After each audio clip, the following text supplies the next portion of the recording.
Coming, so we have to go to the side of the road.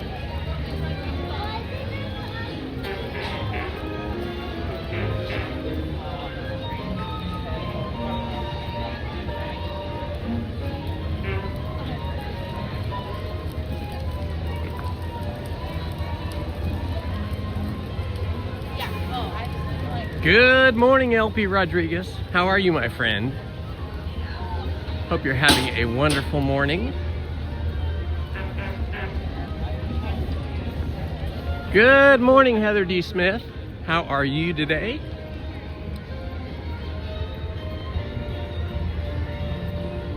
I did not think that I was going to be able to get here by 9 o'clock, given traffic on the freeway, and you never know what it's going to be like in security in the parking lot. So I changed my live stream to 9:30, but then I actually got here early enough to start just a couple of minutes before 9.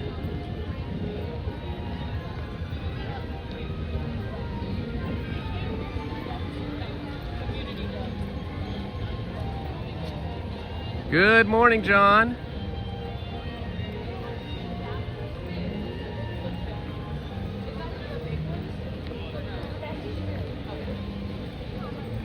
I will catch up with the chat here after I get in line. I have a mission. My mission is to get to Big Thunder Mountain. It's kind of quiet here today. You can see over here the pin traders, which is usually packed, only has 3 pin traders there. Pretty quiet here at Disneyland at the moment.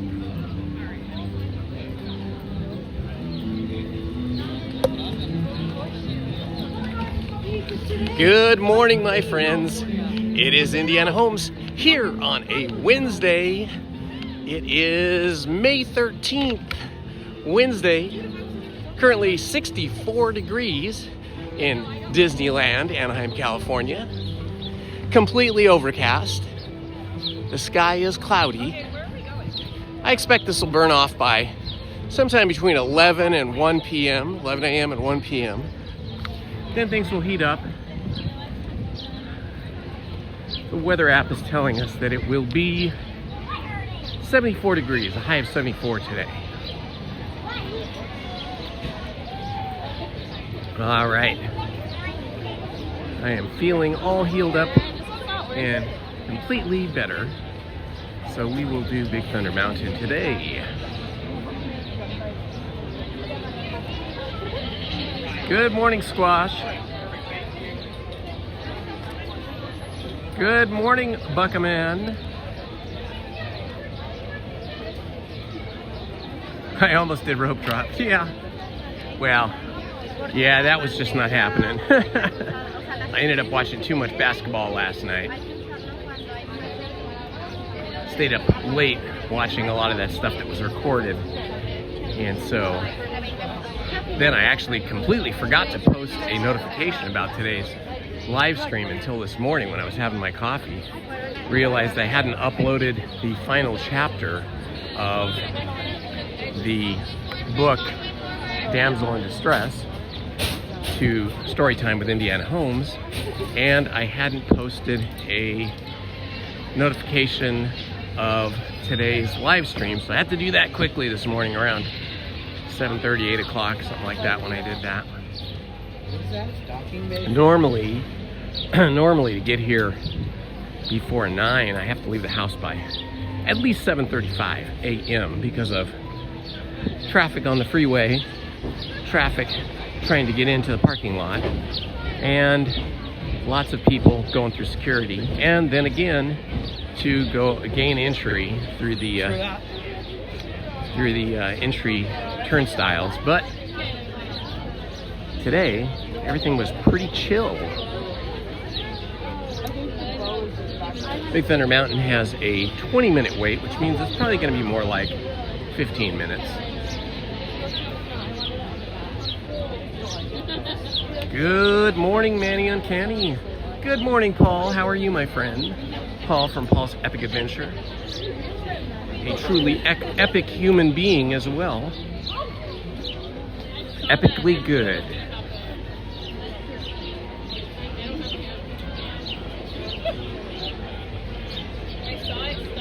Good morning, NNHVV.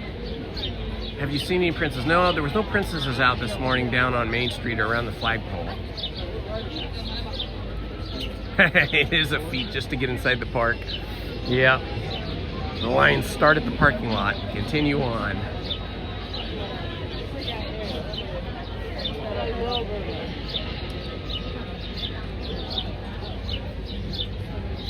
Yes, I'm feeling much better, Heather, thank you.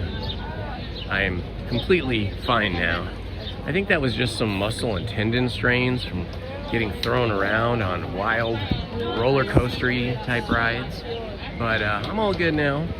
I'm just going to be more careful in the future. It was like bigger. I think maybe I will wait to go on Indiana Jones and the Temple of Forbidden Eye another day or two, and maybe ride that again on Friday morning. Squatch, sorry, I'm not watching any hockey. I like the idea of hockey. I like the actual sport and what the players do. But honestly, that little black puck moves so fast on the white ice that I have trouble following it. I've gone to a few hockey games over the years, and I always seem to be like a play behind what's actually happening. I need hockey like slowed down by like 50% or at least 25%, and that's not going to happen.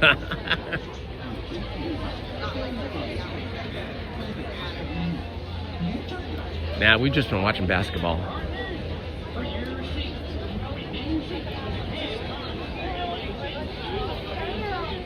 Oh, lacrosse is kind of cool. I've seen some of that on TV. I've never seen it in person, though. Yeah, it's a pretty violent sport, lacrosse. I think only rugby is more violent and worse than that in terms of team sports.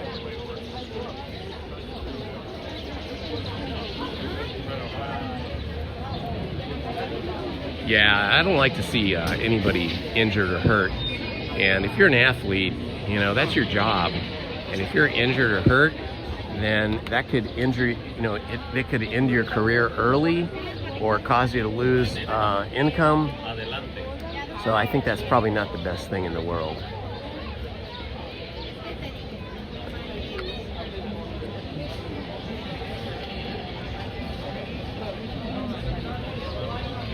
Yes, this queue can be hot, but when it's overcast like this, it's awesome.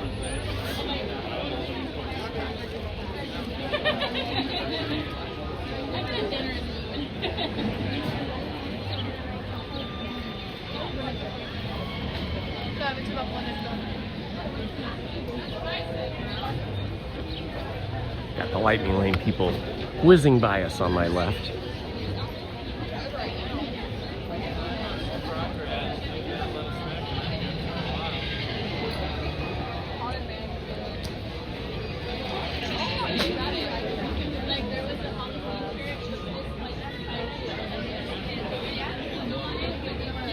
All right, our line should start moving here. When we get down here, down by the train trestle or train bridge, as you may or may not know, we will have poor cellular connection for a few minutes while we're down at the lowest part of this queue.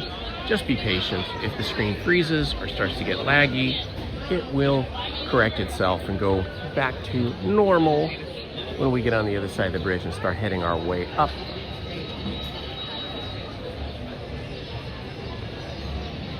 Big Thunder Mountain. There was an old-timey kind of folk song a long time ago that I kind of remember at the back recesses of my mind, and it was something about Big Candy Mountain. I can't remember the lyrics now, but I can kind of remember a little bit, a few notes here and there. I remember it's kind of a fun song though. Yeah, this is Laggy Land when we get down here. That's a good way to put it. Very good, Heather. Laggy Land. I love it.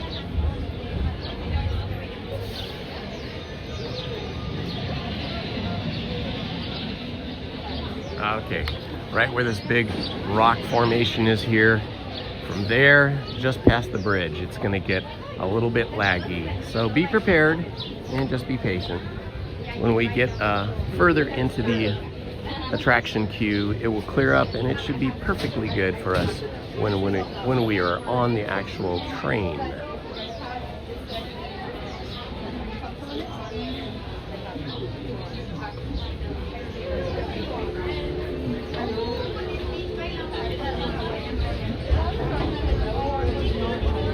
That are set in the past, I highly recommend the film called Seeking Persephone, and you can watch it on Amazon Prime if you don't know.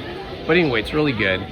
The movie is broken up into 4 parts, so it's kind of like we gotta support our fellow Disney fanatics.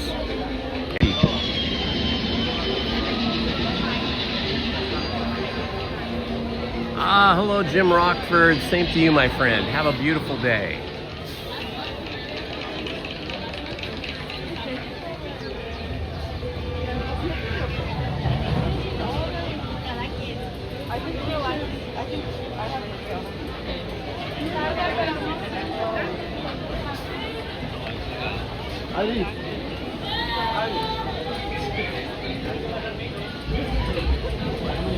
The cellular reception should get better when we get up sort of over in this area over here.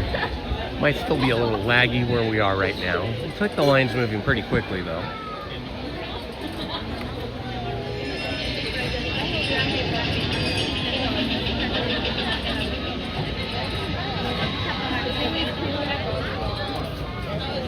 More people wearing long pants today than on Monday when it was much warmer.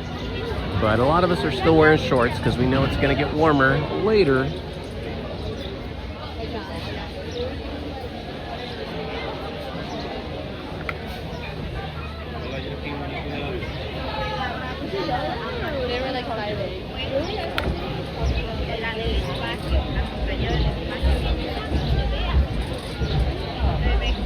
I love the sound of the train on the tracks. It's so awesome.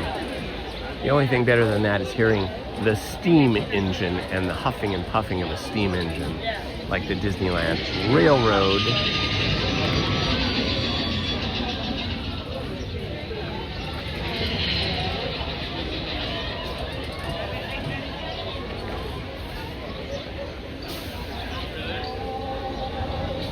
All right, we should be getting a little better cellular transmission right about here when we cross under this waterworks.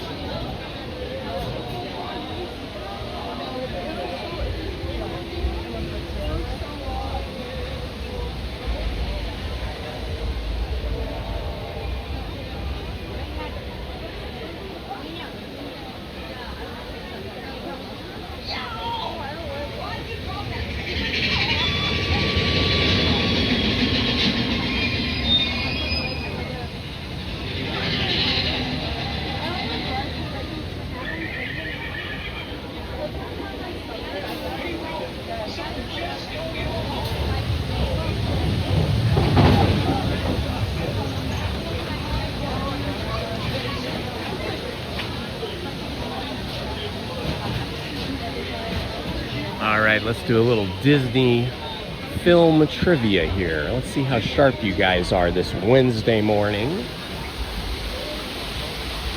Can anyone name the highest grossing Disney feature animated film? That is the film that was animated and made the most amount of money in the history of the Disney Corporation. Anybody? Anybody? Anybody? Let's hear what your guesses are. What is the highest grossing film?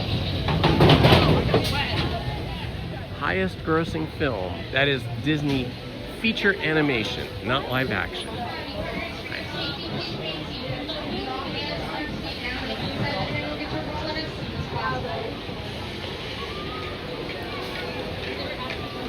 Not Snow White. That was the highest grossing film they had at that time, but the highest grossing film now.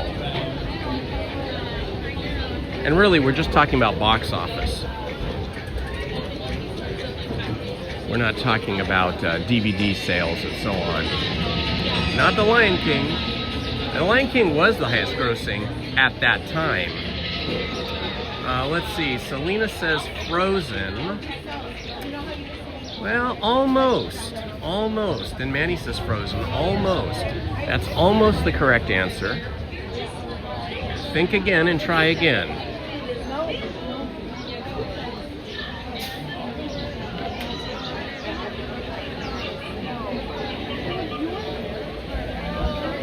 Good morning, Sherry. Good to see you, my friend. Not the Little Mermaid. Tom does time. These are all good guesses.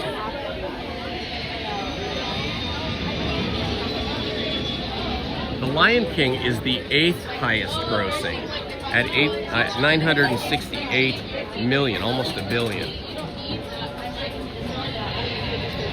Frozen was the number 2. That was the 2000. Give you guys the answer because we're almost on the train. It's Frozen 2, the 2019 movie, Frozen 2, which made $1.45 billion. Hi, what? One good secret 11. Thank you. What happened to the engineer?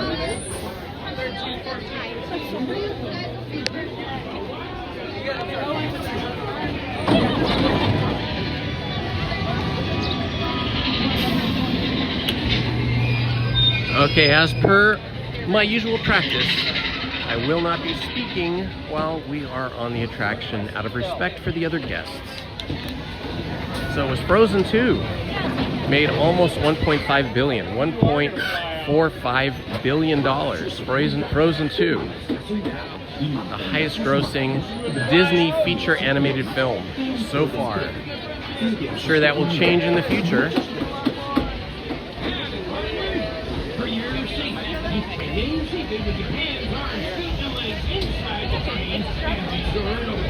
Hello, Lexi Lopez. Hello, Mickey Stein. Yeah, it's unusual for a film that is a sequel to make more than the original. But when a film does make more than the original, when a sequel makes more than the original, that is some exceptionally savvy writing, performance, and production. That shows that the studio had their fingers on the pulse of their audience and put the time, money, effort, and artistry into that production.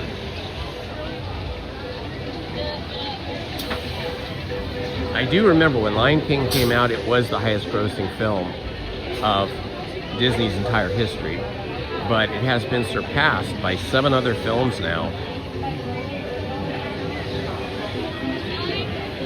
Good morning, Spring Blossom Fairy. Happy to see you here.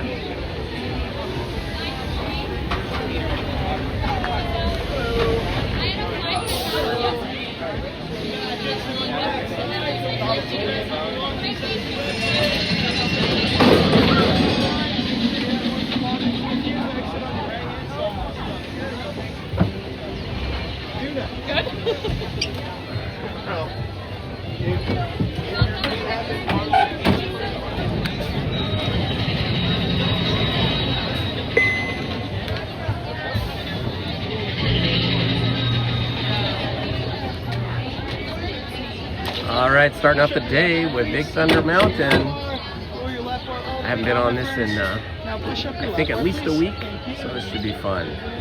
Kind of ease my way back into wild and crazy roller coaster style attractions.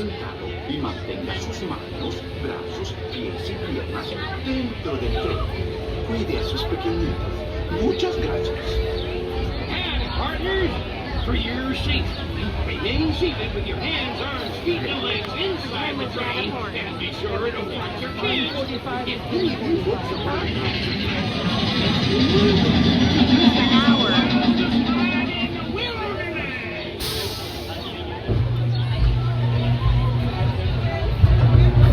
Woohoo! Here we go.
It went by too quick. I was having too much fun.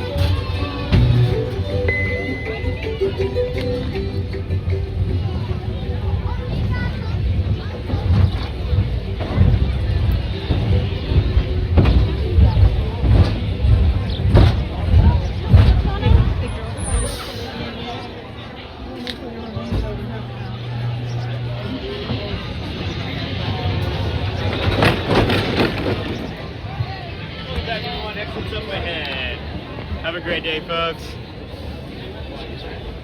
All right, I survived that one nicely. No problems whatsoever. Are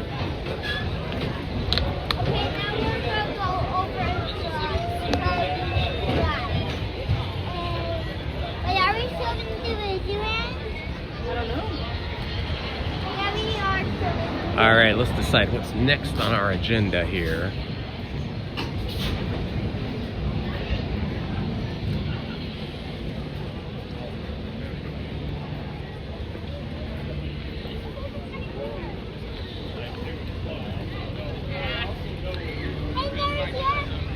Looks like they updated the Disney app.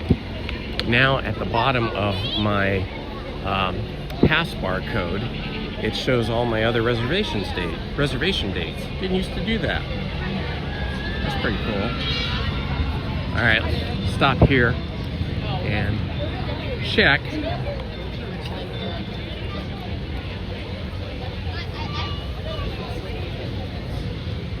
Star Wars, 45 minutes. That probably means more like 35 minutes. That's not bad. I think that's the entrance because it has the height. But by the time I get up there, it could be longer. But it's not far from where I am. I might try it. Let's see. What are my other choices here? Haunted Mansion's 13 minutes. I think I'm going to give Star Wars Rise of the Resistance a try here. This might be a good time. When I was on this the other day, it said 45 minutes when I checked the app.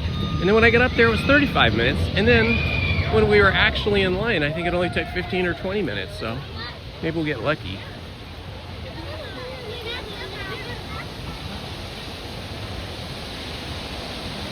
All right, what a great way to start off the day. Big Thunder Mountain. Good morning, Jessica. How are you, my friend? Hello, Chris.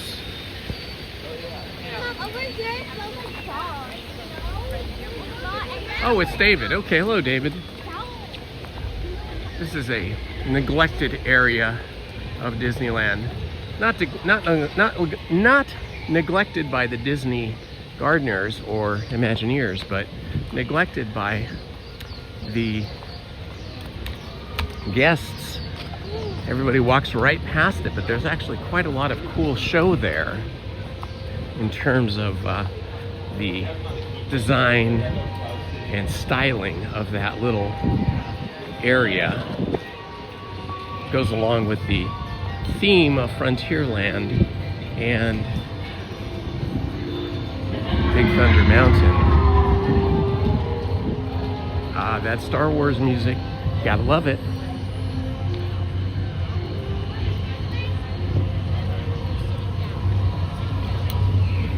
Heading past the Droid Depot.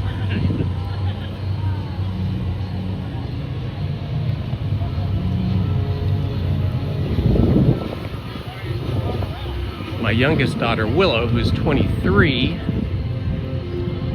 has suddenly decided she wants to use her bike again, her bicycle, which is locked up in the garage, locked to some other bicycle. It has been locked there for, I think, 4 years. Because Willow, bless her heart, locked her bike to one of the other bikes and then forgot the combination. And it's one of those big heavy-duty cable locks. So it's almost impossible to cut it, but you can with a cutting tool, you know, high-speed cutoff tool. Oh, look who we have here.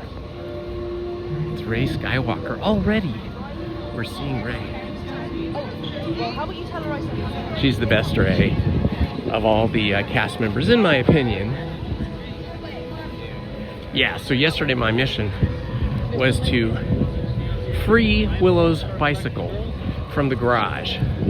Unfortunately, my Makita angle grinder with a cutting wheel on it had a broken cutting wheel. I forgot I hadn't replaced it. And of course, it uses a special, unique tool, as all cutting grinders do, to remove the old blade. And of course, I couldn't find that. I've got like probably every tool in the world, and that was one. I couldn't find that little tool. And I didn't have any more blades either, so I had to go down to the local hardware store, which is very expensive, much more expensive than going to Home Depot. I bought what they had, and I still could not get the wheel, the grinder wheel, off. So I ended up taking a vice grip, and of course, when I went to get my vice grip, it was kind of frozen solid from rust, lack of use. It says 45 minutes, we'll see what happens. So I had to get out some break-free, penetrating oil stuff. Got that off, and ended up doing the Amazon thing where everything I needed was on Amazon for like 1/4 of the price what I paid for the things I got at the local hardware store. But this particular hardware store is really good about taking returns. So I'm just going to return the stuff that did not work for me. So her bike is still captive in the garage. But we're going to get that thing probably tomorrow. I should get the blades and tools, and I should be able to cut off that very thick cable lock It's sad and unfortunate because that cable lock's probably about 30 bucks. But nobody can remember the combination, and it has been locked up for 4 years. So I think we have to take that drastic action now. We have to do what we have to do to free that bicycle and the bicycle that it's attached to. 2 hours of passing by. Free Willow's bike. Exactly, Sandra B.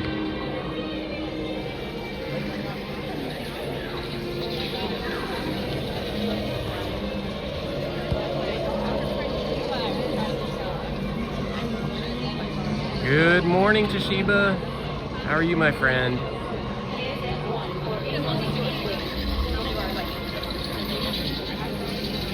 Yeah, perils of a simple. Sandra B knows how this goes. The perils of a simple project. You think you're going to do something in 5 minutes, and it ends up turning into a couple of days of searching and ordering and waiting and trying again.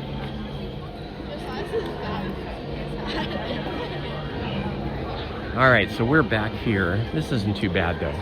I really don't like being out here in this queue on a sunny day because it gets so hot in this queue so quick. But it is still overcast, although look, the sun is breaking through. So I think this is the last opportunity to be in the queue for Rise of the Resistance without being cooked by the sun out here in the sunny queue.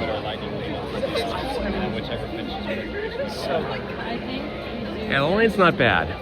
It said 45 minutes, but it's seldom really that long. When you get over an hour or 90 minutes, then that's getting pretty accurate. But at 45 minutes, it could be. We should start a timer here. Let's do a timer.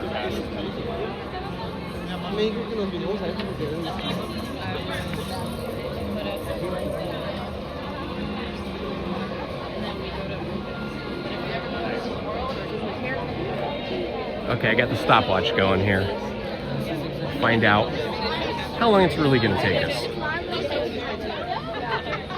looks like it's in your bag. Just be careful that doesn't come out. Still overcast on that side. Blue sky over on this side trying to break through.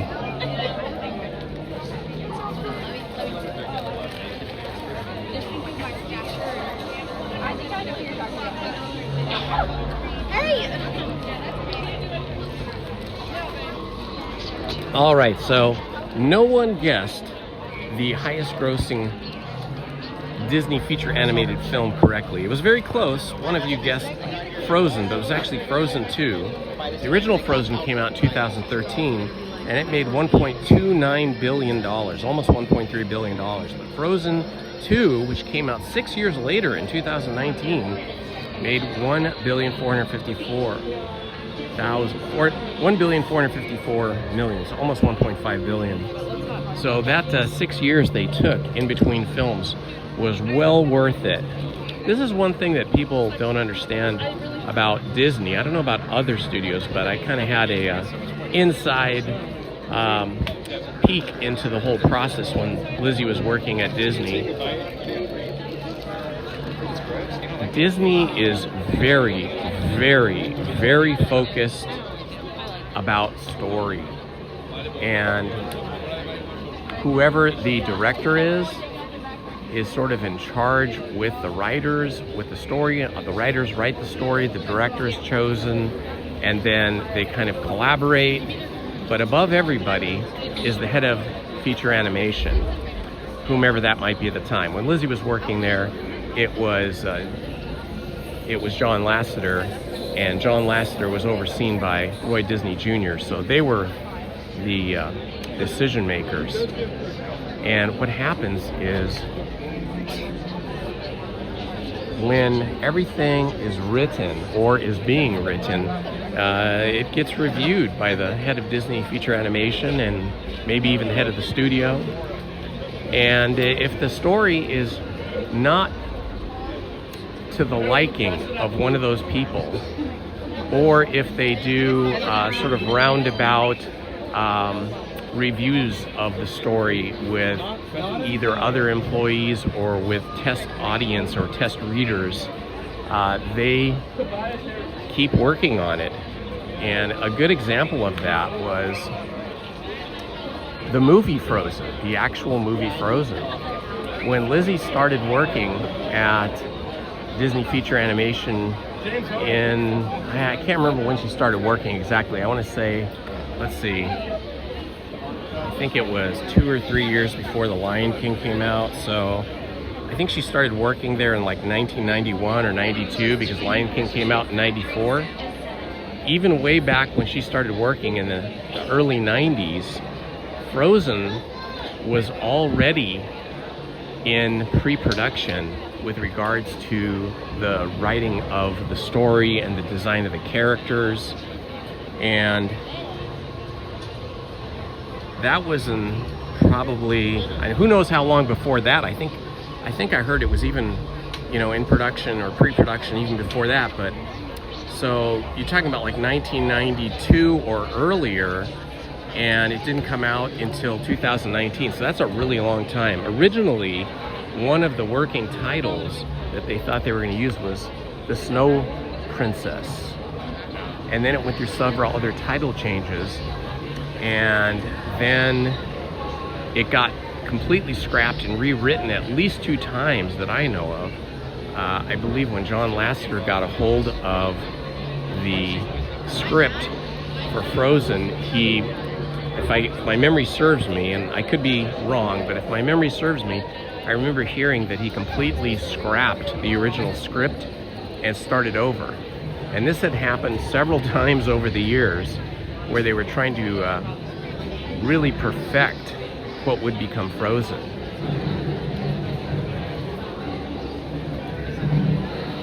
So really, it may have been, let's see, what is that?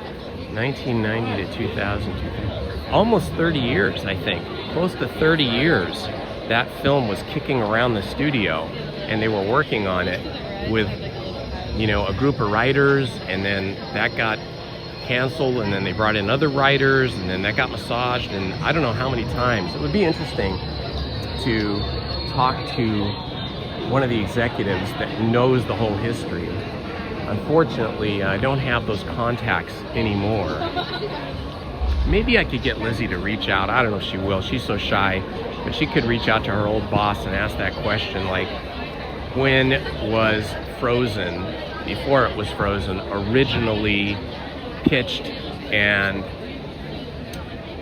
you know, how many changes or iterations did it go through, and how many directors?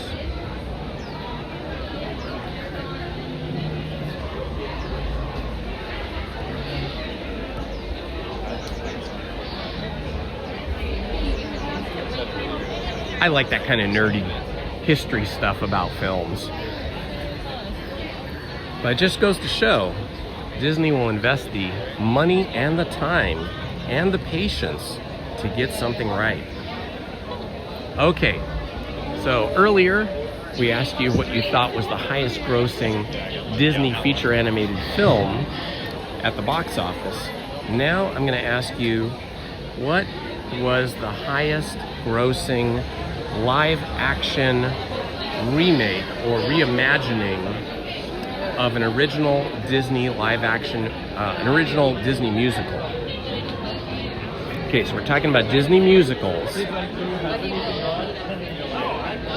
And this is a remake of an original Disney animated film, but in a different form.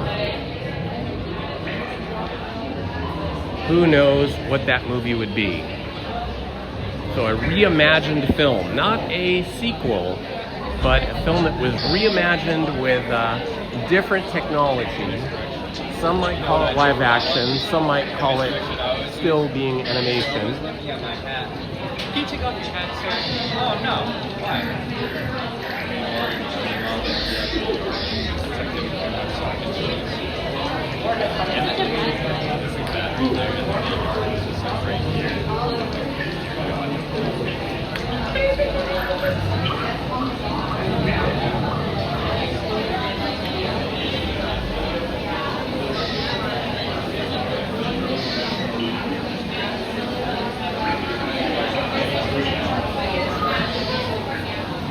Mickey Stein.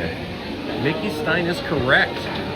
It is the 2019 version of The Lion King. It grossed $1.663 billion. So that's not really live action, right? It's just a reimagining of the original 2D animated Lion King film that my wife Lizzie worked on. That was her first film. The original Lion King came out in 1994 and grossed just under $1 billion, $968 billion. That was in 94, but then it was re-released, or not re-released, it was reimagined, where the characters were like very realistic looking, like they looked like real animals, and they talked as well. And that Lion King came out in 2019 and made $1.663 billion.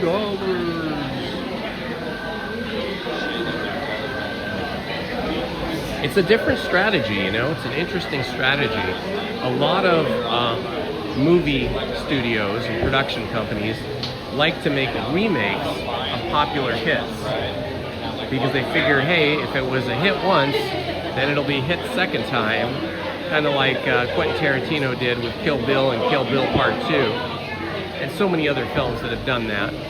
But often, I would say most often, the sequel does not make as much money as the original. It might still make a ton of money, but it doesn't make as much money. Disney is doing something a little different. Now with Frozen 1 and Frozen 2, of course, that was a sequel. But they've started this other track a few years ago where they're taking their classic Disney films, the 2D animated ones, and they are reimagining them with 3D animation. We saw that with Sleeping Beauty last year, where Sleeping Beauty was reimagined and re-released in a live-action form. And this is something that Disney had announced a few years back, that they have plans to reimagine all of their classic Disney animated films with live-action versions.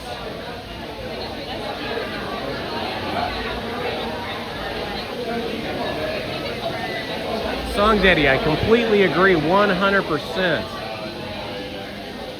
And that, I feel like, has been the problem with 3D animation for the longest time. It's that whether they're human characters or animal characters, it is very difficult to get the facial expressions, the eye movement, the mouth movement to produce the same type of emotive or emotional performance as what the very skilled 2D animators were able to do in the classic Disney films. But it is getting better and better. I suppose they'll have that nailed down and fixed in a year or two, the way AI animation is going now, AI filmmaking.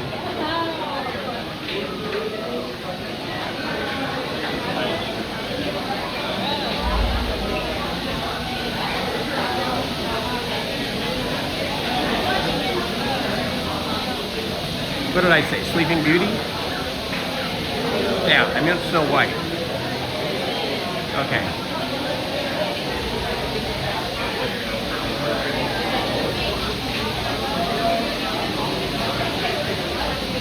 Yeah, I definitely meant Snow White, because there was that big controversy about the dwarf characters that they made for that film.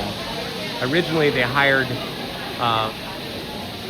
average-sized humans to play dwarfs, and that got the,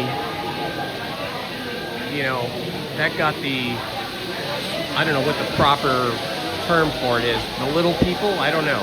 It got the little people community up in arms that they were being passed over for jobs in the film industry by, average-sized humans.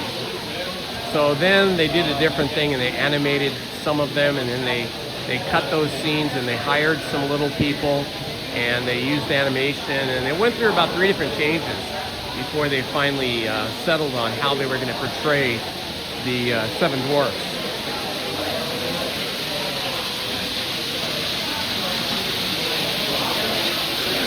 Yes, mocap, for those of you that don't know what that means, is motion capture, which is like where they put people in like sort of a body stocking suit, and oftentimes it's all green, and they put little tennis balls on the person, and then there's reference points. And the Andy Serkis was Smog in Lord of the Rings, and then a bunch of other characters in a bunch of other movies.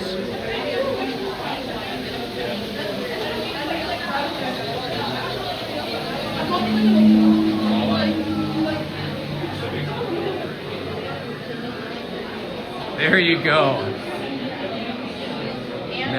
Malcolm Cooper. To make it look natural and not over animated and not underwhelming. Hello, Thick Lady Vibes. Thank you for asking. I feel fine. I feel fantastic. I think, let's see. I originally kind of got, achy and felt really bad last Wednesday afternoon, but by I want to say by Monday morning I was perfectly good of this week. And I didn't want to take any chances on Monday, so I gave myself a couple more days before I got on Big Thunder Mountain today.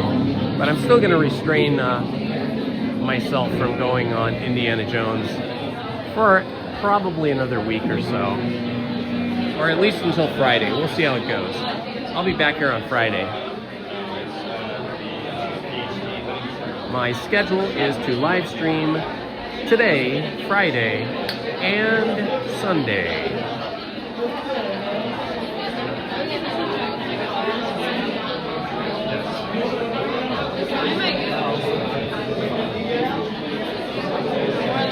Yeah, I think it was all just muscle strain, but boy, at the time it was so painful.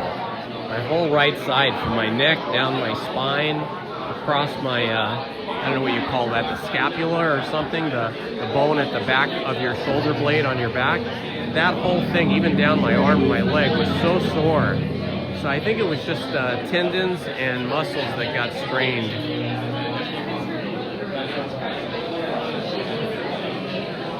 Exactly. I need to learn how to breathe better. We're moving along in here pretty quickly. Let's see what how much time we've been in here. There's a difference between me taking a scoop and versus like We've been in line 17 minutes so far. It goes by quick when I'm talking with you guys.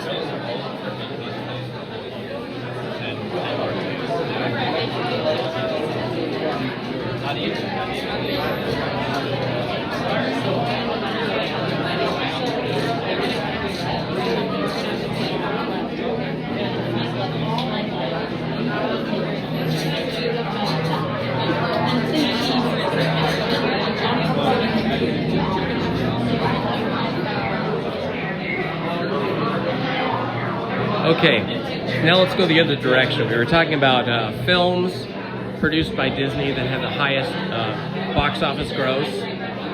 Let's go to live action. Do you know which Disney produced live action film made the, well, that's probably not a good way to say it, was the biggest box office disappointment? So a live action and hybrid film, meaning there might be some CGI animation in there for action scenes. Which film out of their live action films was the biggest disappointment?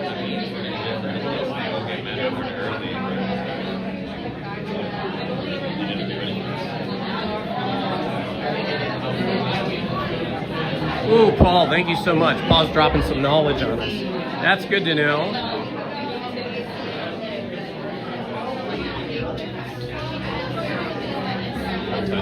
Thank you, Paul. You're awesome, dude. Okay, what was the biggest box office disappointment for Walt Disney live action productions. I'll narrow it down. Let's say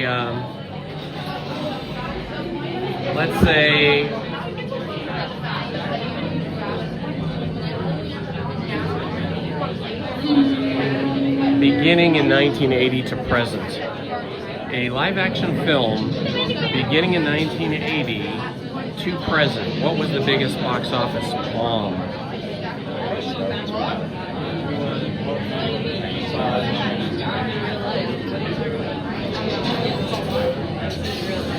Definitely not Snow White. I know there was a lot of controversy with the live action Snow White, but it still did pretty good. You know, Lizzie and I went and saw it. We really liked it.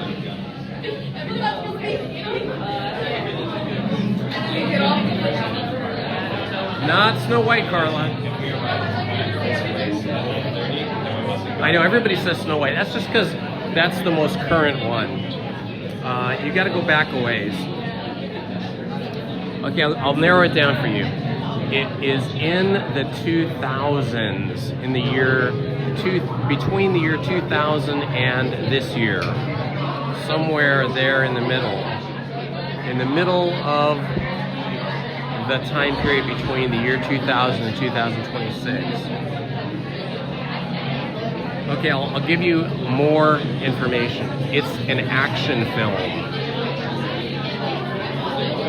And it stars a beloved actor that people just absolutely love. Because in real life, he's a very down-to-earth, kind person. Now, not the Mary Poppins Returns, although I have to say, that was not my favorite film. The Mary Poppins Return, it was okay, but Mary Poppins was just so amazing. Not Alice Through the Looking Glass. It's going to be, there's a movie released somewhere between 2000 and 2026. Not The Lone Ranger. Got a lot of good guesses, though.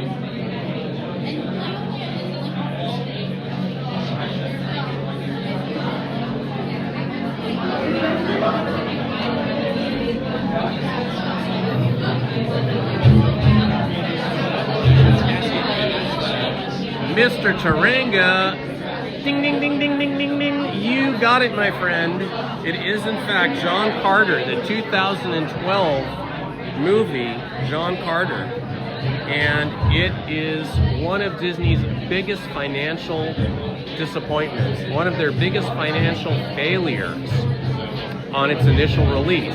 However, the character John Carter and the John Carter movies, or the movies that feature him, have become a very, what is that noise?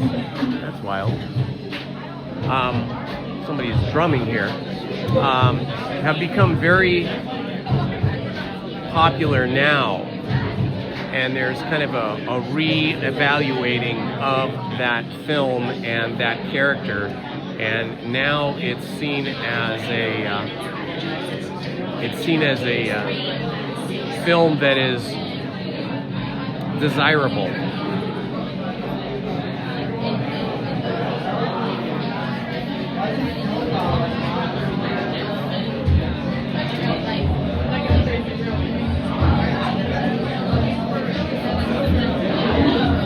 Treasure Planet did not do as well as they had hoped, but it was still successful. You know, I can give you guys like kind of a rundown of the films. So in live action hybrid, the films that were the biggest financial disappointments was the 1993 film Hocus Pocus, which actually I loved, but maybe I'm just a nerd. And then the 1982 film Tron, which was one of my favorite films. I've seen that dozens of times, but I get it. At the time, people didn't know much about computers, and they were all confused as to what the characters were doing. The Rocketeer, another film I loved because it was highly stylized, and it was a period film in 1991. That was a big box office disappointment. And believe it or not, this one is really hard to believe, but it is true.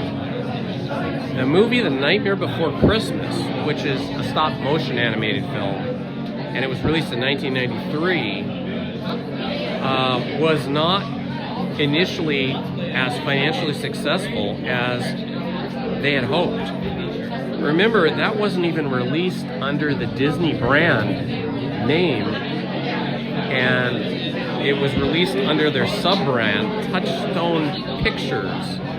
And it was released under Touchstone because Disney feared that the story and the characters were too dark to carry the Disney name. It was just a moderate success initially, but it became a massive merchandising success. And of course, it's a massive merchandising success here at Disneyland, Disney World, and seasonally, it is something everybody looks forward to as Halloween comes around each year.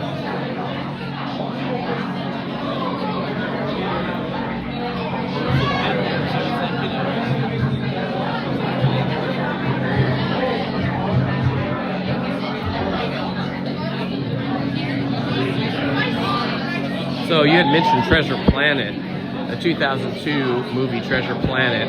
That was one of the films Lizzie worked on. That film cost $140 million to make, but it only took in $109 million worldwide.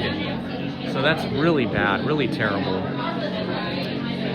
But of course, you know, now they can use it for merchandising and streaming. It helps fill out that streaming catalog.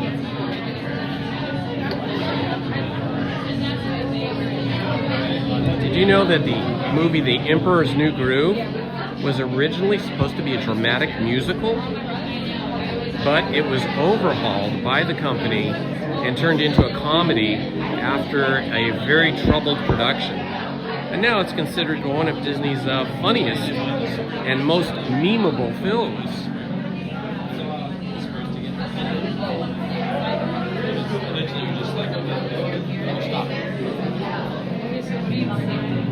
Atlantis, which I loved, was released in 2001 as the film Atlantis, The Lost Empire. And it was different because it wasn't the traditional Disney musical, the Disney animated musical. It took that sci-fi steampunk aesthetic. And steampunk was very popular at that time. It was really, steampunk was just starting to blow up. The steampunk, visual aesthetic, both in architecture, in transportation vehicles, and in costume and weaponry. So Atlantis didn't do well, but it has become more popular now. I think streaming has saved a lot of these films. People have gotten back into them.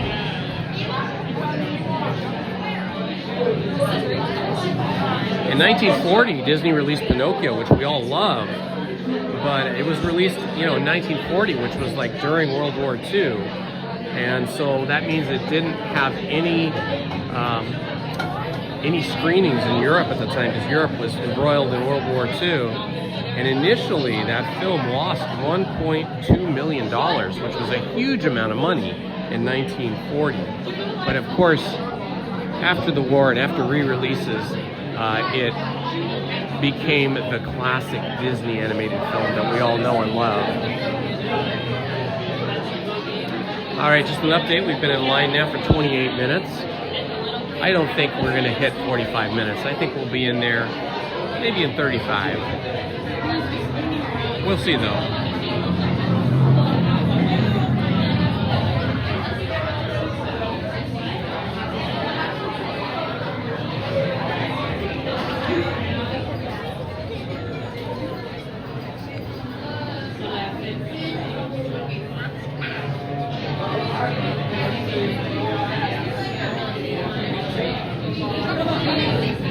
Meet the Robinsons flopped completely. That was released in 2007.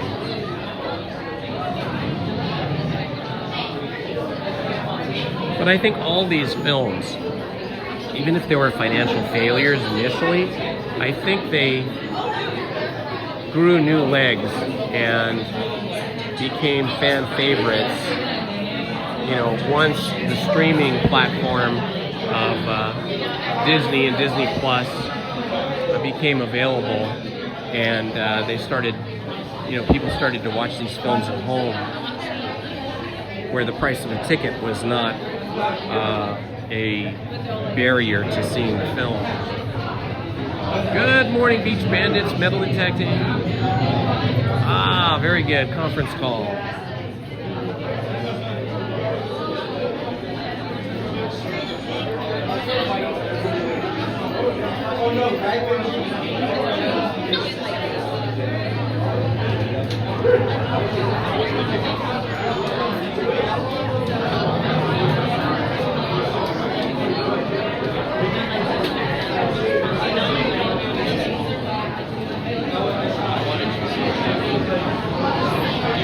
Did you guys know that Walt Disney's last name, Disney, is actually not the original family name? The original family name for his father, Elias Disney, Walt Disney, Roy Disney, the whole Disney family, the original name was a French name called D'Ixney. So there was like a D and then an apostrophe separating the rest of the name. It was spelled D apostrophe and then I-S-I-G-N-Y, Disney. And it traces its roots back. The name traces its roots back to a village of Isgny-sur-Mer in Normandy, France. Walter's father, Elias Disney, he had a kind of difficult professional life, and he worked in many different trades, including being a carpenter, a farmer, a fiddler, but he had a very, very serious work ethic. So even when he would fail in business, he would pick himself up again, and he would try and try again at something else. He had a really strict work ethic and a really strict religious values. Elias Disney married his wife Flora Call in 1888. And then they moved to Chicago, where Walt was born on December 5th, 1901. A lot of people think that Walt is from Missouri because he grew up in Marceline, Missouri, but he was actually born in Chicago.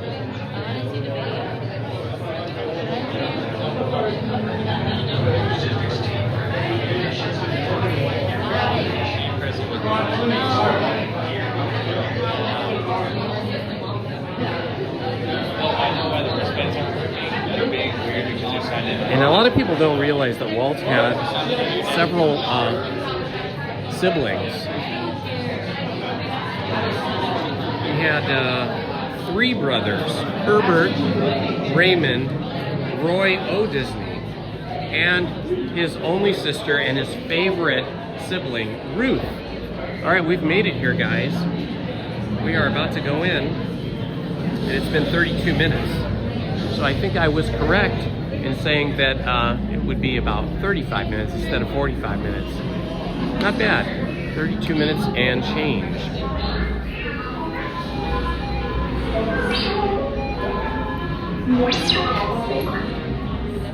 All right, I'm going to stop talking now so you guys can enjoy the attraction. BB-8. At the ready room for recruits. Commander 9-9, please report back to IGS cockpit.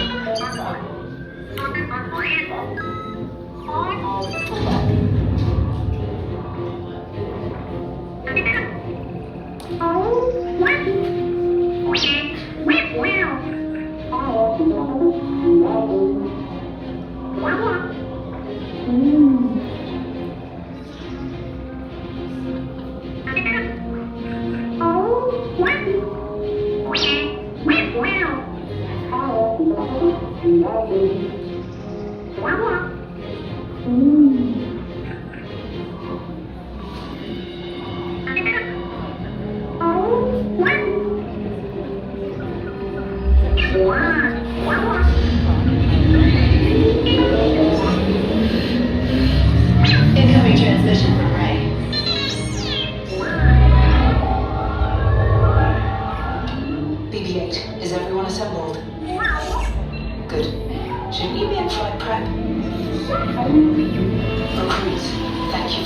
the cause.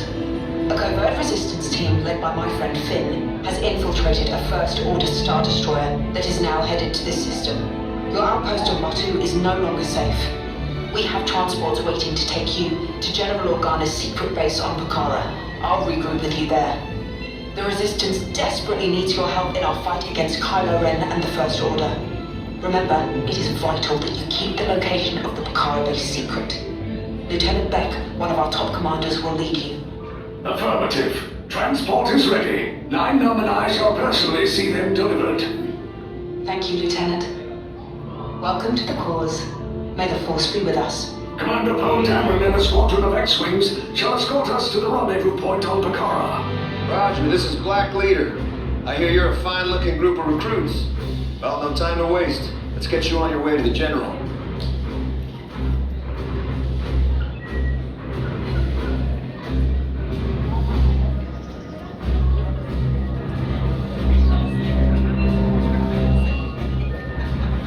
Stand clear. Deck doors opening now. Hurry. All recruits to transport. No need for safety clearance on this room ride.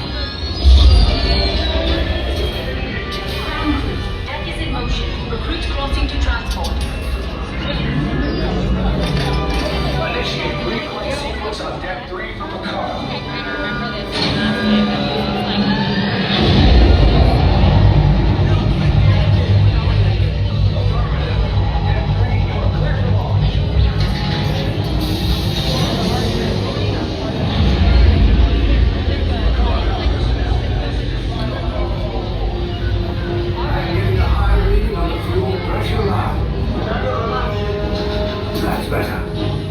binary motivator.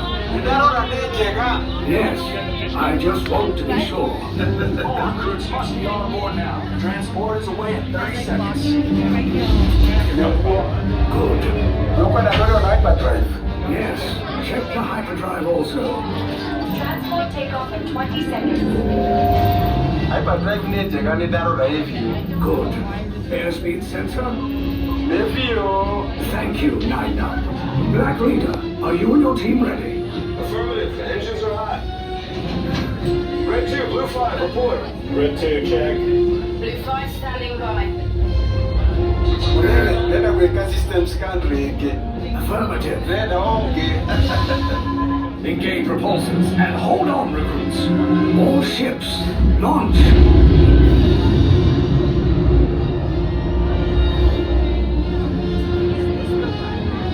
I am Lieutenant Beck.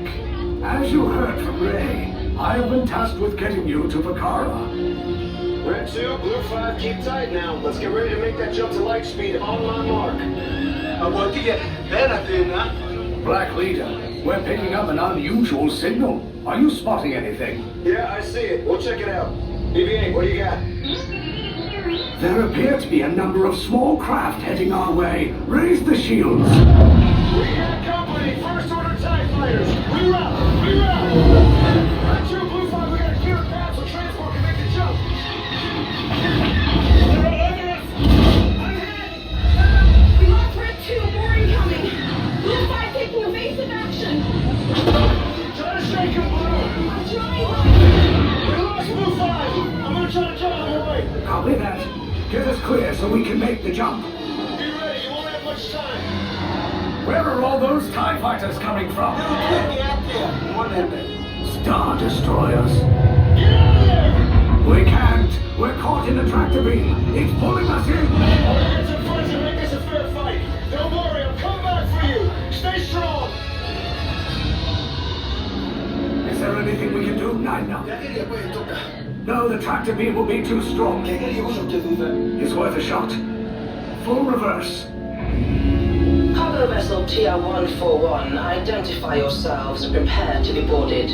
This is TR-141. We are a civilian vessel. By whose authority are we being detained? By the authority of the First Order, Resistance scum. Now bring down your shields and prepare to be boarded. They'll want the location of our secret base. Tell them nothing. The future of the Resistance is at stake. I have a bad feeling about this. Stand back from those doors.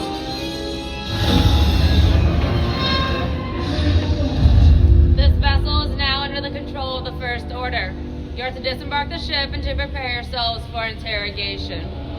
Now get out.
Good morning, Chris and Tara.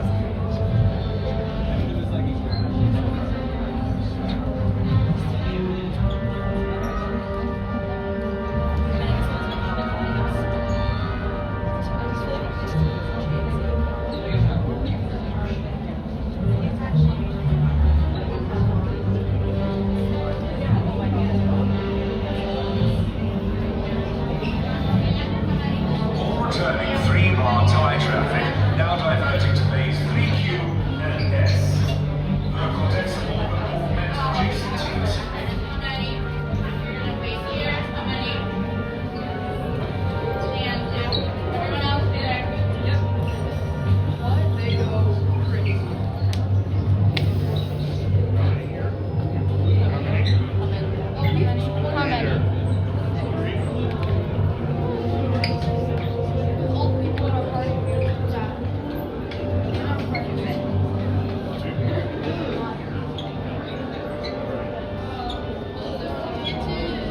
Hello, Disney Girl Aurora. Good morning to you. All right, up to 22, I'll only take the first 16. Let's go. All the way down to the end. 1, 2, 3, 4, 5, 6, 7,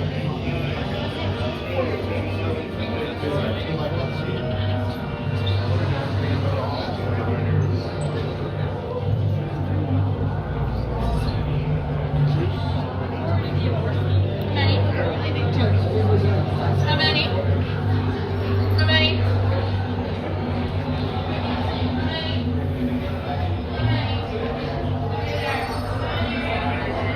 See on the blue line? Please wait for the instructions. Join them on the blue line. How many do you need? All 4 of us. How many do you? Stand on the gray line. Side. I'll have 4 of you on that line. 1 of you on the gray. Please stay with Hold me. on. He's responsible for you, not me. Stay on your colors. This way. You're staying here.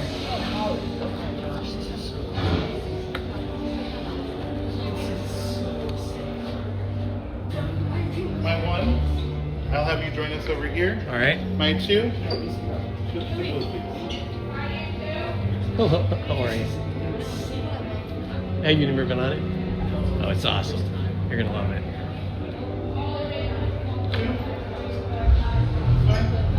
you'll join them on the gray line.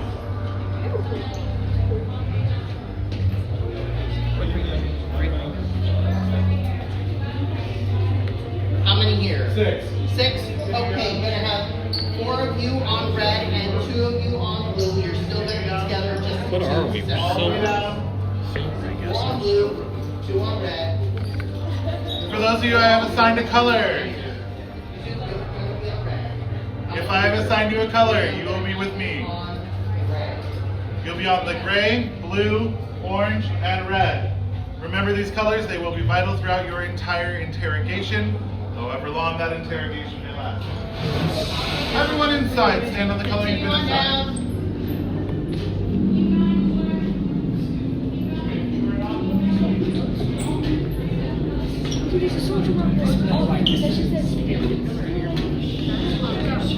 Hi, how are you?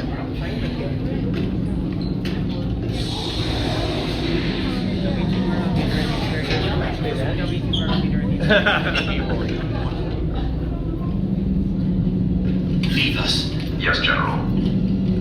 Enemies of the First Order, we will soon snuff out your meager resistance. You chose the wrong side, and now you will pay. The Resistance prisoners. You have what I want. You know the location of the secret base, and I will take it from you. We're needed on the bridge. Keep the prisoners here. I will return to finish this personally.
Con su cinturón de seguridad bien ajustado.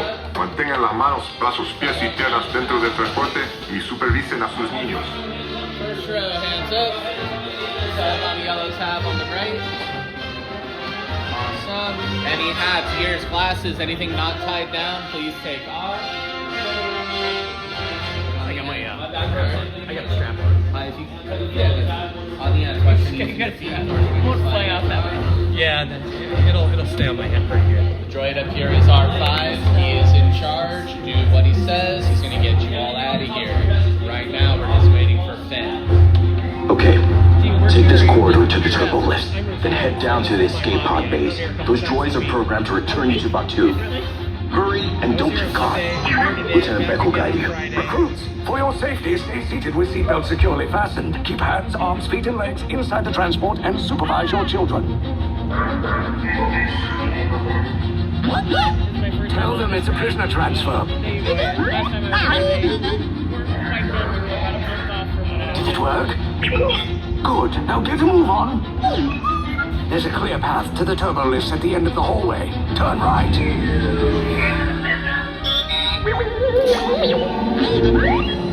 A probe droid. You're lucky it didn't spot you. Take those turbo lifts and stay out of trouble. Hey, you're not authorized. Wait, those are the prisoners.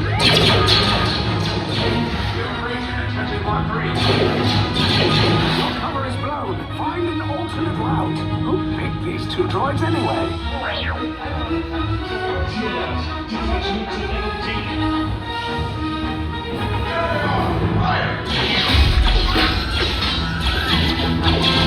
Take cover, recruit! If anyone's packing a blaster, now's a good time. Ah! The escape pod's just below us! Wait, why are you going up? I said down, up is bad. Up is real bad.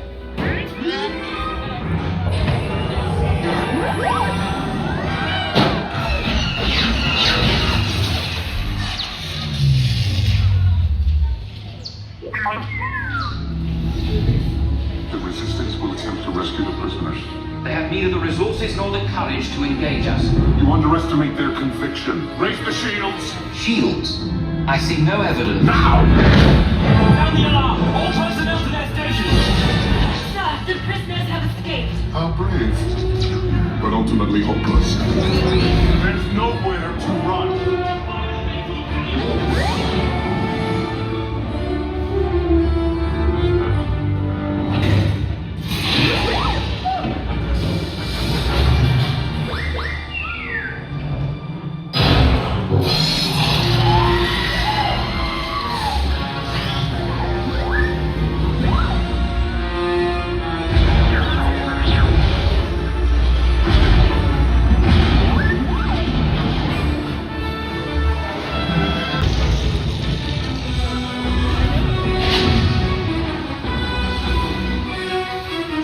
Attention, all resistance personnel, abandon ship. I repeat, abandon ship. This is shortage of... There's no escape. You will tell me the location of the secret base, and then I will destroy you and the resistance.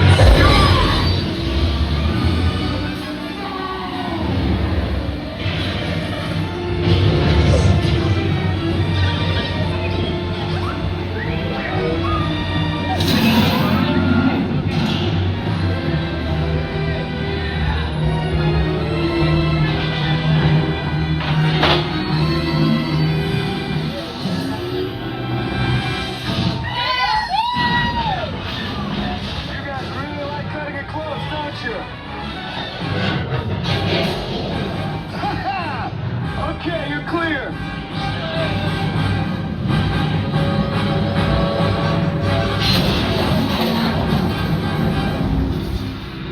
Your escape pods came in a little off target. Ground crews will meet you outside the wreck. All right, nice job, recruits. Not what you signed on for, but hey, you're resistance now. I think I have that authority. Right, Beck? Where's the lieutenant? I need eyes on Beck. I know. Scaffolding's pod beacon. Yeah, not as good. More escape pods down in Sector 4. Verification pending. Lieutenant Beck here. Beck! You're alive! I should hope so. Great job, recruits. Thanks to your heroism, the location of the resistance base is secure. Bravo!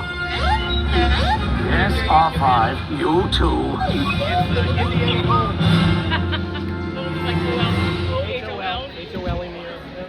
Because that is my last name. I figured. But Indiana's my taken name. I know. We got saved. We're back in the That was so fun. What a great way to start the day. Big Thunder Mountain, followed by Star Wars Rise of the Resistance. 35-minute standby queue is pretty excellent. I think I've got this wired now. I mean, it'll change when summer comes. But right now what I'm finding is if you rope drop Star Wars Rise of the Resistance, sometimes it's not open when the park first opens. But even when it is, either way, there's a giant line for it that goes from the entrance there all the way back past the marketplace to the other entrance of Galaxy's Edge. So when I have rope dropped this, it seems like it really was not an advantage because he stood in this line that went back here for so long.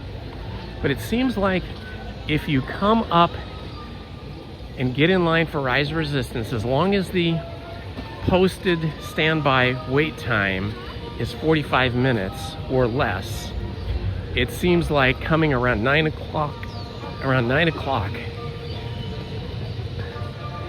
to Rise of the Resistance is the best time, because that rope drop crowd has already filtered through the ride. And this is the second or third time, I think third time, I've done Star Wars Rise of the Resistance about 9 a.m. on a weekday. And all three of these times, it's been anywhere from 15 minutes to today, 35 minutes to get through. So that seems like a good hack. It's all about the timing. Here's R2-D2, our friend. You don't usually see R2-D2 out here. Usually you only see him under the Millennium Falcon in that area. So that's kind of interesting. We are in Star Wars, Griff. We'll head over to Millennium Falcon and see if we see Darth Vader and any stormtroopers out there.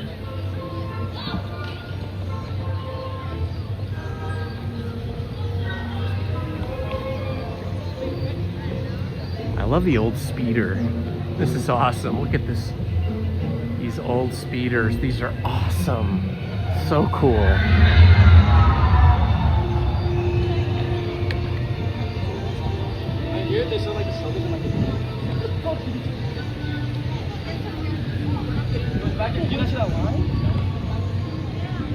I'm thinking Sunday, Lizzie and I may come to Disneyland Sunday night as opposed to Sunday day.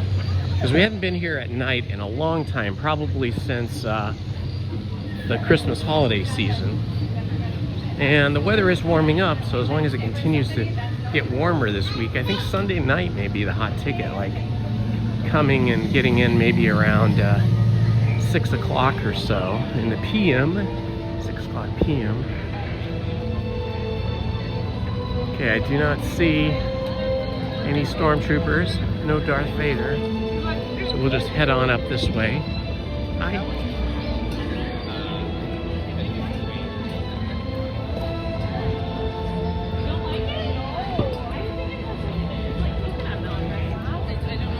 I feel a warm sun now as the sun is breaking through. You can see the highlights and shadows on the buildings here.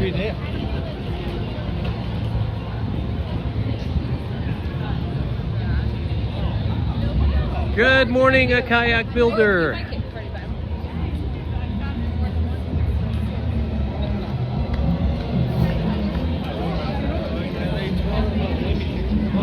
All right, let's see if we see any characters up here. I don't see any at the moment. All right, given I don't see any characters, I'm gonna risk my body by going on Rise of the Resistance single rider.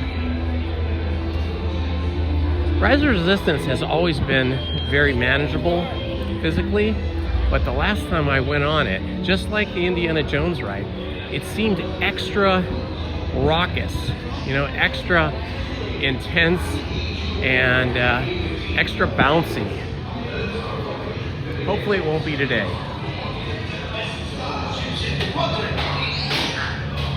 The fastest ships. Okay, the ships that I could get. Like the one you saw up front. The Millennium Falcon. The Kessel in less than the number of parsecs I don't really remember, but it's fast. Chewbacca, we were just talking about you on flying very clear. Yes, oh yes. And as we discussed, you can leave the ship and fill it with some ground. Something in the door.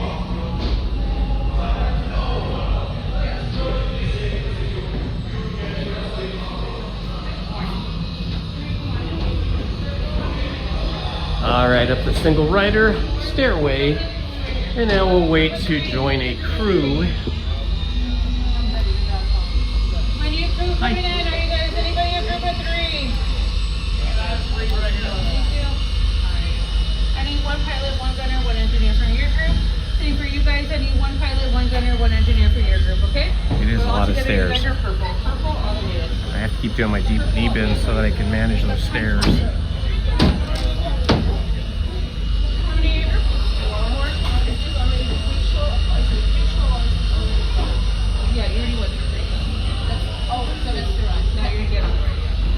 Congratulations on congratulations on your daughter's graduation. Is that a high school or a college graduation? Speaking to a kayak builder.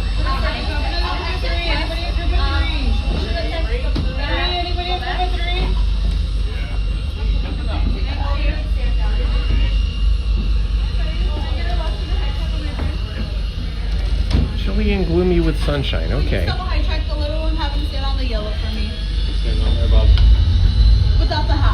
Sorry, bud.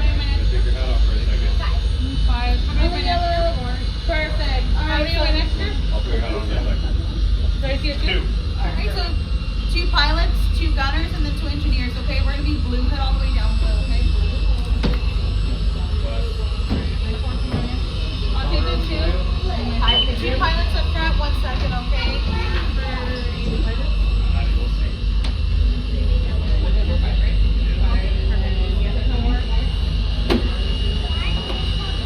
Just waiting to join a crew here. 2 gunners, 2 engineers. Happy birthday to both of you. We're gonna be High school graduation, that's awesome. Such a huge milestone.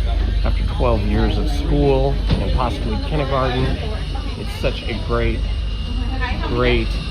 accomplishment. Such a joyous occasion for both the parents and especially the kids. Okay. That's my other engineer. So 2 pilots, gunners, engineers. We're gonna be pink, okay? Head all the way inside of pink, okay? Pink.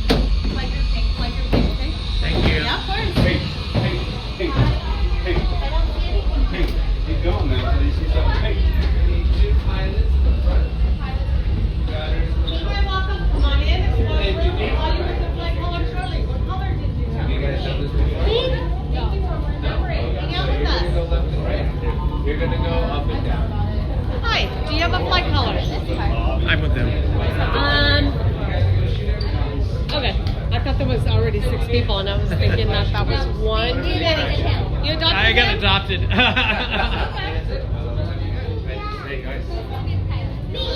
Oh, awesome. I don't know about that. Do you have a position? I'm happy to be in the back. I'll be an engineer. The less I have to do, the better. I just go for the ride, film it. That's fine, we can let them fly. They're gonna be gunners, you gotta shoot. Engineers, too much pressure on your flash. We can be a gunner together. We can be a gunner. Blue. You guys are blue right over here. Alright, that's what we're gonna do. Pilots, they're the ones that fly, right? The engineer flies. Pilots, they're gonna fly that. Okay, so there's 2 pilots.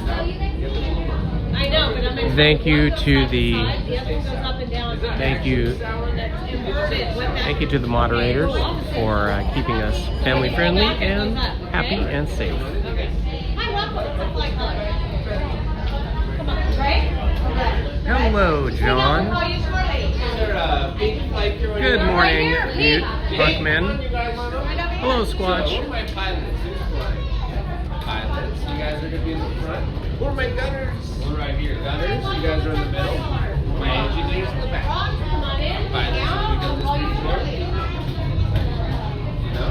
Okay, so you're going to go up and down. Just remember, push down and pull. Here's the normal. Gunners, you got to shoot everything. Hello, Disney girl. Flashing buttons.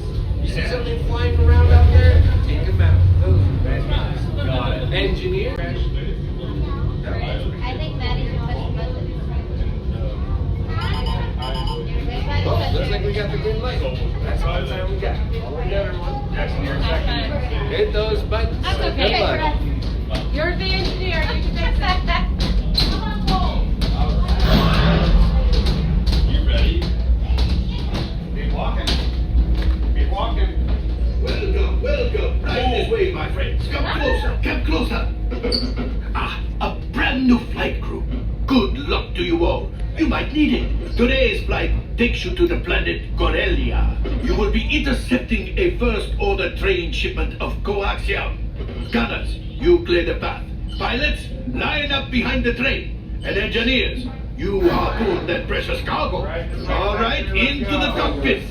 I hope you are ready. Good morning, Love Disney. I will wake Por up. favor, permanezcan sentados y cuide a los niños. Alright, bags go in front of you. Still loose cargo. Buckle those seatbelts towards the center out for me, please, and thank you. Once you're buckled in, you're welcome to hit those flashing lights to activate your console. Roll that we're headed to Corellia, so that should be fine. Pilots, tug that yellow tab for me. Tug that yellow tab. And my gunner, tug your yellow tab for me, please. Engineers, tug that yellow tab, please. Jackson, alright, let's have a good run. Let's push the button. Push it. There you go. Flight engineers, Repair test. Hit your flashing button. Better hold on, Jackson. Pilot on the left. Move your stick to fly right and left. I was just about to say that. Pilot on the right. Pull back on the stick to fly out. And push forward to fly down. Jeff, you're up and down. Now let's go get that coaxial. Right pilot. Make the jump to lights. If things line up. You pushing Jackson, pressure button. Yes, keep shooting. Keep going. They've locked onto us. Take evasive action. Well, start next. To that train. Flight engineers, fire the harpoons. Excellent. Now, gunners, shoot the cargo free. Left pilot, brakes. My friends, that could have been much worse. Okay, it's much worse.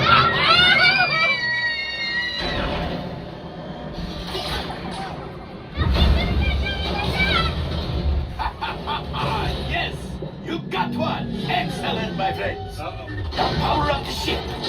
Well, I grabbed everything that blinks. blink. Good job, Jackson. You see, just as I promised, my friend.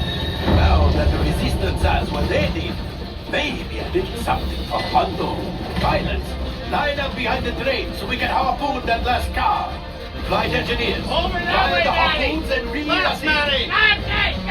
Engineers, gunners, shoot the train.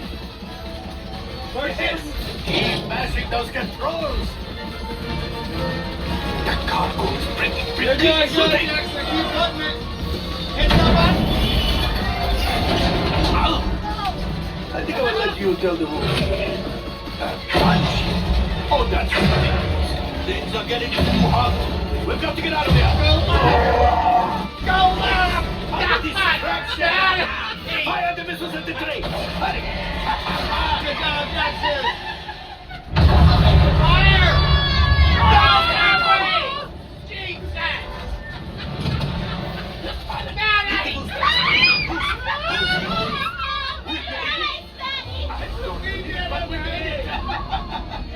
Let's get out of here. Woo-hoo! Oh, don't let her happen. Oh, never mind. He's just holding on for dear life. Hey, you gotta turn it! What? Yes, Chewie will pilot and made Chewie proud. Now, after my modest profit, your cut minus what you owe me for damaging the Falcon is, hey, not bad. What's the retail button? I pushed my button, it's blinking. You got it, Jackson.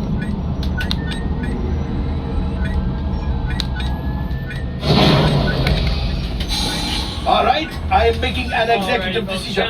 Everybody out. Go on, get out.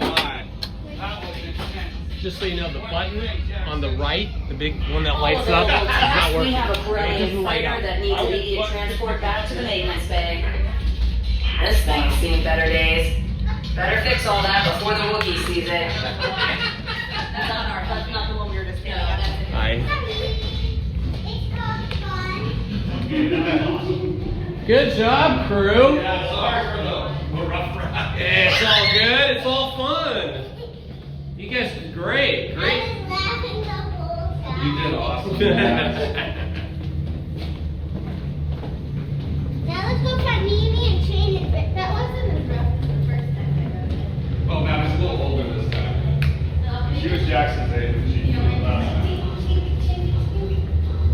I hit everything. You hit a few walls.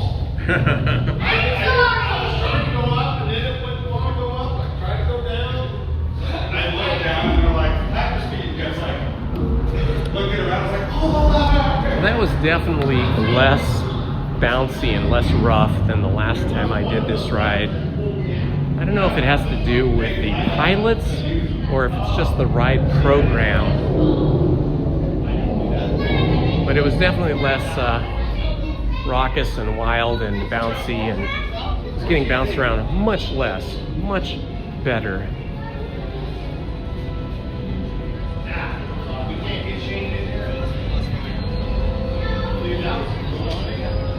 I don't know if they're going to change the scene for this ride. I did hear that they were going to start doing some scene changes. Hi, Andy. Hi, how are you? Hi, what's your channel? What's your name? Brian, Disney fan. Brian, Disney fan. Good to meet you, my friend. How's your day going? What have you been riding on today? I just got off on Hyperspace Mountain. Ah, super. Yeah, it's up to 85 minutes now. Fantastic. Wow, you got in there early. Good for you. Well, hey, it was nice meeting you, my friend.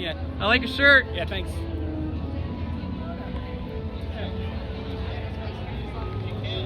Yeah, I heard they were going to change some scenes, like here at Smuggler's Run and Star Tours, to celebrate the original Star Wars A New Hope movie, the original 77, but I haven't seen those changes yet.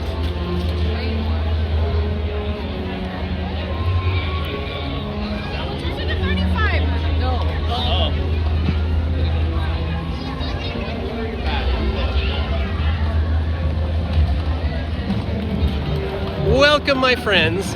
It's Indiana Holmes here at Disneyland in Galaxy's Edge, just for you. If you've missed anything today, we started off at about 9 a.m. with Big Thunder Mountain, followed it up with Rise of the Resistance, and just now Smuggler's Run. So if you missed any of that, feel free to rewind the live stream.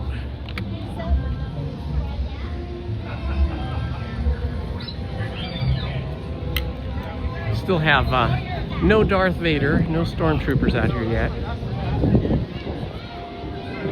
Let's see, what time is it? 11:44. I think it's 11 or 11:15 when they have their first appearance.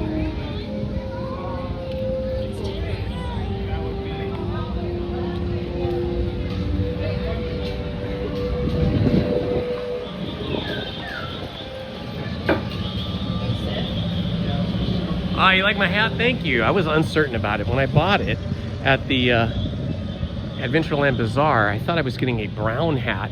But then when I took it out of the bag later on, it was green, so I almost returned it. But then Lizzie loved it. So she said, oh no, it's great, it's beautiful. Okay guys, I'm gonna take a quick bathroom break over here. So while I do that, I'm going to turn off the mic and close the lens and play the Indiana Jones video of my ride through on that for you while I quickly go to the bathroom. So hang in there. I'll be right back.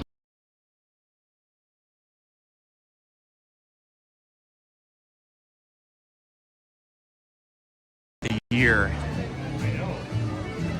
Their regular repertoire. All right, I think I see some pink lanyards out there.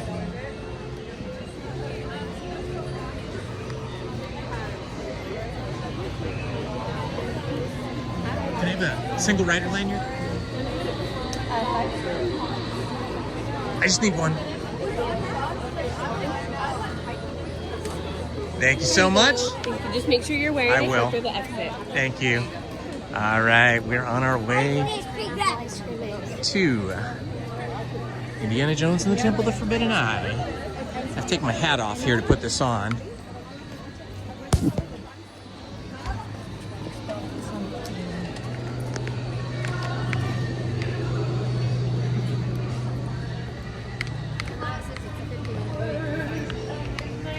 Hello everybody, I am wearing my new hat that I bought with you guys on, I think it was Monday, right? A little different than the lighter canvas hat that I normally wear. How cute. Hi.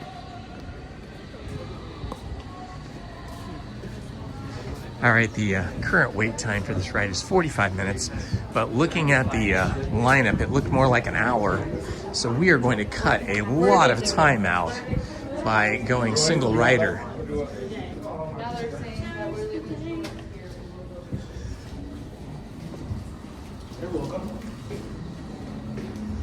Ah, this is awesome.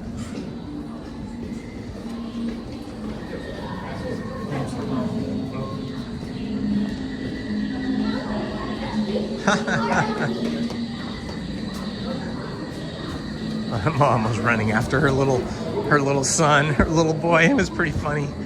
He was just booking it out the exit, and she was trying to keep up with him without going into a full trot.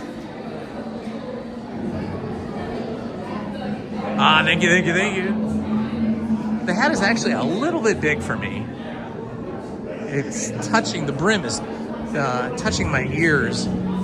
But I'm gonna see if I can find some foam to put in the headband and make it a little snug around the edges so it'll sit up a little higher. This is a size large, and the size medium was too tight. I could barely get it on my head. The size large is a little bit too large. So it's a little tricky. I think I can get some hat band foam and put it in there and make it fit a little bit better. I just haven't had a time to do that.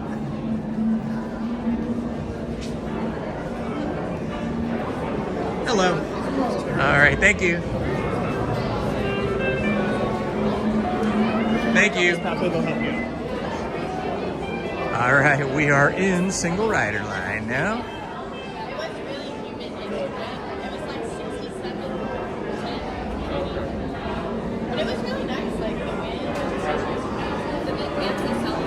Thank you to everybody that has subscribed to the new channel today.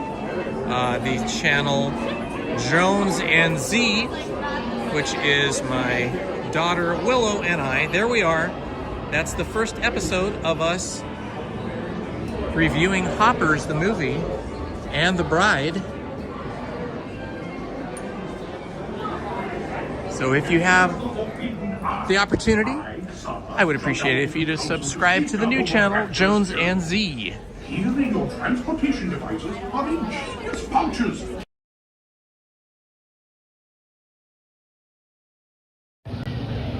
All right, I am back, my friends.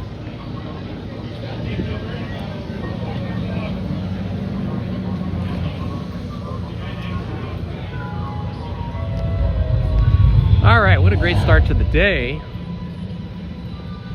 3 of the most favored rides at Disneyland, rides that people love the most.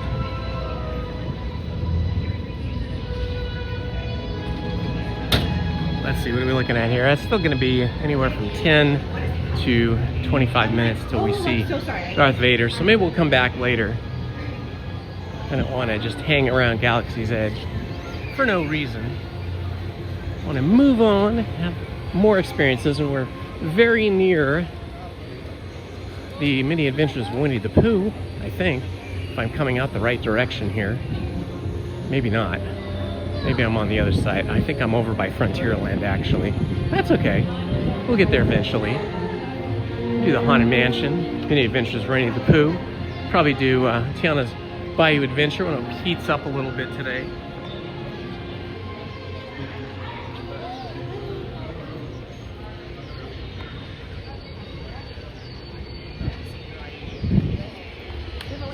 If you're new to the channel, please hit that like button. It would mean so much to me. It would help with the algorithm, help the channel. And then please subscribe. We're trying to get to 5,200 subscribers. We currently have 5,182 subscribers. So we need another 18 subscribers to hit 5,200 today.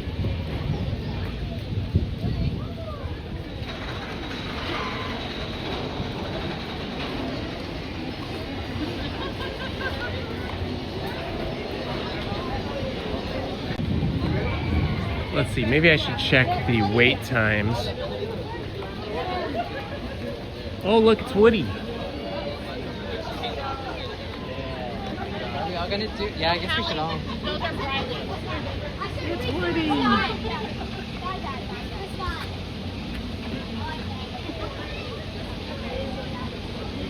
That is such a cool costume. So cool. That's great.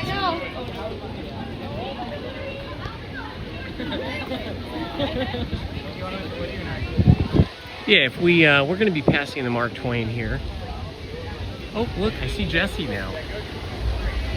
Jessie's getting ready to join up with Woody, I think. People are stopping to take pictures with Jessie and Woody. I put it away. I put it away. It's in here. It's fine. There she is.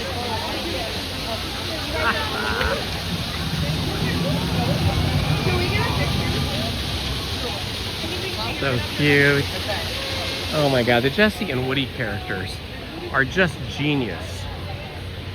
The character design. Oh look, Pocahontas is over here with a bevy of beauties. There is Pocahontas right in the middle.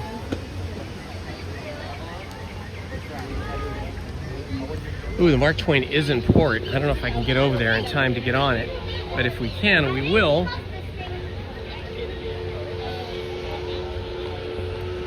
It's blowing its horn, so I think that means it's taken off. All right, let's see what else we can do. Let's see how Haunted Mansion. PC Junior is only 20 minutes. Of course, I should have turned left and right instead of right to do that. Oh yeah, the Mark Twain is taking off. Well, we'll check and see if maybe the Columbia is also out. Haunted Mansion is showing 35 minutes. That probably really means 20. So we may do that. Pirates of the Caribbean is still shut down for renovation. We could do Haunted Mansion and then come back for the Mark Twain. It's currently 10:54 a.m. and 67 degrees. Supposed to reach a high of 74 today. Very, very manageable temperature. If you're in t-shirts and shorts, today you are in the perfect outfit for the weather. You'll be neither cold nor warm. You'll be just right. Well, you might be a little bit warm, but you won't be hot. Depends on how fast you walk. If you walk as fast as me, then you are a little warmer. I think we'll go along the river here. Catch the stern of the Mark Twain as it paddles down the river.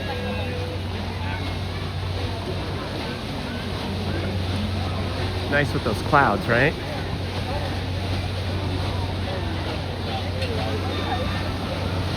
What a scene. What a beautiful scene.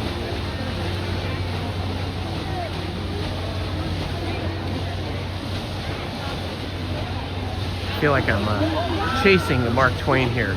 Definitely not racing it, because I think I'd have to run to try to get past it, but walking quickly behind it is like chasing it, not racing it. All right, we are gonna head over here to the Haunted Mansion next, because I can never get enough Haunted Mansions. Well, we are still in the original Haunted Mansion decoration and set. It's the usually the third week of August that the Haunted Mansion turns into the Nightmare Before Christmas Haunted Mansion. But right now, we're still looking at the original Haunted Mansion.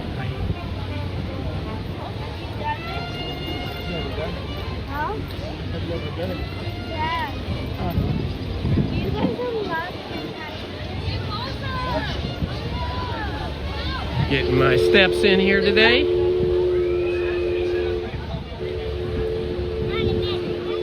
Oh boy, Strollerland is huge today.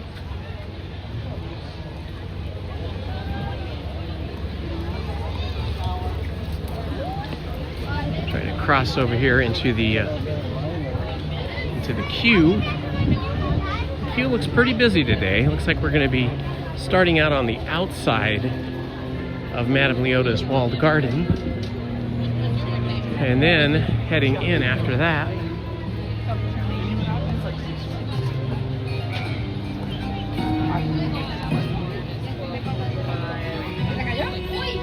Let's see, are her eyes open or closed? I think they're open. That was a question the other day. But then when you get over to the other statue over here, I believe her eyes are closed. Hard to say. She's looking down. Most of these have eyes open, but the eyes are not that visible or recognizable.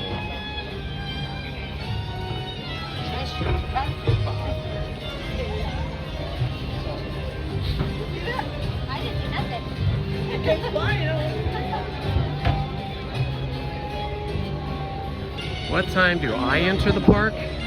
Well, you know, I like to sleep in. So if I was just waking up on my own without the alarm clock, I'd probably be here at 10:30 every day. But I do try to make an effort when it's busier at the parks or when it's hotter to get here earlier to avoid the afternoon crush of crowd and also the intense heat that can happen here in Anaheim. So lately I've been aiming to get here between 8:30 and 9. So for me, if I want to be here at 8 a.m. and rope drop, I got to get up at 5 because I got to have my entire pot of coffee. It's like 6 cups of coffee, and I've got to have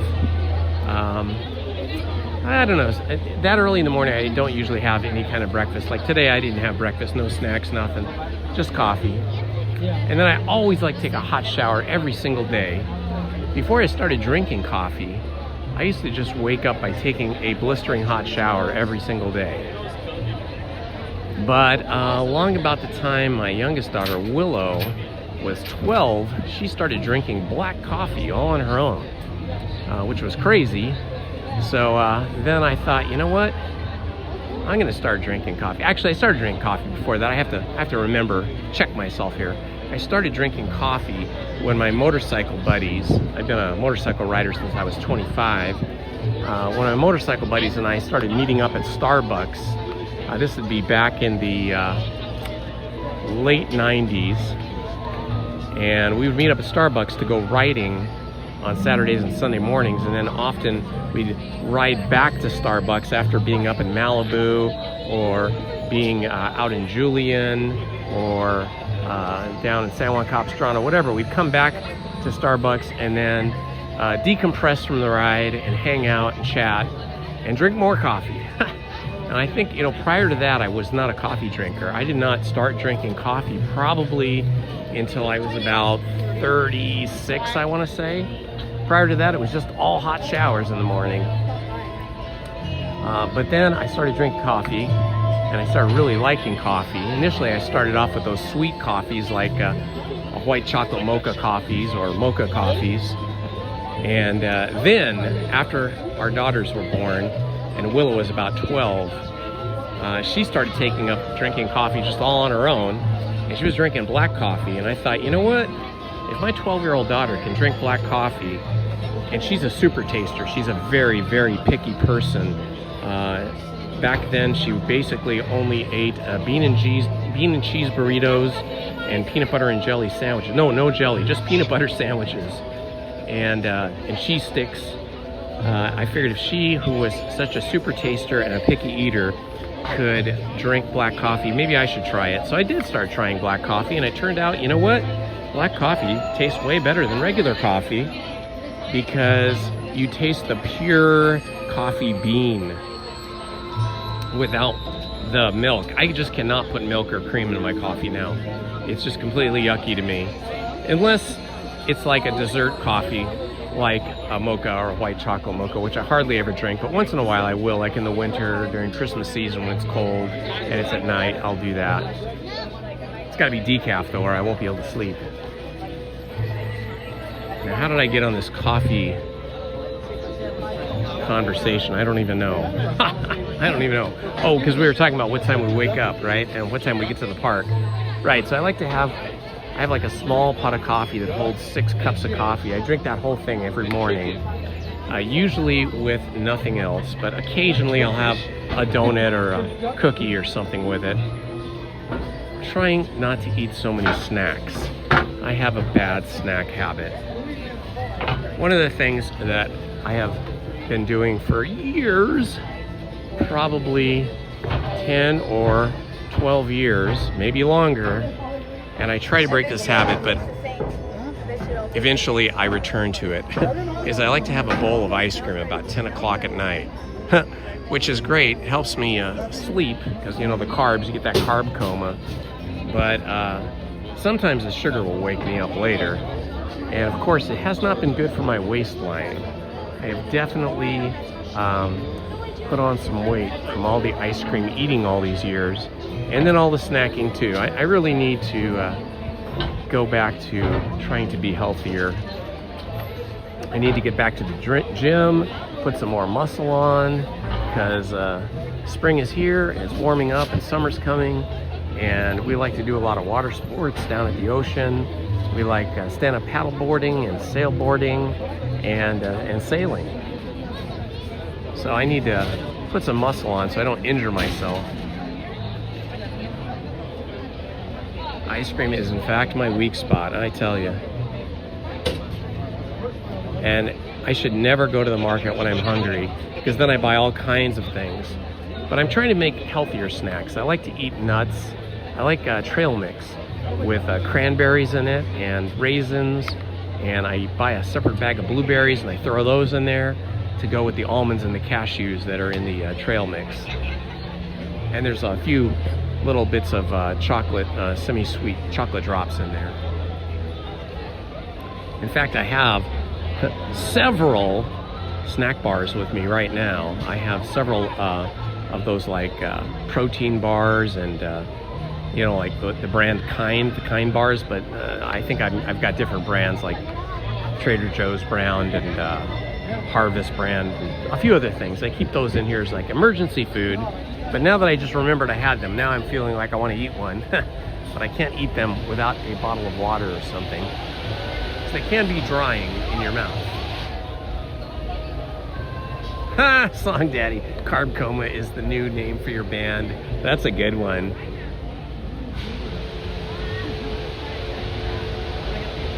Edwin, you are so right. Carrots and celery sticks are very good. Lizzie and I go through periods of time where we'll sit in front of the TV and we'll get carrots or celery sticks, and then we dip them in Bob's blue cheese dressing, or she likes ranch dressing. So I guess that's a little better, but you know, the dressing probably has some yucky oil in it, like vegetable oil or something. So it's probably not as good as just eating them naturally. Or sometimes with peanut butter. But peanut butter is pretty high in calories too.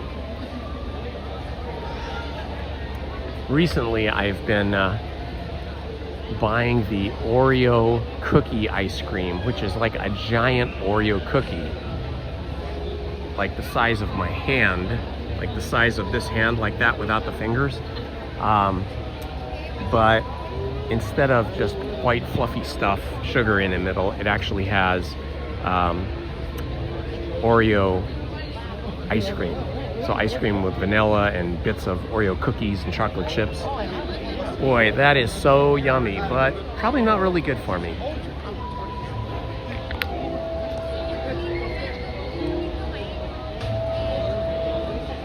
Hello, Lost Coyotes. Good morning. Good morning, Disney girl Laura. Again, I think I saw you earlier, but hello. Hello, Shell E.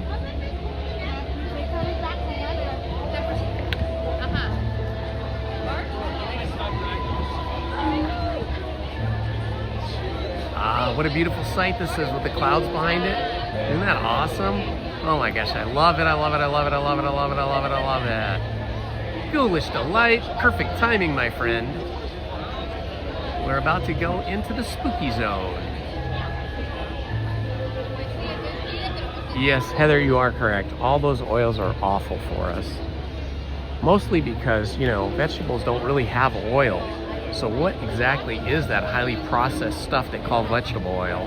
My understanding from, I'm kind of a history buff. I like to watch history videos. I like to read history books and history articles.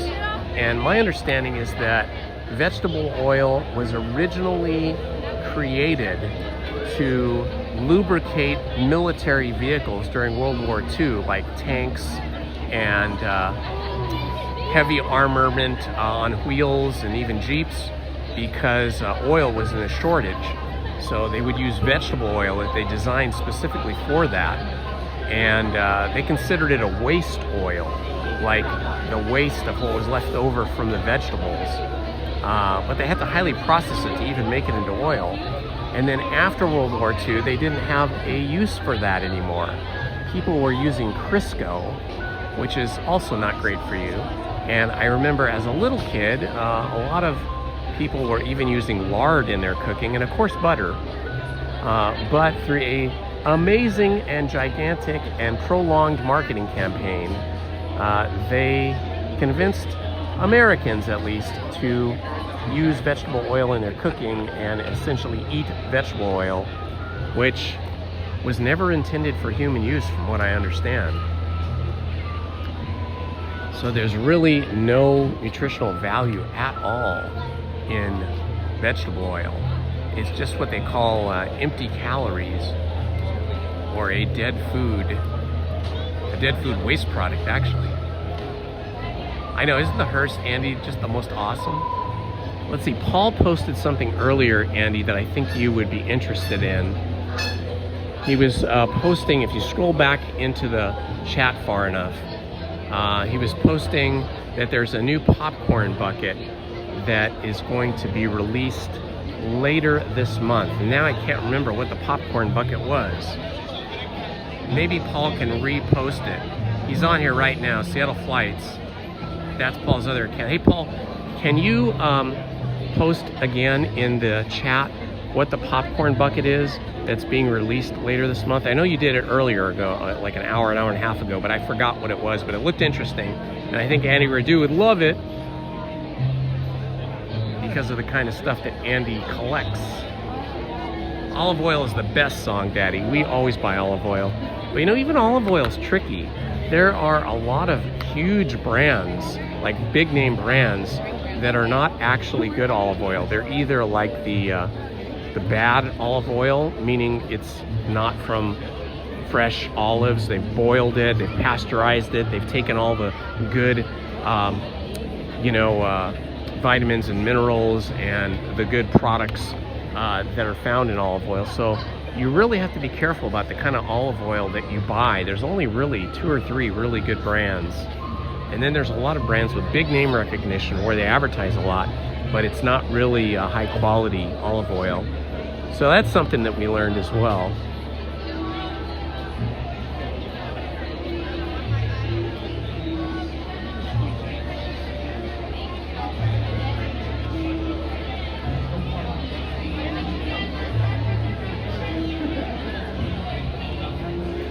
Heather, what is $37.99? Is that the popcorn bucket? We need to know what the subject matter of the popcorn bucket is.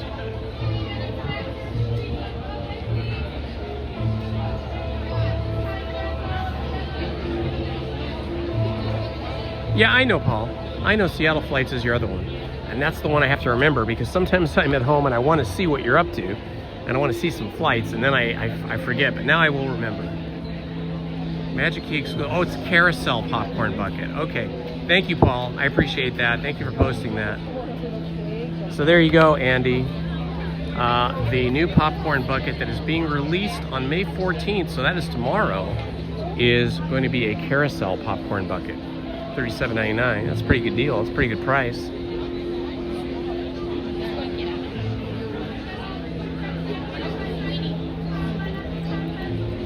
Yeah, we also use avocado oil. We use olive oil and avocado oil and a lot of butter. I cook with a lot of butter. Whenever I cook, I don't cook that much. I'm not really a good cook, but I can cook a few things. And I use butter most of the time. I just like the flavor of it. I remember my mom and my aunts and neighbors, they used to use lard, which smells up the house, but it actually has a lot of flavor to it, like positive good flavor, and it's a good oil. And then they also used to use bacon grease for some things, where they would cook with bacon and then use that bacon grease to cook other things like vegetables and so on and so forth for the breakfast.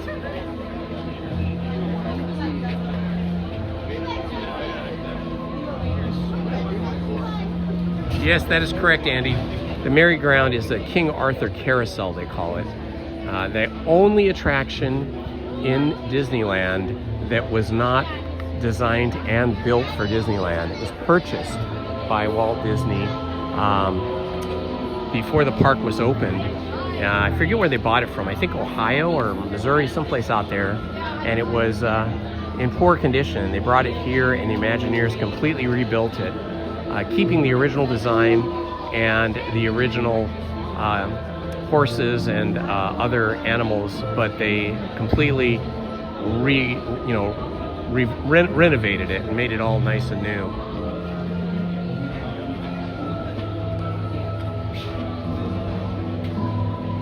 Louis' Wild World Conservation Station at Disney's Animal Kingdom will open with a virtual queue. Oh, nice. Thanks, Paul.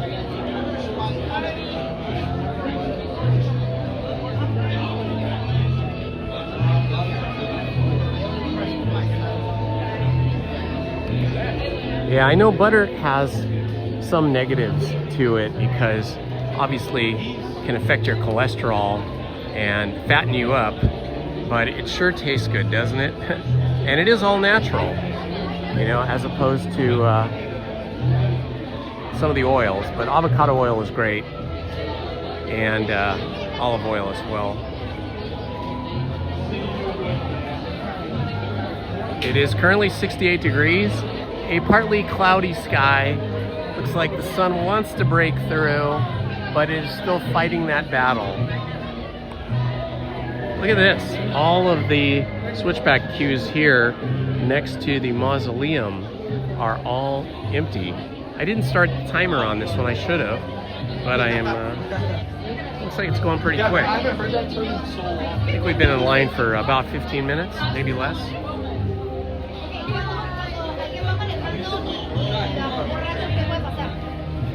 Okay, Andy, I want to ask you this, and this is a question for everybody as well.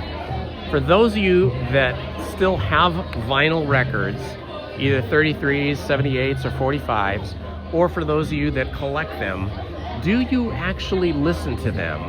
And if so, how often?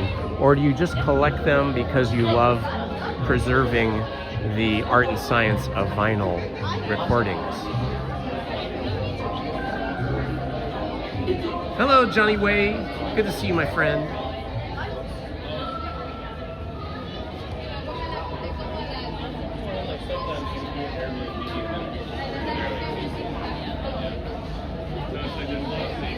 Let's see how we're doing on battery. We're at 55%, so we're fine for this ride.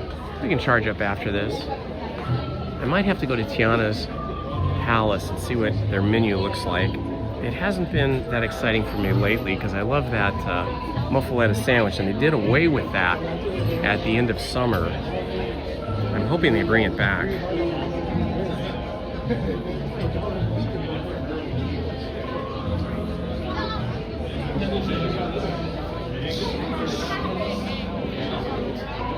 Kind of a light attendance today. I noticed that when I pulled into the parking lot. I parked in the Toy Story parking lot, and it was not very populated with cars. It was pretty empty. And then going through the security line didn't take much time at all. And then coming into the park was very quick as well. I mean, basically I walked from my car right to an empty security line, got checked in, had to wait probably under 10 minutes for the bus to come, and then got brought over here to Disneyland, where I got right in. I had to wait maybe 60 seconds for the person in front of me to scan in, and then I was in. It's been light all day. 11:17 a.m. I'm like, do we stop? I think we go, guys.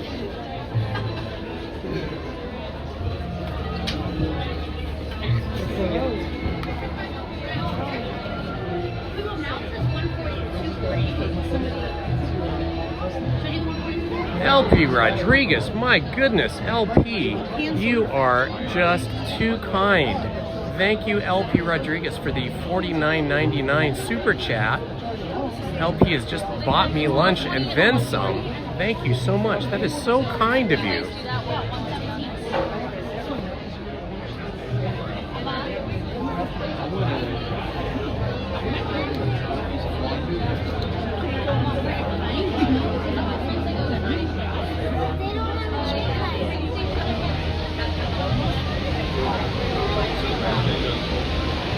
Thank you, LP. I just sent some emojis your way. Somehow at the end there I got Santa, but that's because Santa likes to bring gifts to people, and you have gifted me a very nice lunch, my friend. Thank you so much. All those emojis are for LP Rodriguez.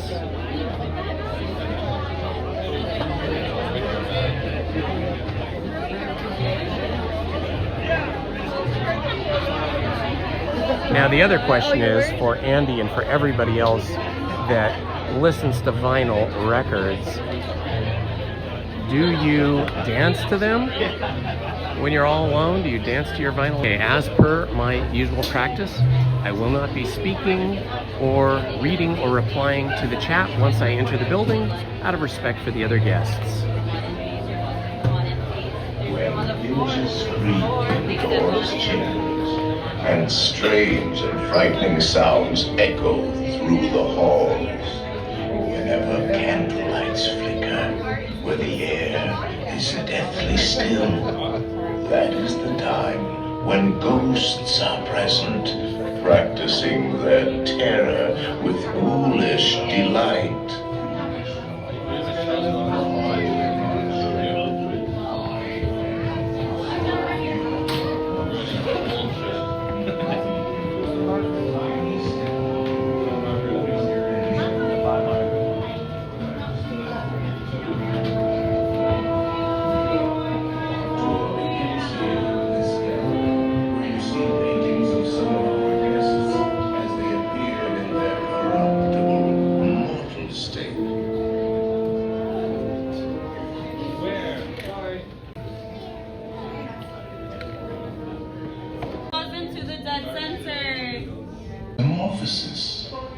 Is this hot room actually no windows and no...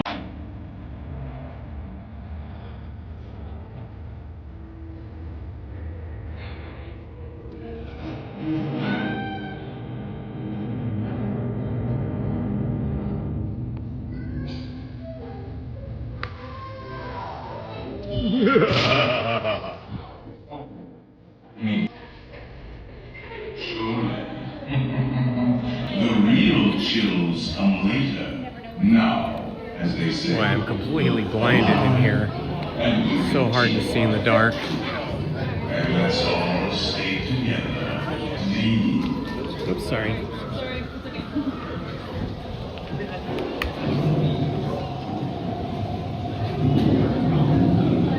There are several prominent ghosts who have retired here from creepy old crypts all over the world.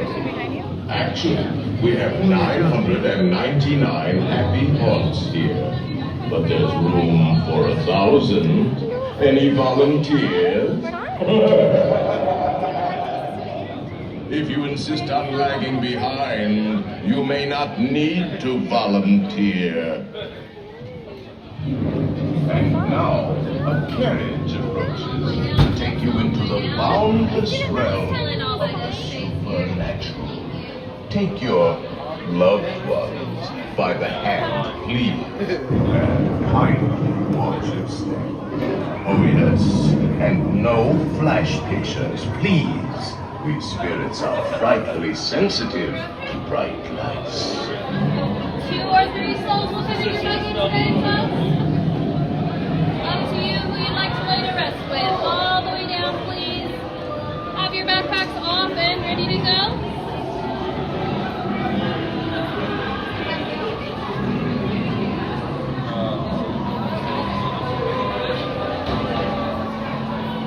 All the way down, folks. Please deliver that space here. 2 great souls.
Welcome to the Doom Buggy. Spirits will materialize only if you remain safely seated with your hands, arms, feet, and legs inside and watch your children pose.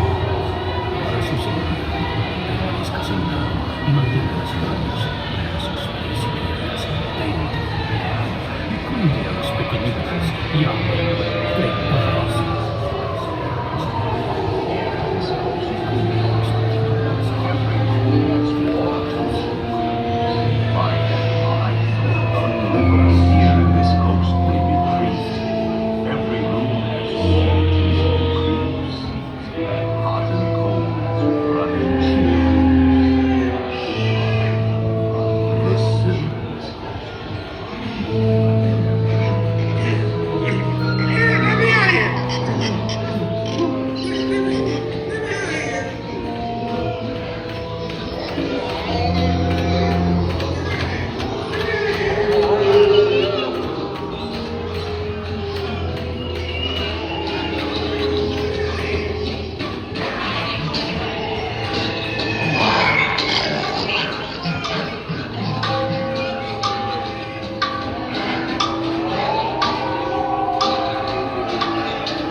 Send us a message from somewhere beyond. Goblins and ghoulies from last Halloween, awaken the spirits with your tambourine. Crazy and toads in a pond. Let there be music from regions beyond. Wizards and witches, wherever you dwell, give us a hint by ringing a bell. They're assembling for it. Okay, watch the table. I'm gonna zoom into the hidden Mickey.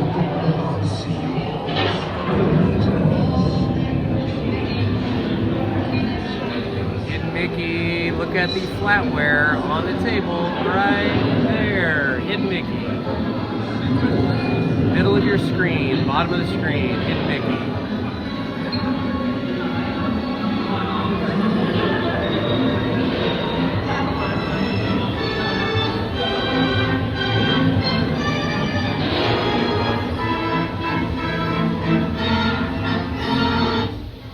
We have been unavoidably detained by anti-spirits. Kindly remain seated in your doom buggy, please. We will continue our tour momentarily.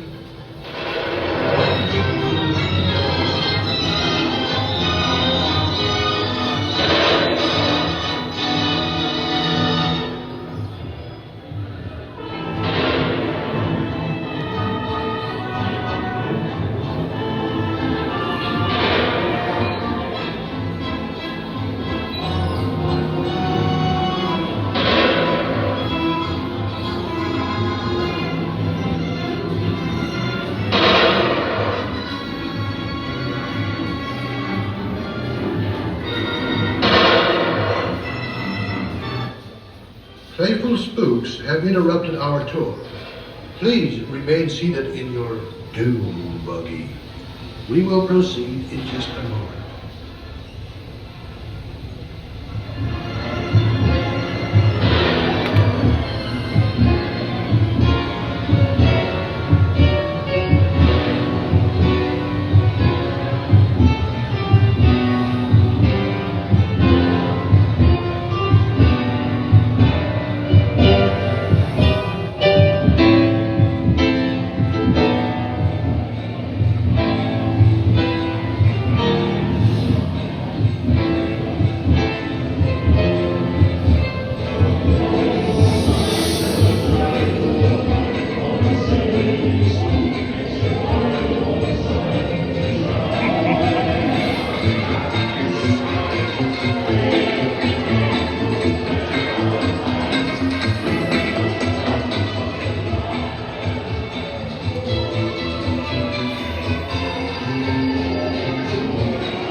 unavoidably delayed by frantic spirits.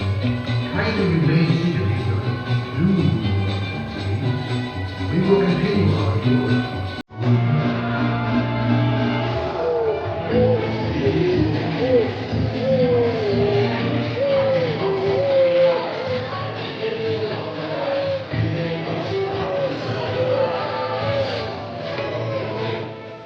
Faithful spooks have interrupted our tour. Please remain seated in your dune buggy. We will meet you in just a moment.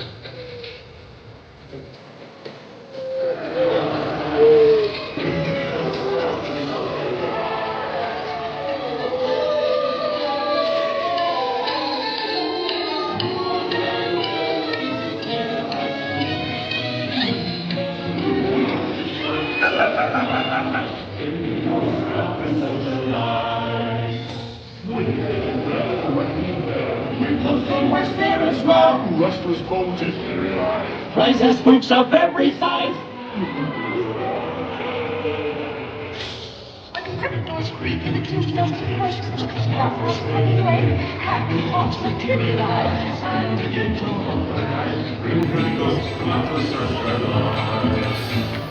close your eyes and don't try to look for the scenes. Makes it wild side.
Be sure to bring your death certificate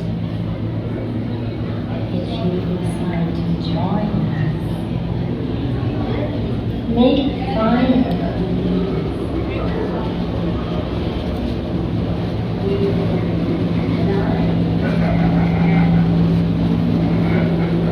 Yeah, those hitchhiker ghosts can be pretty aggressive. Try to take your seat from you. All right, my friends, what a fantastic morning so far. We started off the day with Big Thunder Mountain. It was awesome. And then we did Rise of the Resistance, Star Wars Rise of the Resistance. Followed that up with Smuggler's Run. And now we've just completed Haunted Mansion. LP Rodriguez was so kind to buy me lunch, so I am going to go find someplace to eat. You guys can hang out with me through lunch. We'll chat, have a good time, and I can recharge my battery while we're sitting there. And then we will continue. I want to do the Mini Adventures of Winnie the Pooh again. I keep trying to see those bears. I've only seen them one time because I always forget exactly where they are. But we will find them. All right, I'm going to walk here by Tiana's Palace and see what the menu is looking like now. I hope one day they bring back the muffaletta sandwich, which is my favorite, but they do have some other yummy things here. So we will check it out. Looks like there's still a few tables available, which is always good. Let's see, they've got the house gumbo, 7 greens gumbo with chicken and andouille sausage versus the house gumbo, which is chicken, Cajun spiced half chicken, shrimp and grits, seasonal po' boy. I wonder what the seasonal po' boy is. That would be similar, I suppose. it's a little busy in here. Do you guys have the po' boy sandwich today? We have the anchovy po' boy sandwich. Oh, excellent, excellent. Onto a po' boy sandwich. We'll definitely try that. Yes, but the ones in here are served cold. Let's see, there's roasted andouille sausage, lettuce, tomato, mayonnaise. That'll work.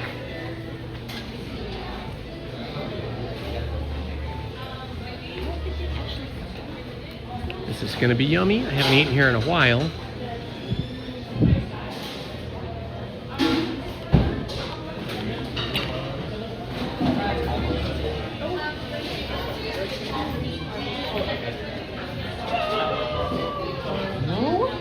Chicken fettuccine alfredo at Pizza Planet. Yep, that's probably yummy. I do like to eat that at home. I don't usually buy pasta. I was saying this the other day on Monday. I don't usually buy pasta at Pasta is so easy to make. It's all about the sauce and the things you put on it. I like to put shrimp and other types of shellfish, sometimes chicken, on my pasta.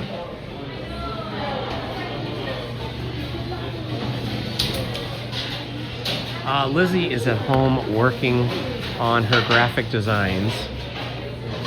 She is still a working woman. She's a bit younger than me, so she hasn't retired yet.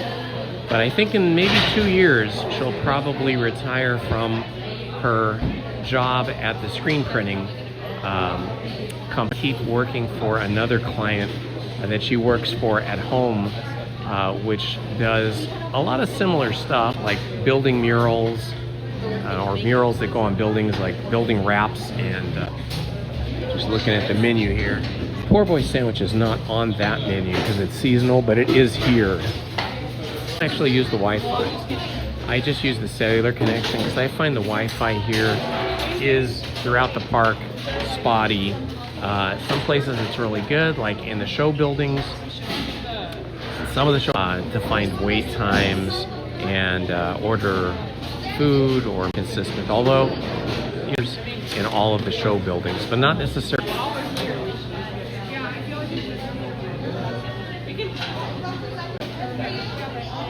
Yeah, Big Thunder Ranch barbecue.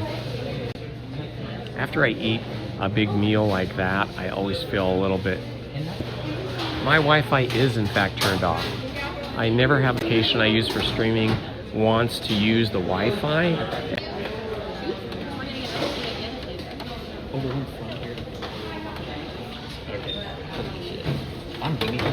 Monday. It's a chicken sandwich on beignet bread. Building. Once I get outside of this buffet, this beignet thing. Awesome.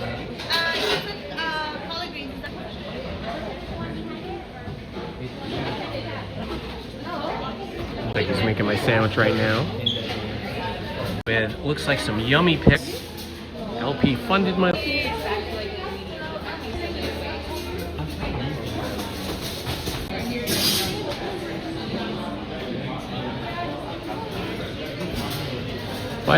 Something like that, please forgive me. I cannot tell anybody's gender really on the chat unless your name is specifically a female. So give me a little grace on that. You can always correct me. You can always tell me what your pronouns are. I would appreciate that. I like to be respectful of everybody, and I like to.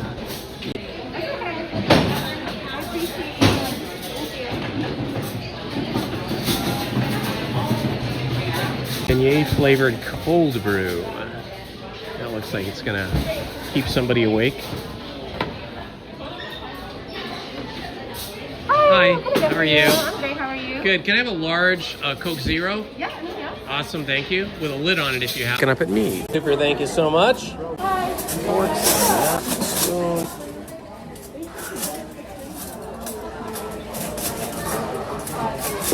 Hi, how are you? All the way down. Mango pasta this time? Yeah, let me get that for you.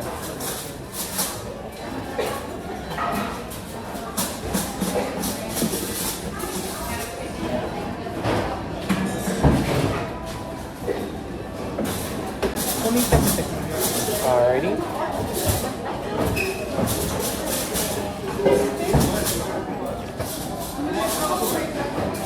here? I don't need one, thank you. All right, thanks so much. Okay.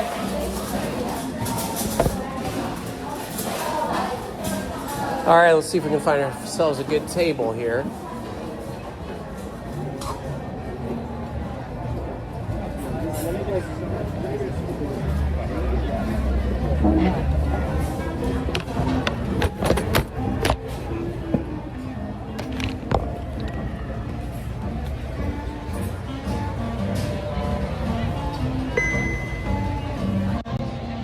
All right, my friends, look at this awesome poor boy sandwich I got. The giant andale sausage and some yummy looking pickles and some kind of a probably spicy cheese sauce with rice and some other spicy pickles and a soda, all courtesy our good channel friend, LP Rodriguez. Thank you so much. Thank you for this meal, LP Rodriguez, and thank you for your support.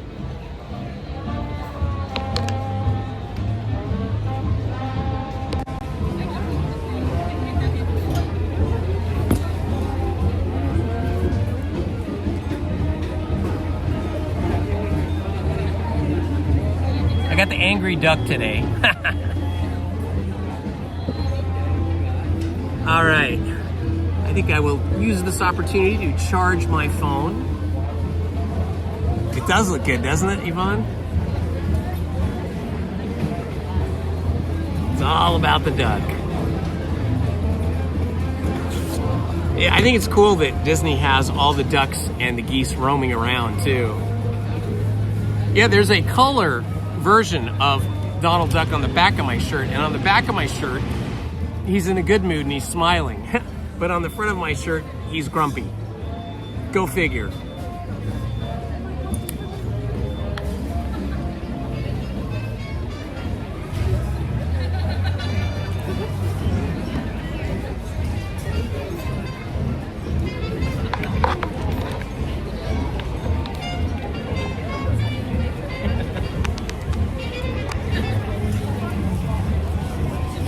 All right, we are charging. This is gonna be a messy meal because of all that sauce, but I got a lot of napkins.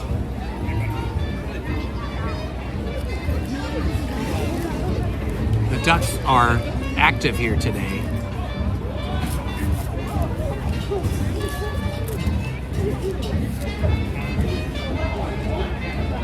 Artesian meat cylinder.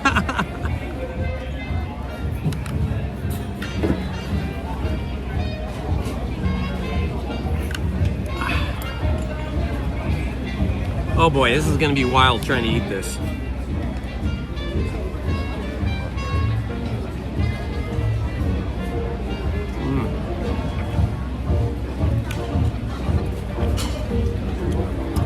Tasty.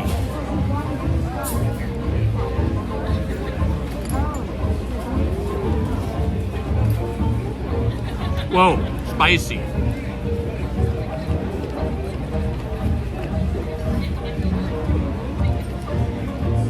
I did, Andy. I did watch that. Thanks for that recommendation. It was crazy.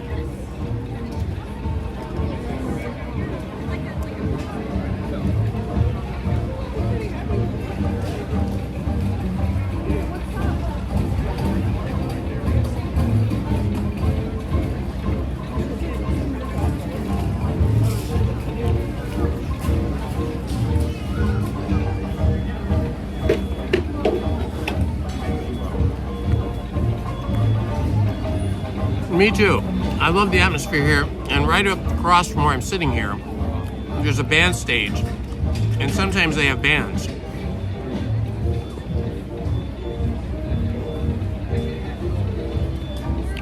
I feel you, LP. I'm a little worried about that myself, but my cure for heartburn or a burning tummy is ice cream.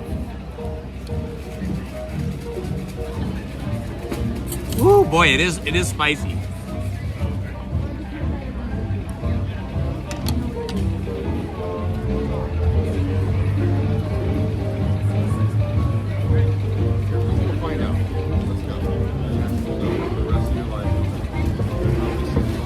Fox Ghost, that's so funny.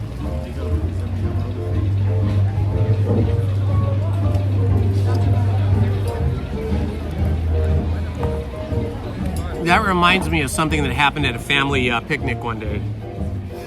Many years ago, we had a family picnic. My daughters were very little. I think Willow was still like a baby, like 18 months. And Shelby was like 4.5 or so, 5. And my whole family was there. My mom, my dad, my 3 sisters, myself. I think my niece was there. And I had brought my little dog, Harley, which was the best dog. He was so great. Harley was such an amazing dog. I got him at a dog pound where he had been brought there and released by his owner. I think the story is that they lived in an apartment and they weren't allowed to have dogs, and they got caught and they had to bring this dog in. It was a shaggy dog, a beautiful shaggy dog, and he was pretty big, like a medium-sized dog, probably about like 45, 50 pounds. But whoever had him before, they had trained him so well. You know, you could tell him to sit, just like this. Sit, Harley, and he would sit. You could place like a dog bone or something like a treat on his nose, and he would just sit there and not eat it until you said okay. Then I also trained him to get up on a chair and sit at the dinner table and have a plate of food in front of him, and I would spoon feed him with a fork, and he would not try to get a paw on the table. He would not try to get anybody else's food. He would not try to get the food on his plate. He would only eat when hand-fed with a fork, and he was very gentle about it. So he was a really great dog. But we were at this family picnic, and we were barbecuing hot dogs and hamburgers. And my sister Loretta was very chatty, and she was chatting away with, I think, my mom, and she was holding her hot dog out like this while she was chatting, looking in this direction.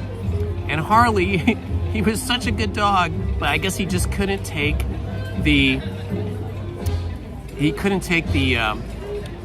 attraction to this hot dog. And my sister's talking, and all of a sudden, boom, she goes, ha! And he had just snatched the whole hot dog, bun and all, out of her hand and gobbled it down in like 3 bites. It was so funny.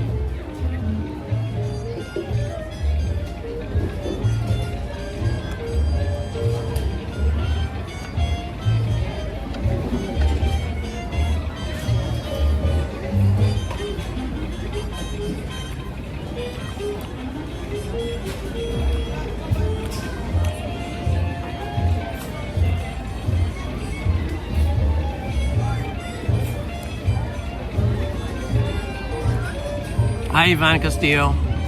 Yeah, that was like the only time Harley did a bad thing, but it was very cute. Everybody laughed about it.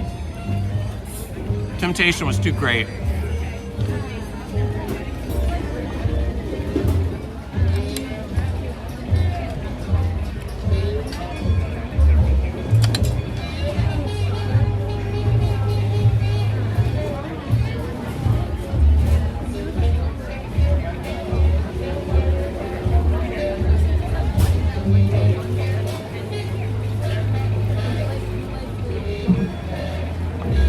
Disneyland has a very good selection of foods, sort of themed after different attractions like Tiana's Bayou Adventure. So we have Tiana's Palace,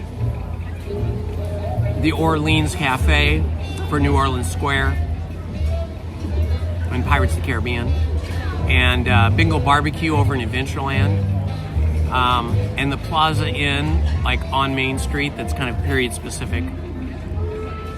You have a 50-pound golden doodle staring at you. I love golden doodles. They're so cute. My neighbor down the street, yesterday I was coming into the house, and she was walking by, and she had a brand new dog. It was so cute. It was kind of furry, you know, kind of a little bit of long fur, and it was kind of a warm, rusty, kind of yellowy color, but a couple different 2 or 3 shades of color in there. It was very sweet. It was obviously a puppy. And I said, oh, what kind of puppy is that? It's so cute. Is it a cockapoo? It must be a big cockapoo. She says, no, it's a golden doodle. I said, oh my gosh, that dog's gonna be huge. She goes, no, they told me it was gonna be small. I said, there's no small golden doodles. You're gonna have an 85-pound dog on your hands in a year or two. Lawrence Welk, very good. So, California Adventure has more variety of foods than we have here, and kind of higher level and more expensive foods as well. What is the one food that is very common in America that we do not have here at Disneyland and we do not have at California Adventure? What is the one food? Can you guys think of it? It is a food I never eat.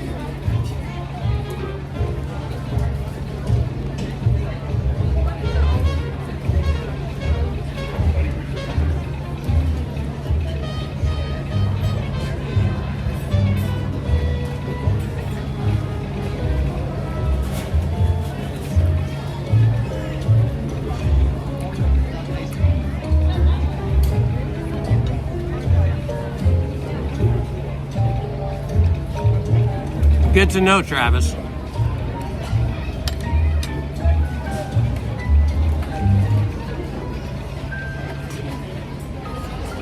True, they don't have that. That's not the kind of food I'm thinking of.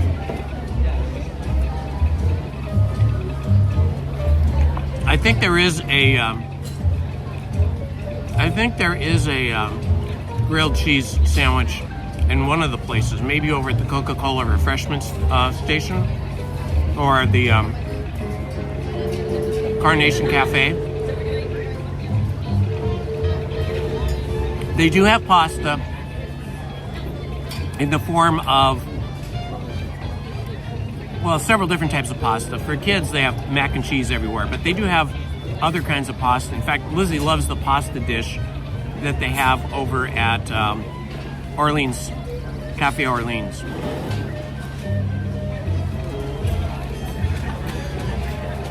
No? Succotash. Yeah, they don't have that either. Now, this is a common food that a lot of people eat. Lizzie loves it. They don't have it here, and I never eat it because of a bad experience I had with it. Not here, somewhere else.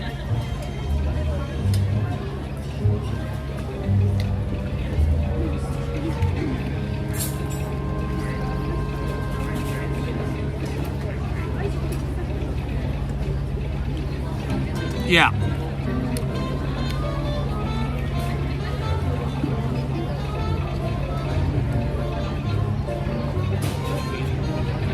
Travis, you're too kind, my friend.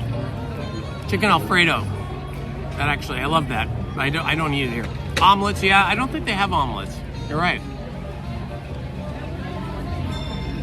Ding, ding, ding, ding, ding, ding. Song Daddy got it right.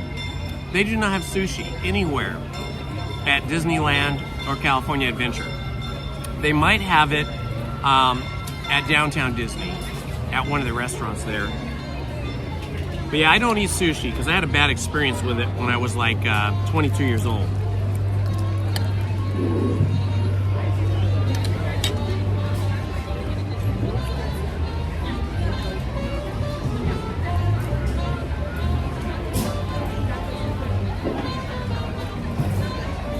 No, they do have fried chicken somewhere. Although I think maybe they just mostly have broiled chicken. So maybe they don't have fried chicken. It's like broiled or baked. No, we're talking both.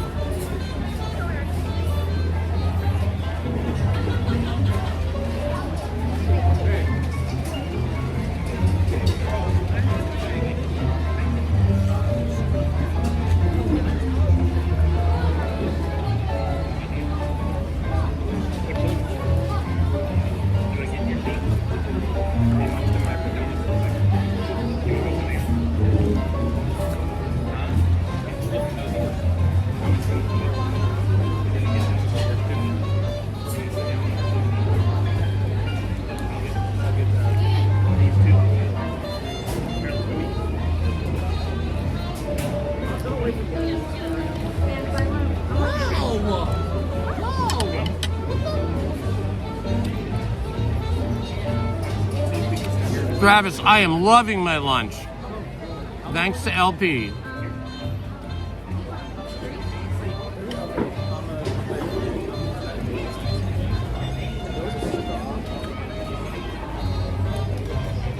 You have to be okay with spice though. This is a very spicy meal. And these pickles have a very strong flavor, but they're yummy.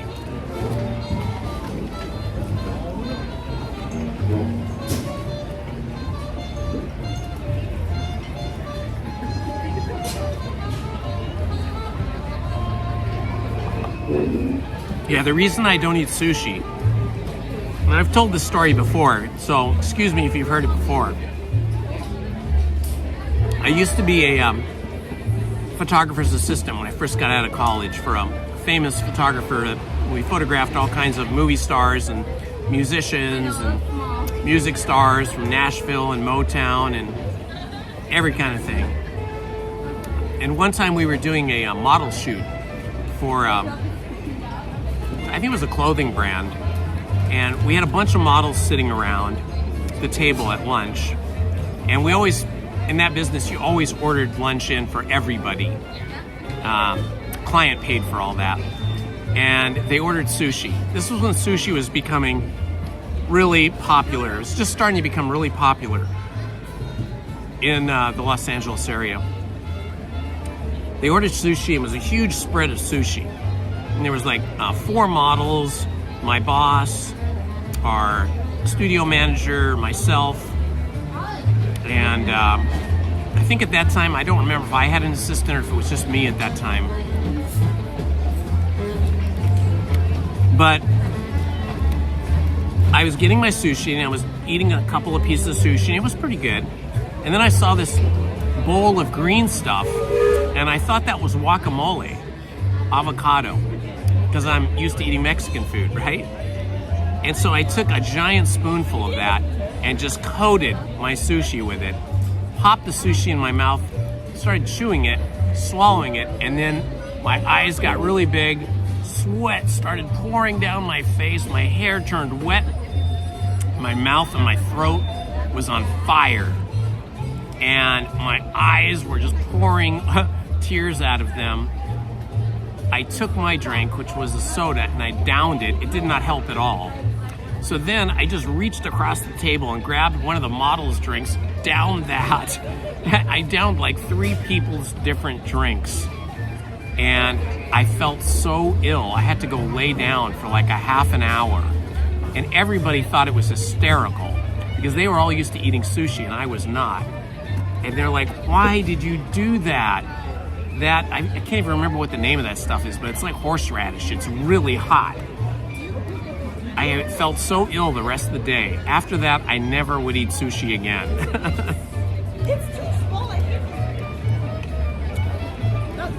Well, did Mater do the same thing in Cars 2?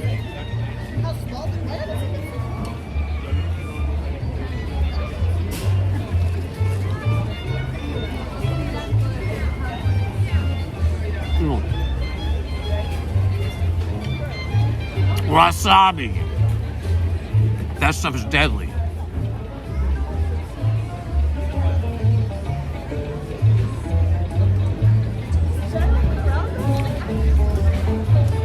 I think they should come with like a warning and instructions on how to eat sushi for a newcomer.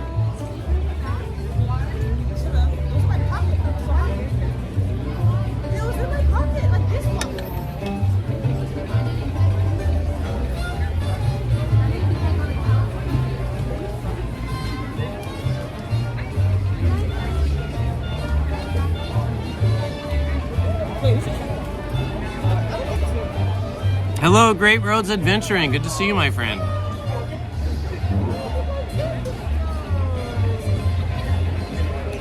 Well, yeah, whenever you eat something that's like incredibly hot, drinking milk helps. But we had no milk in our studio. We did not stock milk.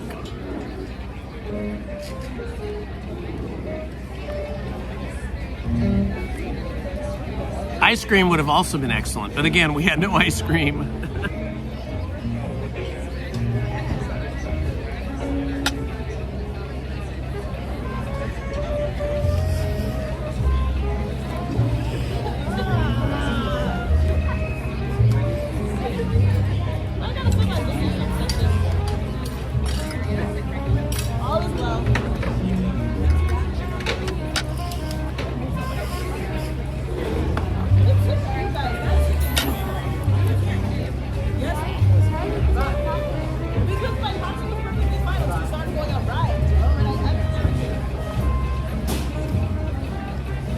Party of 5, we are eating at Tiana's Palace, courtesy LP Rodriguez, who paid for this meal today.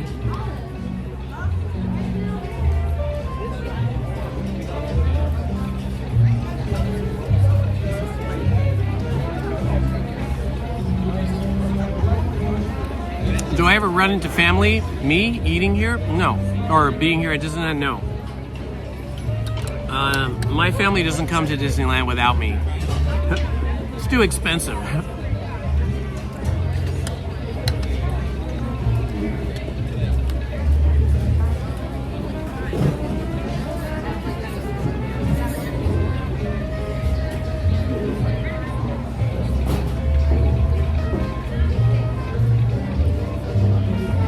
Hello, Johnny Utah.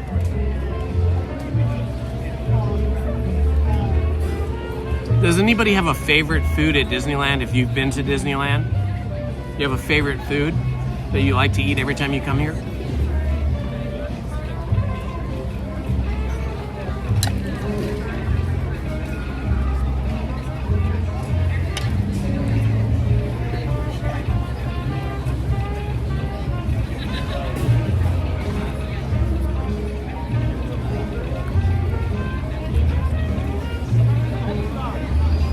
Hello, Ali Jimenez.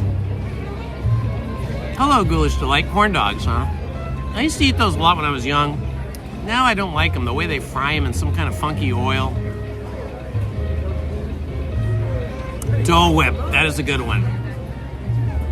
Yeah, because you can't get Dole Whips anywhere, really. Just here at Disneyland. Maybe over at Disney World, maybe.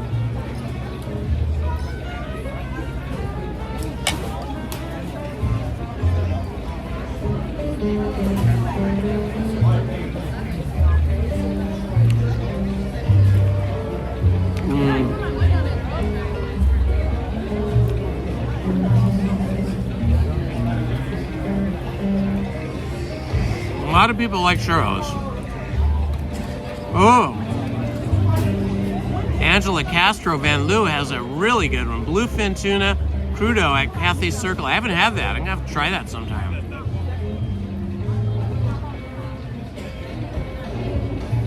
The park is not that busy so far. I think it's gonna get busier now. It always does after 12 noon.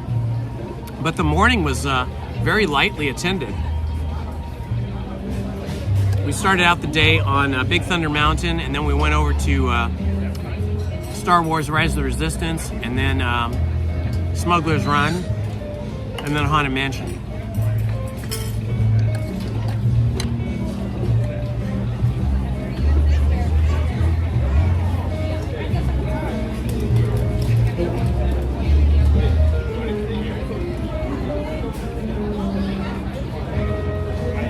They've already started having grad nights, yeah. They've been having them on different days, probably like Fridays and Saturdays. Wow, I don't remember the donuts, Paul. I would definitely eat a donut over a churro.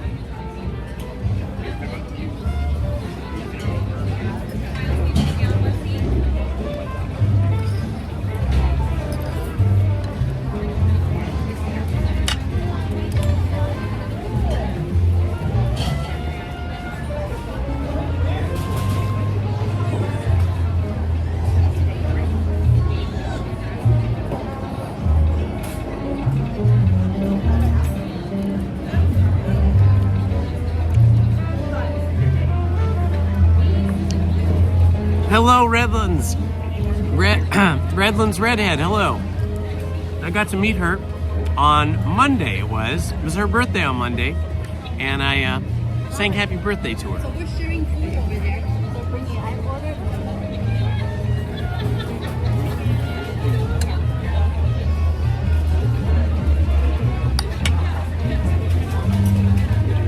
It's really good, Andy. Very spicy, but very good.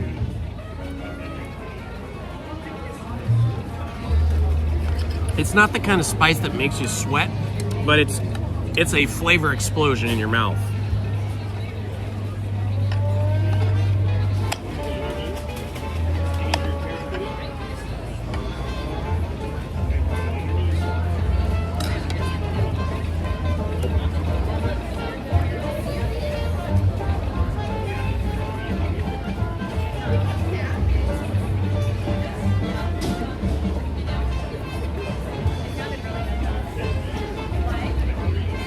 Yes, black and white Donald on the front and color Donald on the back. Hey, Joshua. It was so nice to meet you, Redlands Redhead. You were dressed so nice. You were so pretty.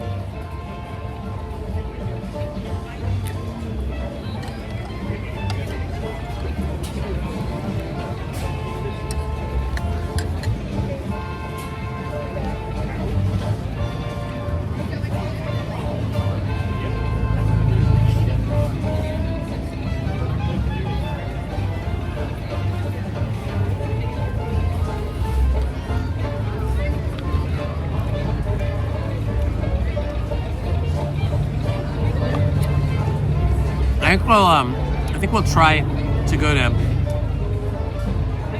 the Mini Adventures of the Winnie the Pooh attraction right after I finish eating.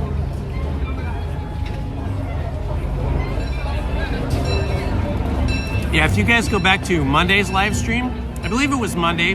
Was it Monday or Sunday?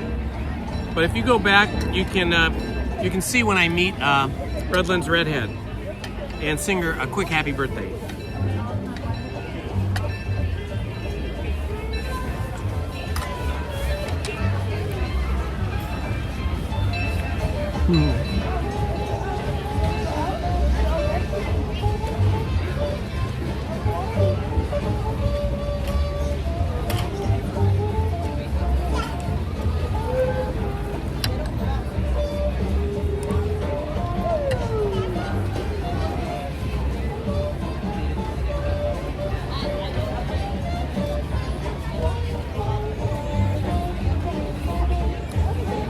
So look at the Sunday live stream. And you can see me meet Redlands Redhead.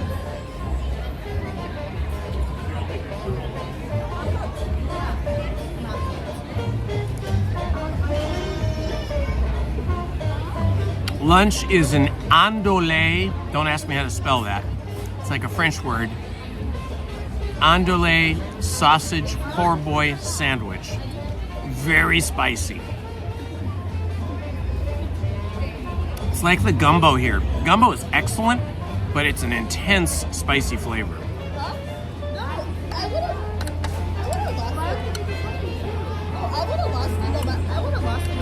Because I think it fell off.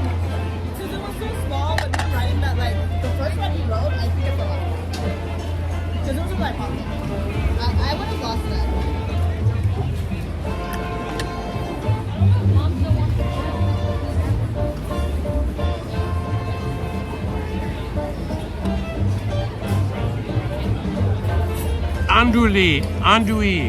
Andouille.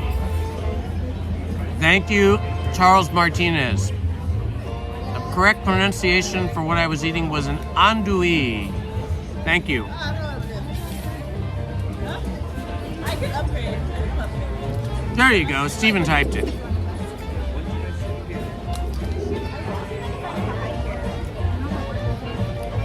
Thank you, El Patron.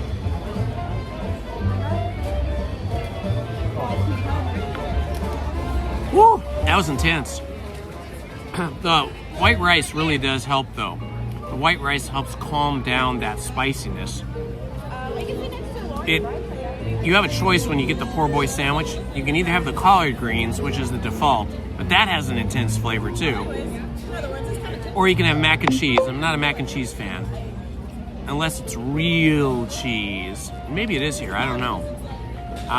Or you can have the white rice. I got the white rice because I know that white rice will absorb some of the heat, some of the spice from your food. It helps keep your stomach from going crazy. Settles your tummy.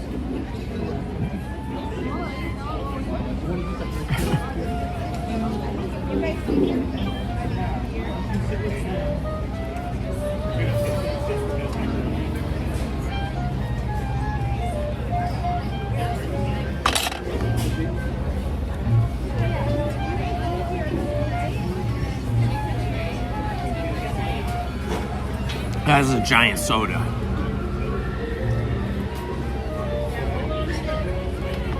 Oh, do they? Ooh, Redlands Redhead. Thank you for that tip. So I could order a shrimp po' boy. So it's like a secret menu item. Oh, I would like to have that. I love shrimp. I always have a couple of bags of frozen shrimp in the freezer, ready for me to make pasta or pizza.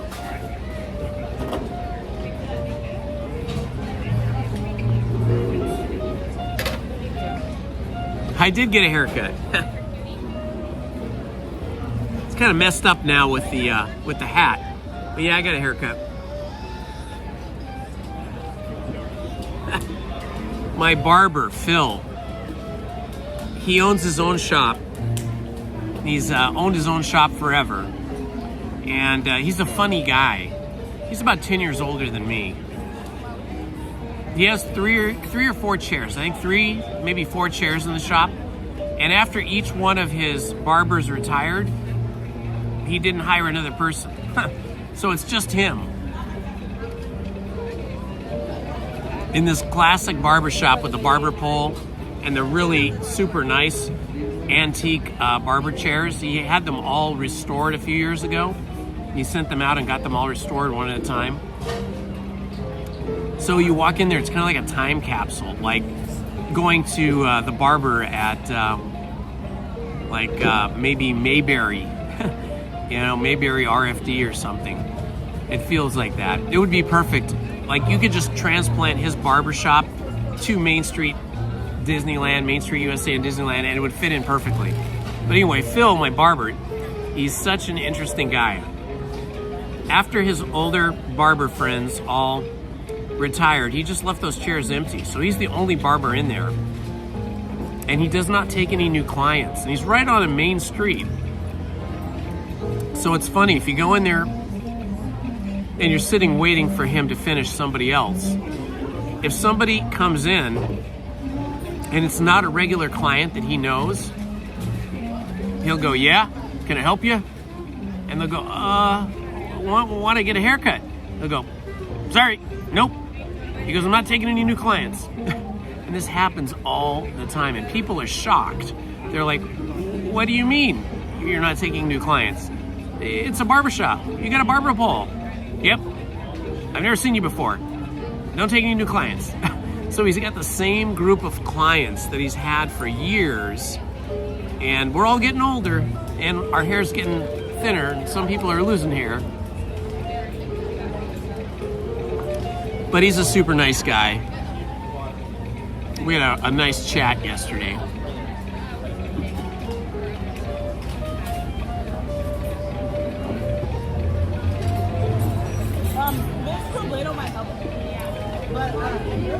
Yeah, that sounds about right, Heather. All right, my friends, let us head to the mini adventures of Winnie the Pooh. Thank you again, LP, for lunch. I appreciate it, my friend. That was very nice of you.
All right, that was super yummy.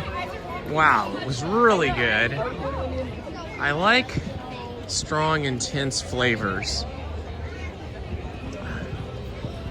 But some strong, intense flavors come with like cayenne pepper or some kind of intense chili, and I cannot eat that kind of stuff. I had to completely give up Indian food because Indian food uses cassium or something, some kind of a spice that is so yummy smelling and tasting, but is so hard on my system. It just makes me ill for like 24 hours, sometimes 2 days. So I gave up Indian food a long time ago. And there's an Indian restaurant just like a block from my house that everybody says is fantastic. And it smells really good, but I just can't risk being ill like that.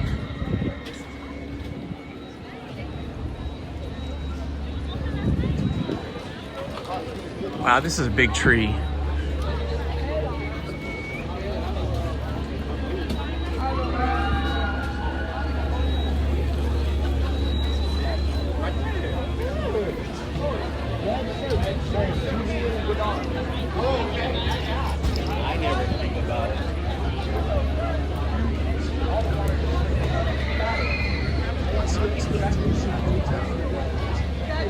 Oh, Tortilla Joe's in downtown Disneyland. Lizzie and I loved that restaurant because it was huge. It was a really big restaurant, so you never had to wait very long. And the food was good, and it was very reasonably priced compared with all the rest of the food in downtown Disney. Unfortunately, for some reason, they decided to tear that down. They're building some other restaurant there now. You know, downtown Disney, the food's kind of high-priced. It's kind of higher-end food than what you find in the parks, and it costs a lot more. And so Tortilla Joe's had a gigantic footprint. It was a huge 2-story building, but a really big building in downtown Disney, and I think they just weren't bringing in enough profit to justify. Oh my gosh, what is happening? There is a massive line for the mini adventures of Winnie the Pooh. And a 70-minute wait for Tiana's Bayou Adventure. What in the world? Why is everybody here in line for the mini adventures of Winnie the Pooh? This is crazy. The line is all the way back here. Oh my gosh, this is a very people-y area. We're gonna have to come back to this later. This is crazy. I never see a line for Winnie the Pooh this long. It's all the way back here to the entrance, the standby entrance for Tiana's Bayou Adventure. Ooh, let's go and raise berets. I haven't been in there in a while. Let's do a little merch search in there. Ooh, these are new. I haven't seen these before. Tiana's Bayou Adventure ears.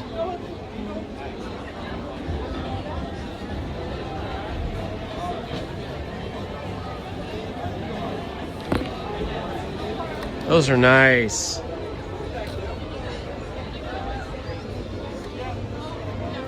And they got these little baby Winnie the Pooh ears that have a little honeybee on them right here.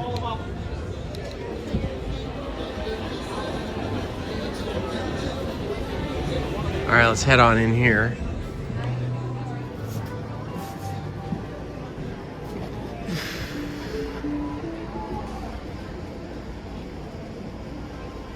That's cool. They got Bayou scenes in the windows now. I don't think I noticed those before. This looks like a new Mickey hat I haven't seen before.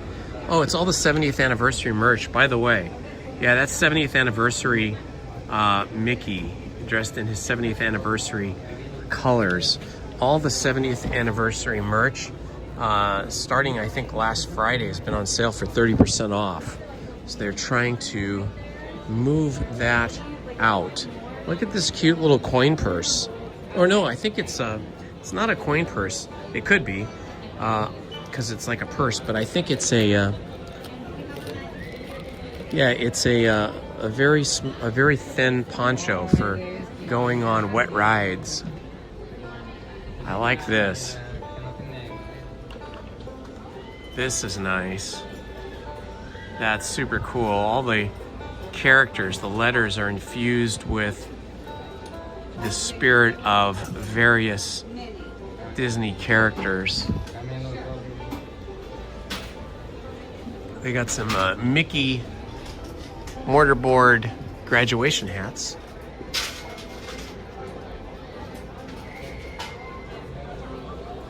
Well, that's an interesting thing. There's a door at the end of a cork, and then there's a little house in there inside this glass jar.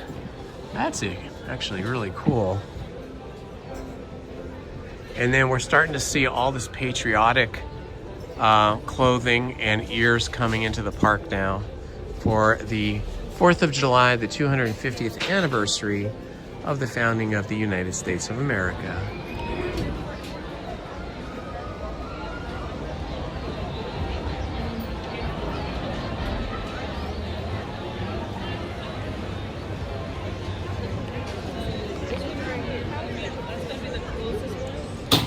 All right, well, let's go hit some other area in the park.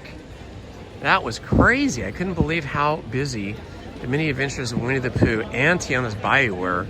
I kind of, never surprised when I see Tiana's Bayou adventure busy, because on a warm day, people love to go on the wet rides. Although it's not that warm here. It's only 69 degrees right now at 12:30 p.m. So it's doubtful it'll get higher than 74 today.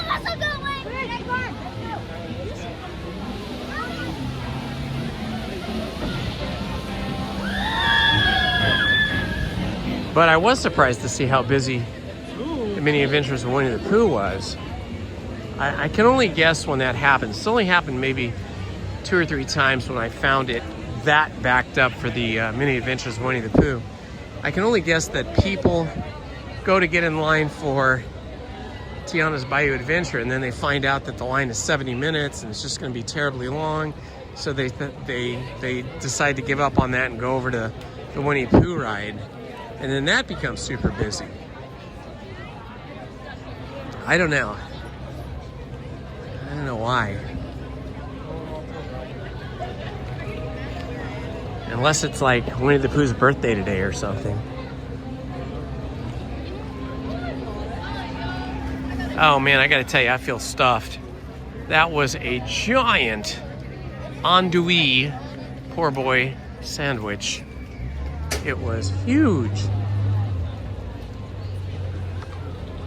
It's like, that was a giant piece of meat. A tube of meat. I don't usually eat that much meat all at once.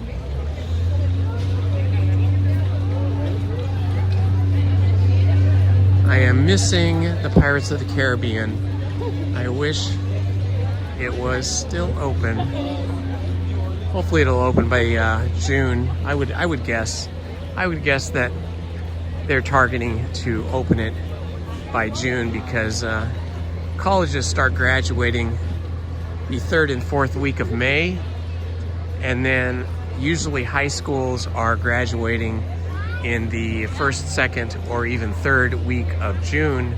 So they probably want to get the Pirates of the Caribbean back open again for that early summer time, because it's such a high capacity ride. It really soaks up a lot of the guests that are looking to go on a ride. And it's such an iconic ride too. I mean, so original. There's a lot of rides that are similar or common to other things like county fairs or other types of entertainment parks. So if we're talking about carousels have been around forever. And everybody has them, and a variety of different kinds of roller coasters have been around forever. So no matter what kind of roller coaster you build and how cool it is, it's still similar to the old roller coasters of yesteryear and the roller coasters that every other kind of park has as well. But Pirates of the Caribbean is completely unique. I mean, it's been copied a lot now by other parks in terms of having a float-through boat experience, but none of them are pirate experiences like Pirates of the Caribbean is. Let's see if we can hit the Mark Twain now. That's a good ride to go on after having a big meal. And we tried to go on that earlier today, and it was, we had just missed the boarding. So let's see if we can make it now. Looks like they're just about to board. So I think I'll be able to get onto that.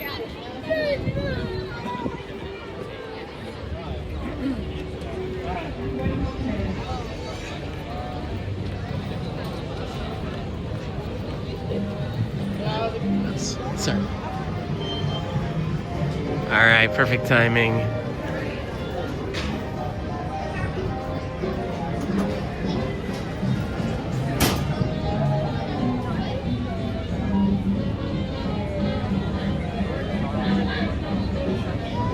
So all right, what is now this? this will be the first boarding call for the Grand Steamer Mark Twain. Board. That's the great job to have. You're up there in the captain's, whatever you call that, control tower, conning tower. I don't know what they call it on a paddle boat, but you're up in the captain's perch there, and you don't actually have to drive this boat because it's on a track. It's kind of automated to some degree. Also, there should be no fires or smoking on board. And now, here's a few words from the First Lady. Bienvenidos a bordo. Para su seguridad, no se sienten en las galerías exteriores y se treten a las mismas. Asegúrense de vigilar y absténganse de... All right, I think I'm going to hang here on the first floor today, on the first deck or bottom deck.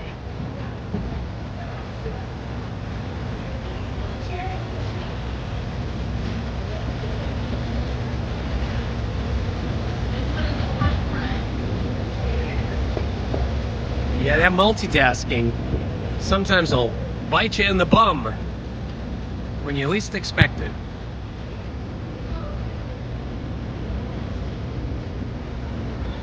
Secure all cargo! All passengers aboard!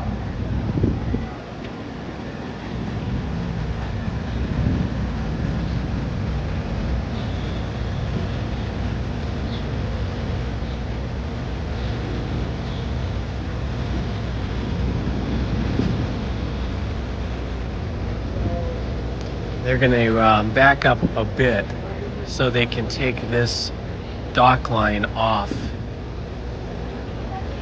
That's what's holding us from floating away. Rivers of America, right there, my friends.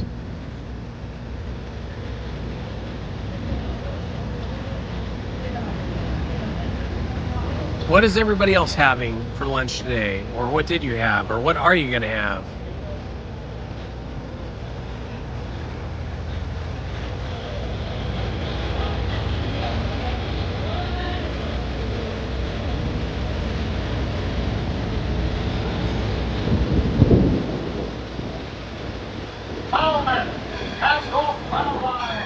Casting off the bow line here. This is the bowman. It's a very important job.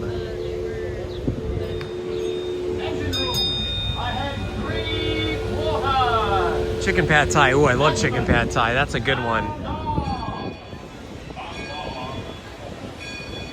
I love Thai food, and I love Chinese food. The Korean barbecue.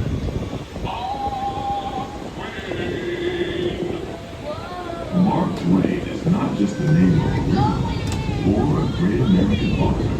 It also means the water here is 2 fathoms deep. Hello, Cesar Morales. Sorry I missed you yesterday. I don't usually live stream on Tuesdays, so that's why I wasn't here. Magnificent Columbia of the Great Northwest. The graceful Missouri of the windswept plains. Air fried meatballs. That sounds yummy. Along the border of Texas and Mexico. I'll be sure to point out interesting sights along the way, and even tell you about a legend or two. We begin our trip right here on the mighty Mississippi. Chicken nuggets. All right, Charles Martinez. Ooh, that's exciting. Hey, good luck. I hope you get hired to be a sheriff. That's awesome. One of my cousins was a sheriff. He went into the war, you know, into Vietnam War. He was older than me, obviously, by about 10 or 12 years. But when he got back from the service, he applied to be a sheriff and went through the Sheriff's Academy for LA County and became a sheriff. And I think he retired eventually after like 30 years as a captain. I think he was a captain when he retired. And he loved it. He loved being a sheriff. Look who we got here. Captain Jack Sparrow walking with the crowd. People want his autograph. He just waved at us. Nice. We've got some pirates over here. Our pirate band. Boy, they're moving along pretty fast. They're keeping up with the Mark Twain.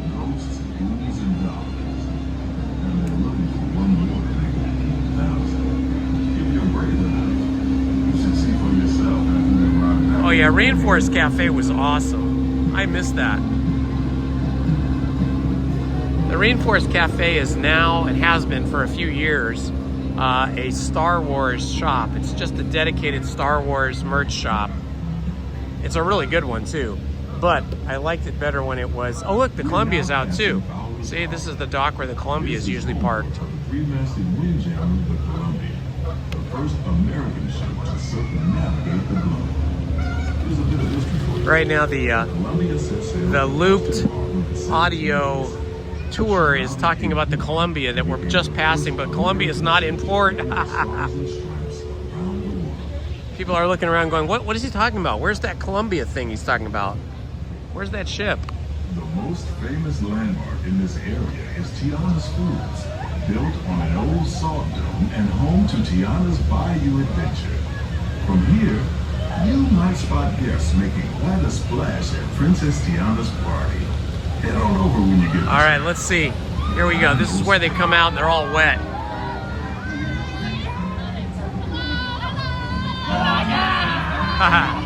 Let's see if we see another one come through here. Let's see if we have another boat come through. Oh, I don't think we're gonna get it. It's gonna take too long. Ah, bummer. Got a lot of geese out. Oh, here comes somebody. There goes a boat. They're all wet.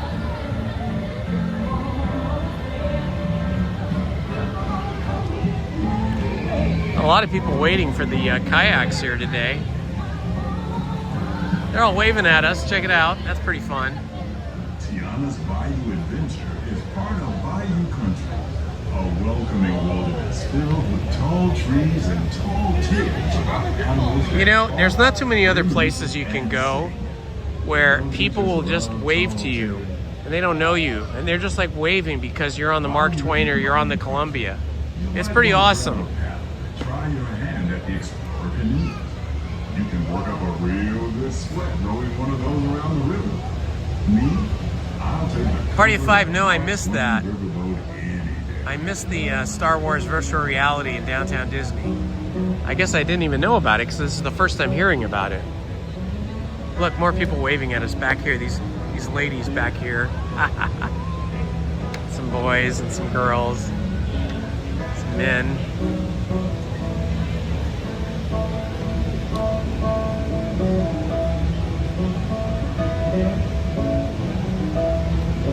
Oh my gosh, a canoe marathon.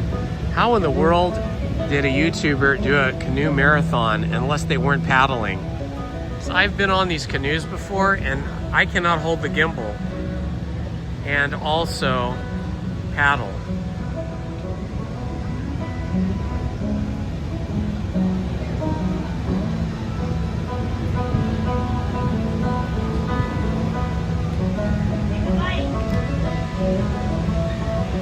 As we head into the remote areas of the rivers of America, You're in for a real treat. I've been navigating these parts for years now, but I never get tired of taking in the breathtaking beauty of the Columbia River. The majestic trees, the stunning rock formations, the cascading waterfalls, the moose, deer, and elk along the banks. It's all so magnificent and so peaceful.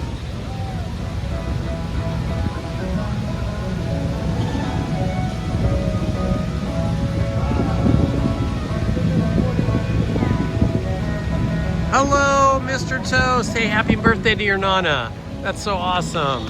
How old's your Nana today?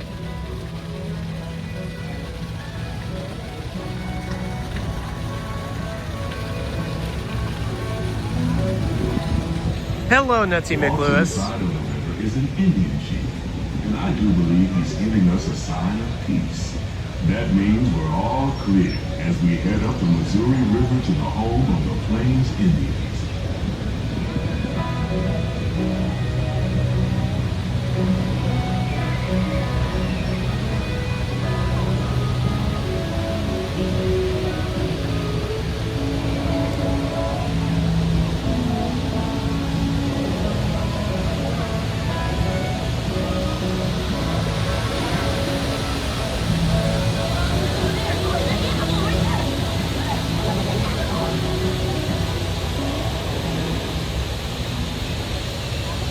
Off the port side of the river is a wise old shaman, sharing a story for all of us to hear. He's telling the tale of how a woodpecker taught a young tribesman to take a hollowed-out branch and turn it into that most wondrous of musical instruments, the flute. It's a legend the Lakota have passed down from generation to generation.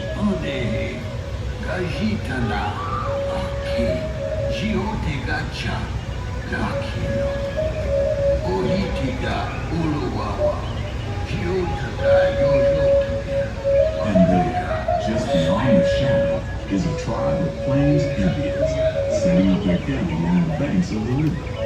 They'll be here for a few months and then move on.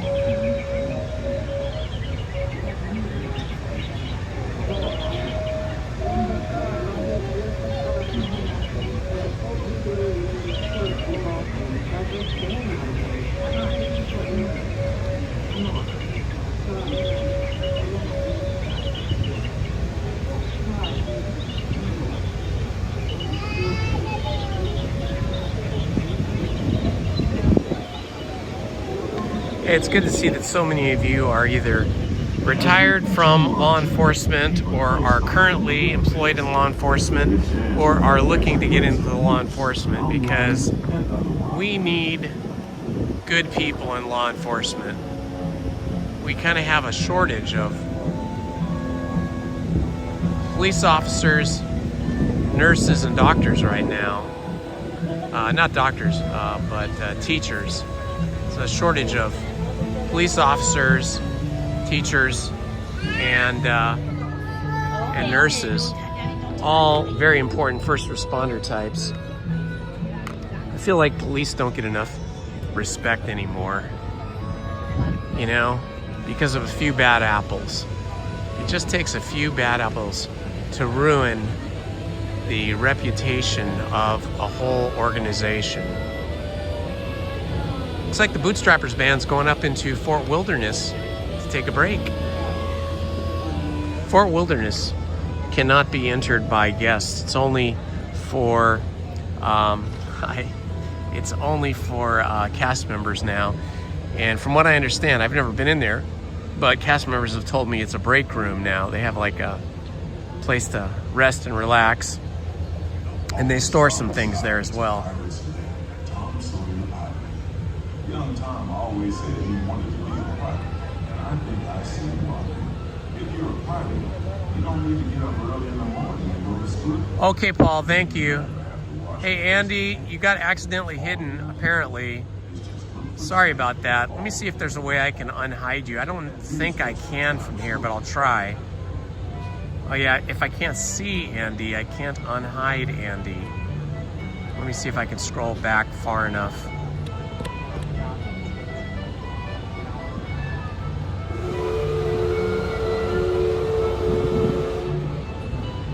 That is the problem. This app used to have more options for controlling the chat, and some of them have gone away, which is really annoying to me because I have less control than I used to, and I think the mods also have less control than they used to.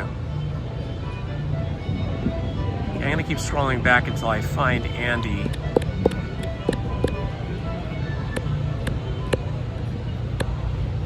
I do not see Andy's name coming up now. We're now heading back into civilization along the Rio Grande. Off in the distance are the towering peaks of Big Thunder Mountain. Yeah, that's the problem, is you make a boo-boo. If you make a mistake now in the chat from a moderator or a streamer's control panel, we don't have all the controls we used to manage the chat as well as we used to. Yeah, it looks like Andy got completely hidden somehow. Well, sorry about that, Andy. I don't know how that happened, but there's no way for me to fix that right now. That's a bummer.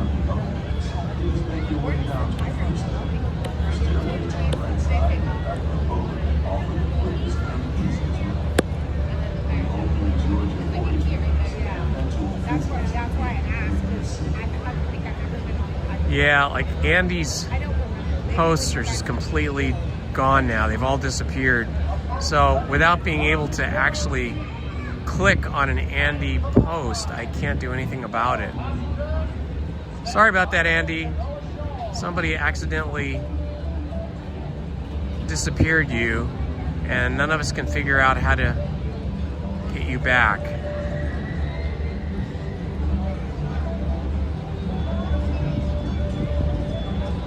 All right, well, thanks for letting me know, Paul, even though there's not much we can do about it right now. Look at this over here. This is some piece of engineering. They've built a wall around whatever that mechanism is there, all the pipes and all of the valves and stuff that are normally underwater. They've built a wall to keep the water out so that human workmen can get down there and work on it. That is so crazy.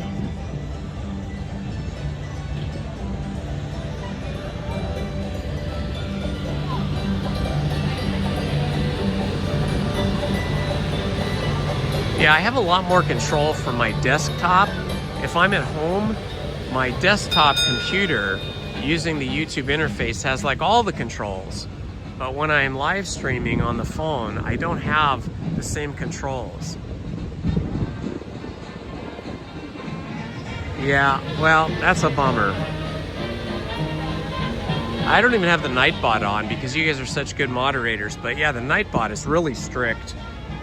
And boy, if the Nightbot doesn't like something that you're doing, it can like completely block you for the day.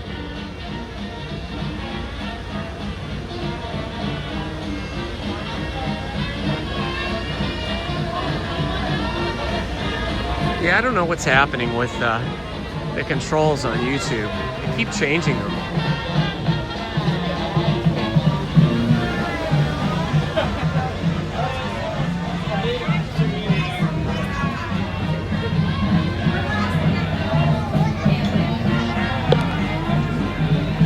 All right, that was fun. What was that, our 5th ride of the day, I think? Nice and relaxing. I always love feeling the breeze that you get when you're out on the rivers of America on either the Columbia or the Mark Twain. It's so great. Or even in the canoes.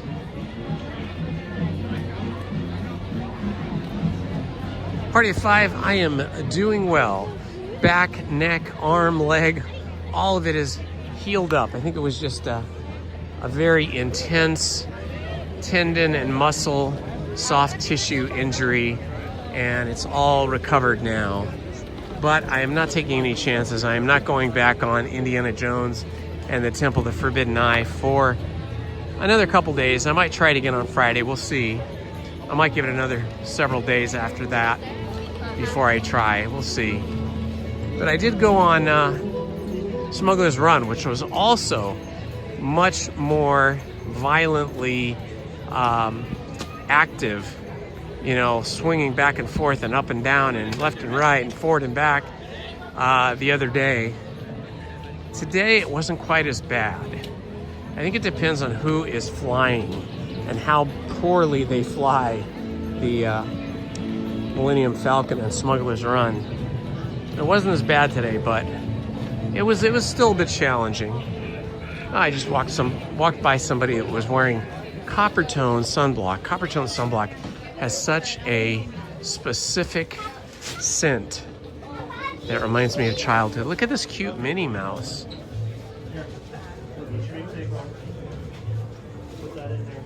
That is super cool, super blingy. Ooh, look at this. This is fancy. Each Bandit's metal detect can't figure out how to fix it, and none of us can either.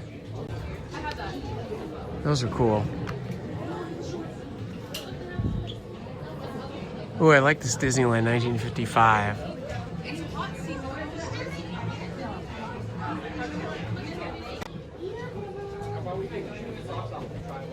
That's a nice Goofy.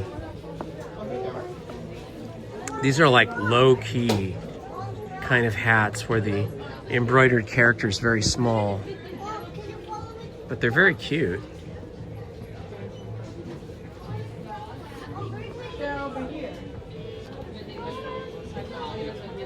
These are cute if you need some cheap flip-flops. Those are nice.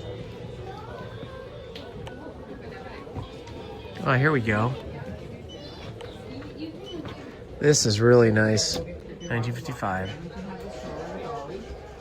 The marksman ease, and you can choose to be above or below.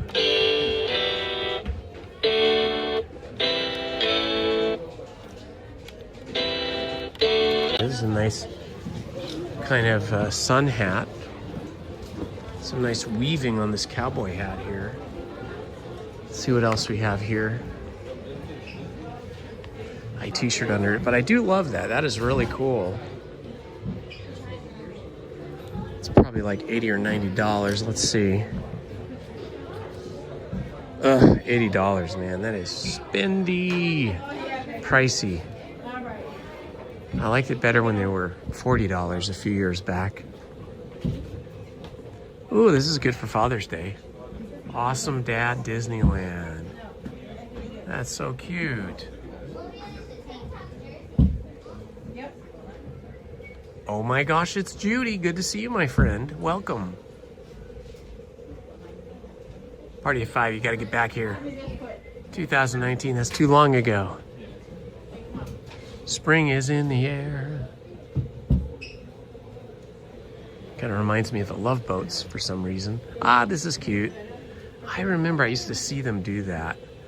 They used to take a wet, I don't know, I haven't seen it in a long time, but some of the maintenance crew would take a wet broom or mop and they would, just with water from their bucket, paint a Mickey on the ground. Of course, it would dry up very quickly.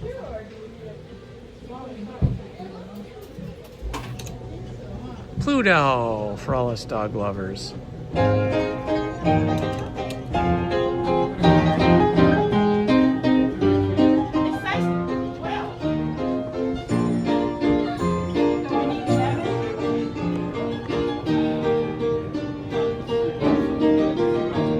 Ooh boy, $110 for an oiled leather hat that looks like a Indiana Jones hat.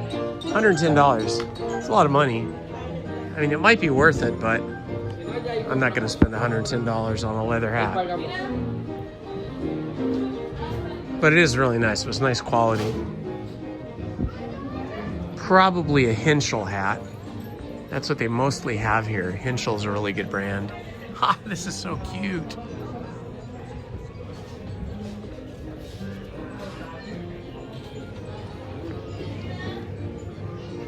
Oh, we got Smokey the Bear here.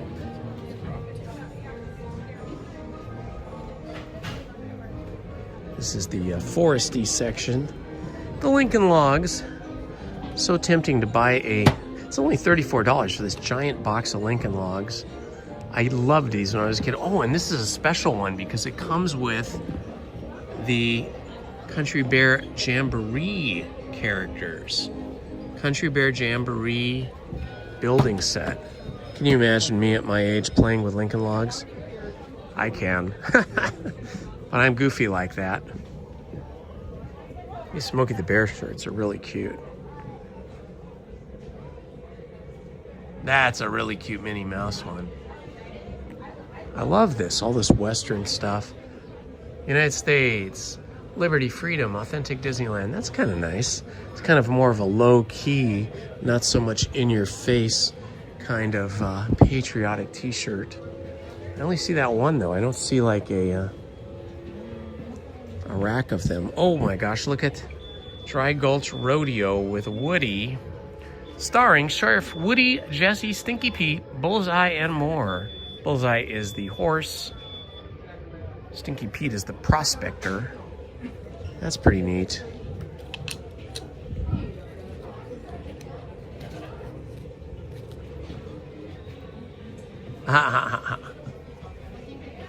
Cute.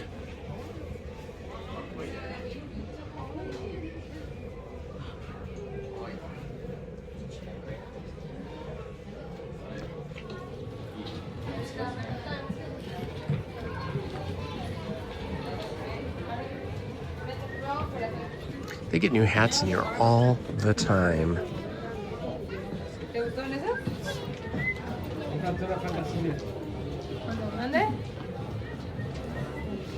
Yeah, Legos were not really popular when I was a kid. Not here in the US. I think they've had them in Europe much longer than they had them here. Because they are from Europe, from Denmark, I think.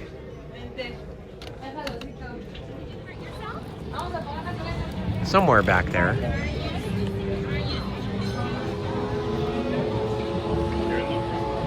We had Lincoln Logs and Tinker Toys.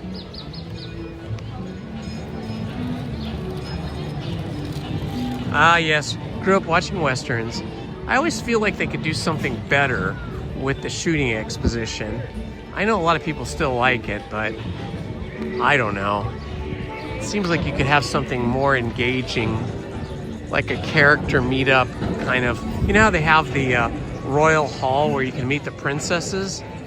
I feel like they should have something like that over here in Frontierland where you could meet characters like Woody and Buzz. Well, maybe not Buzz, but Woody and Jesse and Bullseye and some of those characters.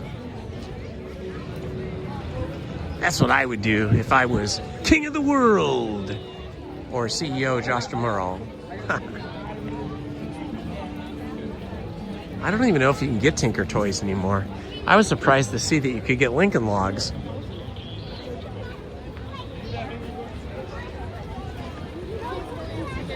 Feeling warmer now. 72 degrees at 1:01 p.m. Speaking of Royal Hall and princesses, let's see if there's much of a line for that. I do love to go meet the princesses, but there's often a giant line there of moms and little girls and dads and little girls, and sometimes little boys too. Let's see, it looks like there's a giant line for it. Oh yeah, it's all the way out the bridge. Is that the line for the Royal Hall? Oh my gosh, I think it is. I haven't seen any productions at the Royal Theater lately. I wonder if there's one coming up. Royal Theater. I do not see any times posted. I always forget about this place. This Maurice's Treats is a good place to come in the morning. They got cheesy garlic pretzel bread with scrambled eggs. So it's like a breakfast meal for $13.49. I'll zoom in so you guys can see that better. Cheesy garlic pretzel bread with bratwurst. Cheesy garlic pretzel bread with marinara sauce. We've had that before. It's really good. Chocolate croissant cookie. And then Boysen Apple Freeze would be a really good drink. Or a tiramisu nitro brew. Lizzie would like that. Look at all these treats they have here. I have to remember this for the future. There's a big line for it too.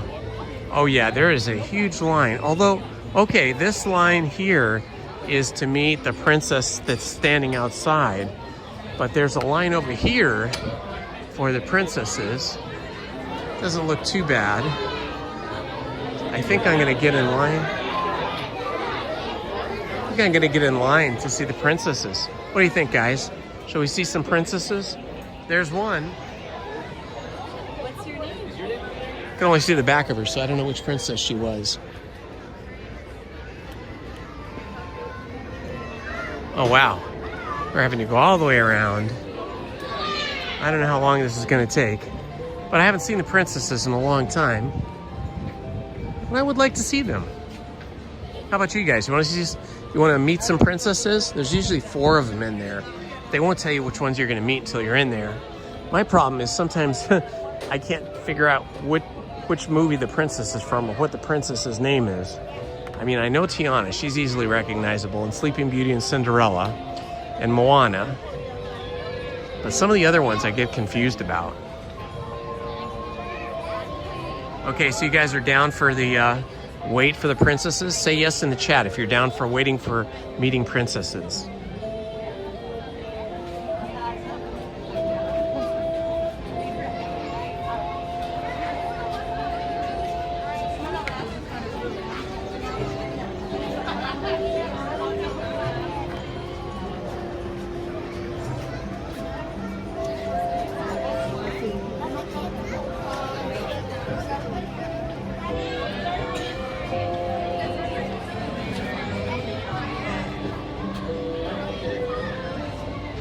Oh, Rapunzel I could recognize from her super long hair. I don't know, is that Rapunzel down there? Is that Rapunzel? Her hair's in a big long braid, so that might be Rapunzel.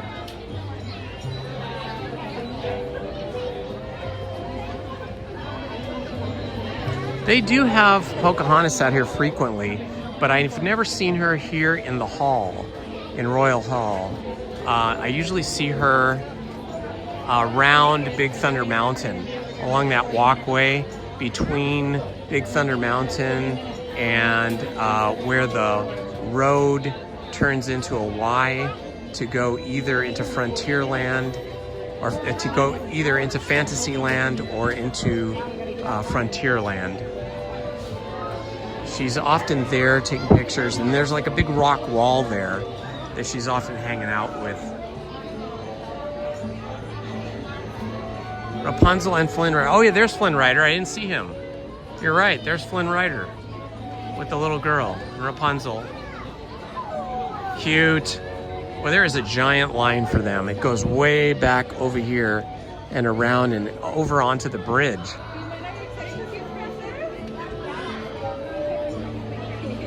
Okay, that sounds good, Redlands Redhead. You might have to identify them for me too.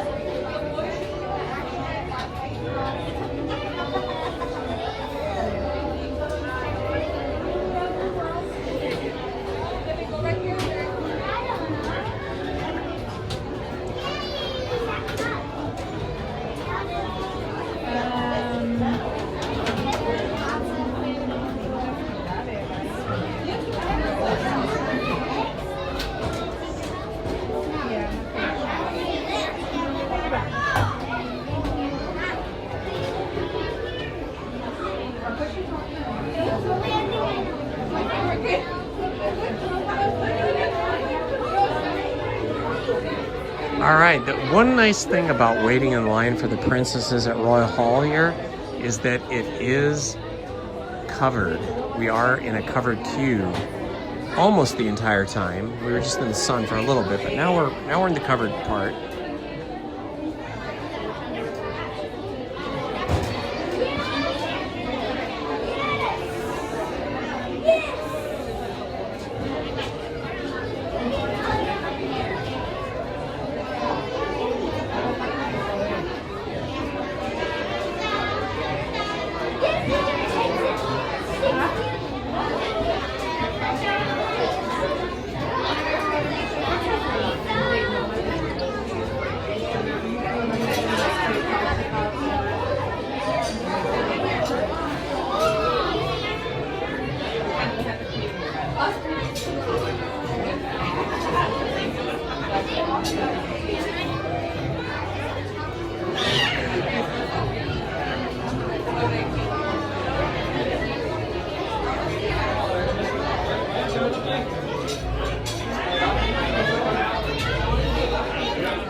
Alrighty. We're just gonna slowly work our way through this line. It may take a while. It could be a good 30 minutes here.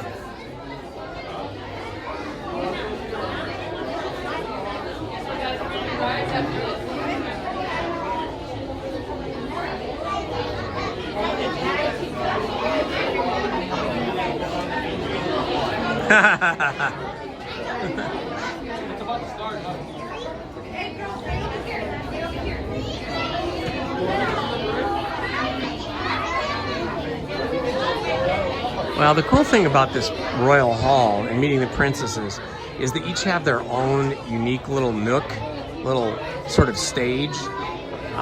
They're not up off the ground. You're on the same level with them, but they're all lit really well. They have good lighting and it's quiet in there so you can talk to them and hear them. And it's kind of more private and personal.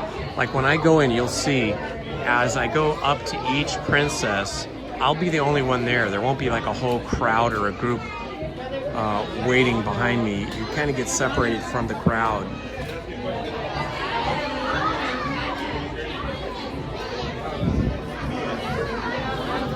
I have not done this in a long time. I think the last time, or I think almost every time I've done this, I've been with Lizzie.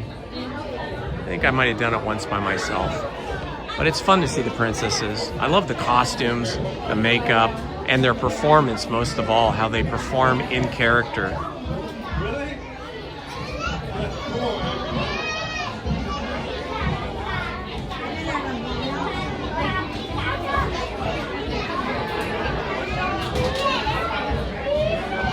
We are at 5,190 subscribers, my friends. We need 10 more subscribers to reach 5,200. That would be amazing. If you are a Ninja watcher and have not subscribed, please subscribe and help us get to 5,200.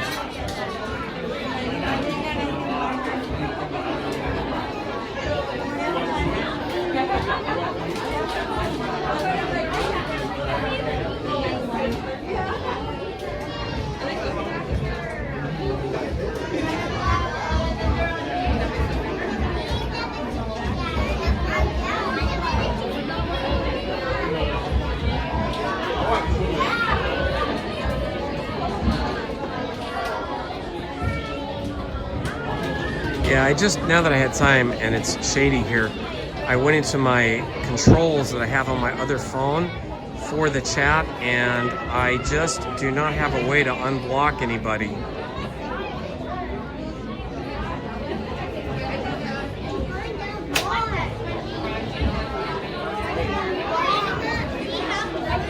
So strange. We used to have more control. It seems like they've taken some control away from us.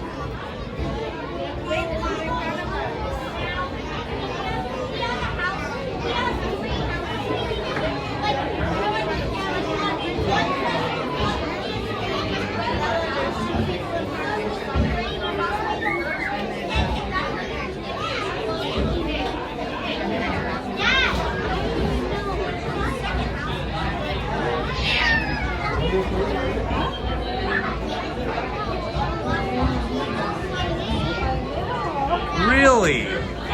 You were Minnie Mouse? Oh, that is so awesome.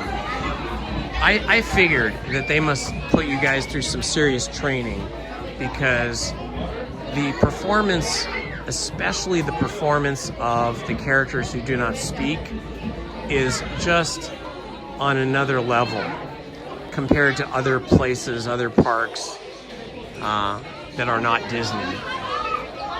How, like Mickey and Minnie and Goofy and Pluto and Chip and Dale and Donald all communicate and interact with guests without speaking just always blows me away. I mean, you can really feel the sort of emotional response or emotional message they're putting across to you through the sort of mime style of performance. I'm always very impressed with it. But then I have fun, meeting and chatting with other characters that do speak. Like Monday, we got to meet Mr. Blue over at California Adventure. Not Mr. Blue, I should say I should say, Officer Blue. He stands out on Buena Vista Street, and sometimes with Millie and Messenger, sometimes with Mayor Dina De Laurentiis, I think her name is, something like that. Those characters are awesome. They're super fun and funny. And then, of course, any of the princesses that speak, or Tinkerbell, they're always fun because their voices and what they say are super endearing.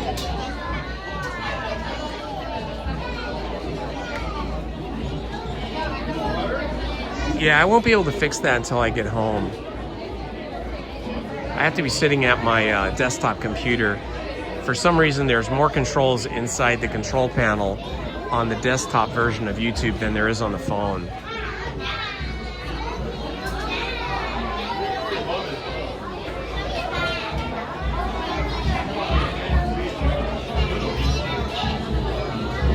Many moons ago. You know, it's really hard, as I said before, it's really hard for me to make out the profile pictures, but is that a picture of Walt Disney smiling LP Rodriguez that you're using as a profile picture? I can't tell.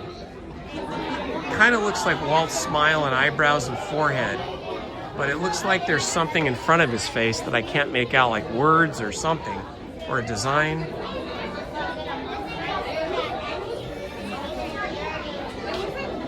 Oh, that's so cool, Red Lens Redhead.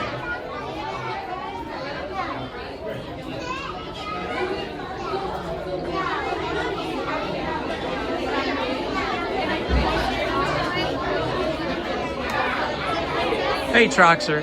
Yeah, I've heard that people that were characters or are characters can never admit exactly that they, at least while they're working for the company, they're not supposed to admit which character or characters they play. They're just supposed to say they're very good friends with whatever character.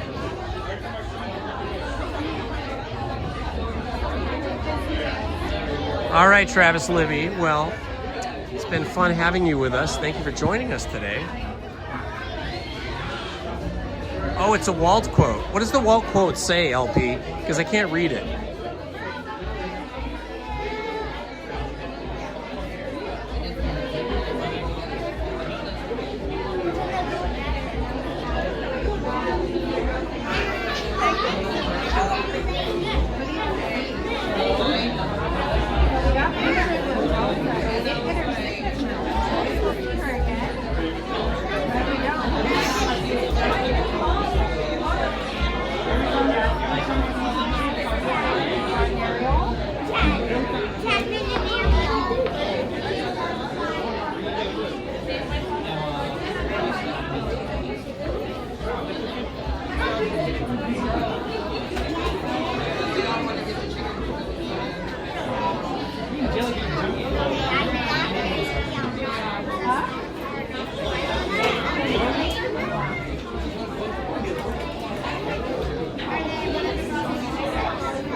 All right, Travis Libby. I will be back here on Friday and then again on Sunday, but probably Sunday night because I have a photo shoot to do like right in the middle of the day on Sunday. It's like 1 o'clock. And I thought about maybe rope dropping Sunday and staying till 12 noon so I get like 4 hours in, and then racing back to get to the photo shoot. But I'm not sure if I can manage it. I think if I rope drop Sunday, I would have to leave the park at 11:30 a.m. to get back to do the photo shoot. I haven't decided. Lizzie, I know, won't be able to come with me because she visits her mom on Sunday. Oh, you know what though? This week is extra strange because our oldest daughter, Shelby, is going to visit her friend up in Seattle. And so Shelby's dog, Fergus, is like an 80-pound pit bull mix who used to live with us when he was a puppy. but it's Shelby's dog, so he lives with her. And she obviously can't take him to Seattle, so we have to dog sit him. So that is going to be a nightmare because our little Staffy dog, who's only 35 pounds and tiny compared to Fergus, just is a one dog kind of household. And Meadow, the Staffy, does not like to share the house with anybody, with another dog. And so when Fergus is there at our house this weekend, it's going to have to be a human on duty all the time to keep the two dogs in separate rooms and entertained. So yeah, that's going to complicate. Yeah, so Sunday, yeah, there's no way Lizzie can come with me. It's either me or her on Sunday. It'll be me. And then she'll be having to look after the dogs on Sunday without me. Yeah, Fergus is getting dropped off at our house Saturday morning, and then he will be with us until probably Monday night.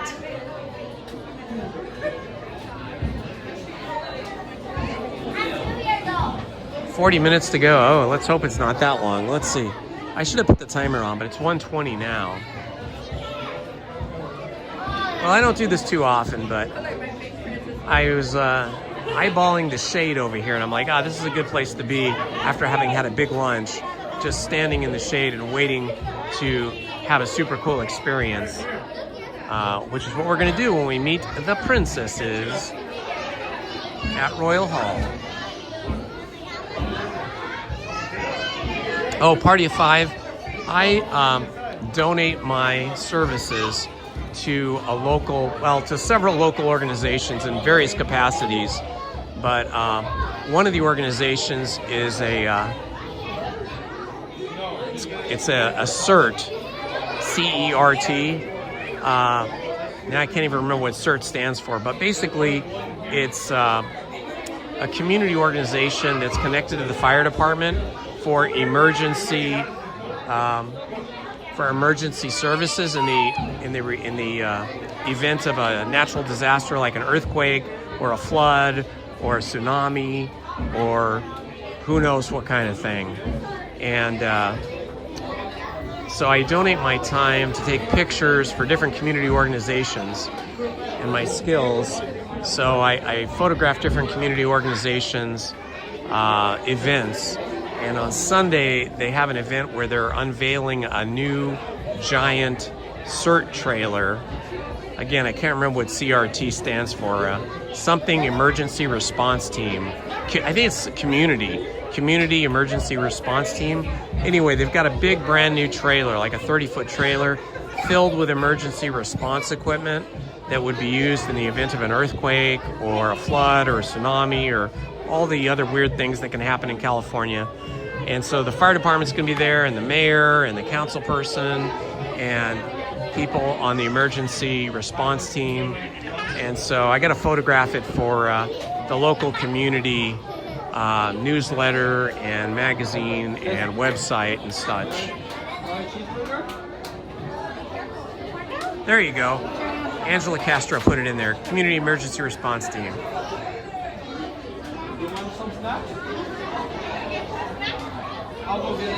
Oh, thank you. Thank you, 3P Wood, for keeping track of the time for me. Yeah, so I do that. Being retired, obviously I'm here with you guys a lot, but when I'm not here, I'm usually helping out at the American Legion, serving food to veterans, or participating in some of their fundraising events, raising money for veterans and children in need. Or I'm at the Elks Lodge doing the same thing because we raise money for the same types of groups. Or I'm working with community organizations and their events. A lot of community organizations have events like they have band performances, music performances, which is just entertainment for the community. But, then they pass the bucket around, and real estate agents sponsor the events and pay for the bands and sometimes pay for food and stuff. So we when I'm doing those kind of things, I'm usually either doing photography or video for those organizations, for their publications, for their publicity, and their websites and such, their social media.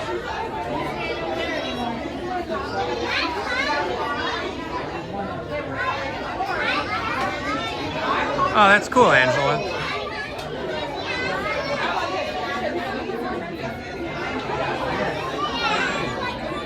There's Rapunzel and Flynn Rider. Kind of seeing the side of them there.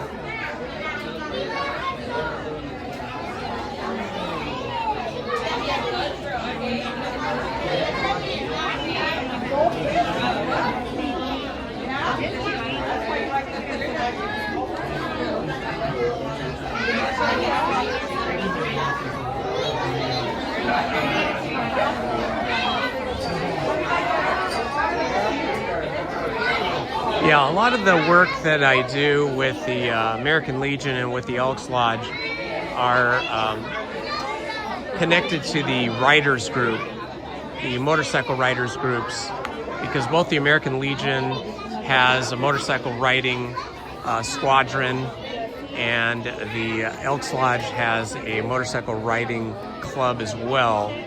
So there are different families within each. Families as in groups of people, not people that are related to each other, but different groups that we call families in each of those organizations. And the different groups participate in the overall lodge or legion, but they also have individual events where they raise money separately. So like the American Legion Riders Squadron, we cook and serve breakfast once a month, about 6 months out of the year, and all the proceeds of that go into our account that we then use to donate money to various veterans causes.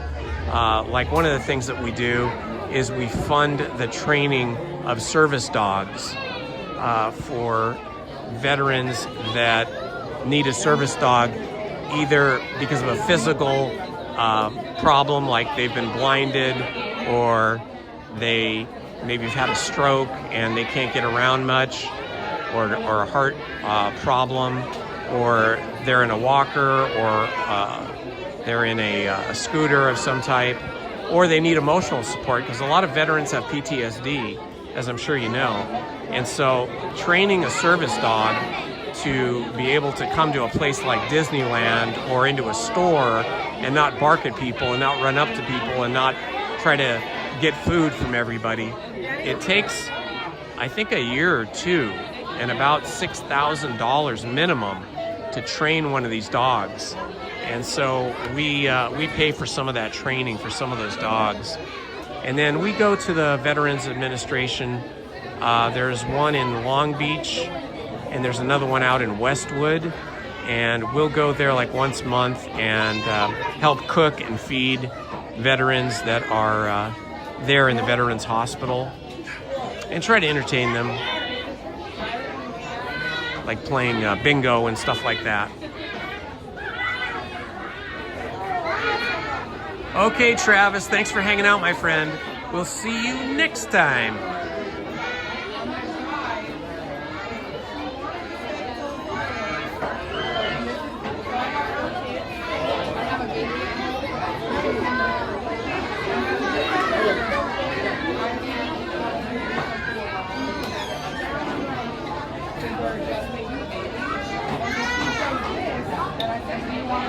All right, Johnny Utah is a retired fire department chief. That's awesome. Thank you for doing everything you've done for your community and for the people.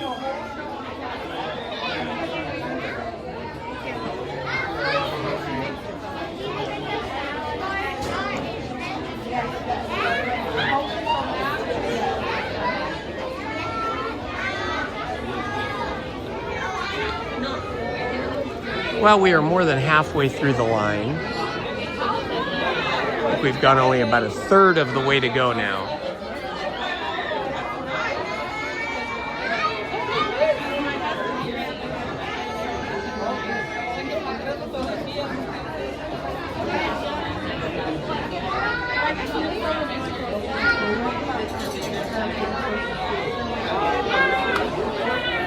have a lot of excited children here, especially the girls. They're really excited to see the princesses.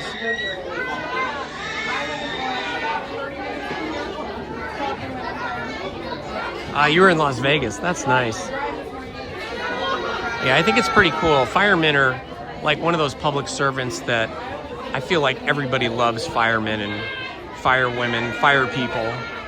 I think everybody really loves them. It's like firemen and nurses get a lot of respect, as they should, for the work that they do.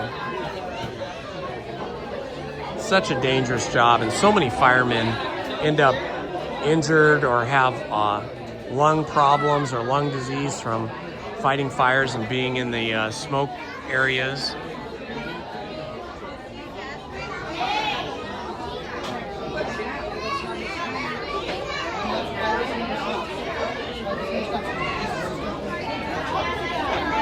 If I was a foot taller, I would have liked to have been a fireman, but I'm just a little too small, and I don't have those big muscles that you see on most fire crews. That's right, the other way around. Rory, you have been the first person to be physical most of the time. Yeah, wheels. We can try and do Jungle Cruise. If it's not terribly busy. We'll have to see how it is after this. The park always gets busier after about 1 o'clock.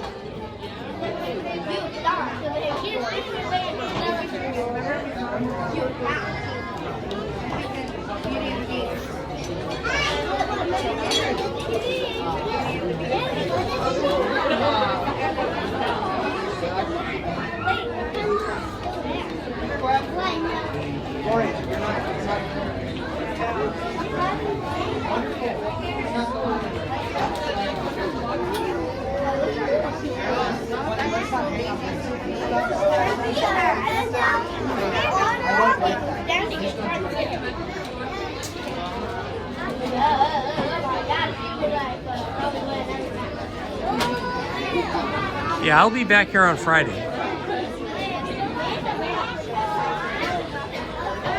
Oh, a pacemaker as a retirement gift.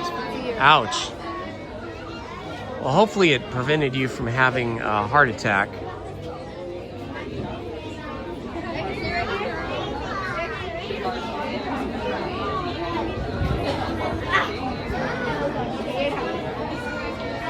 I had a friend who had an interesting job. He moved away though, so I'm not in contact with him anymore, but he worked for a company that made pacemakers, and his job was to go into a heart surgery, and he was not a doctor or a nurse, he was a technician, and his job was to go into a heart surgery surgical suite with the doctors and the nurses and everything, and when they would cut open the person's chest, his job was to shock the heart and stop it. And then the doctors and nurses would implant the heart pacemaker thing, and then his job was to re-shock the heart and bring the heart back to life and put it in rhythm with that device. Pretty interesting job. So he had a beeper on him and a cell phone, and he would oftentimes, we'd be out somewhere and he'd get a call to come into the hospital on an emergency because they had somebody that needed a pacemaker right away. You know, most of the time, those pacemaker operations were scheduled on an appointment, but occasionally there'd be an emergency one, and he'd have to leave whatever we were doing, like right in the middle of the dinner or right in the middle of a motorcycle ride or whatever we were doing, and have to rush off to the hospital.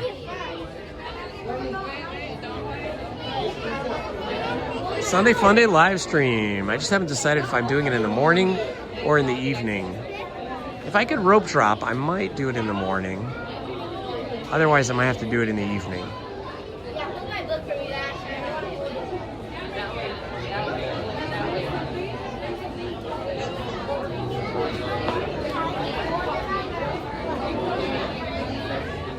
What do you like to do now that you're retired, Johnny? And don't say you like to go into burning buildings, because that job is over. You've served your time. You've done your best. You've served your community.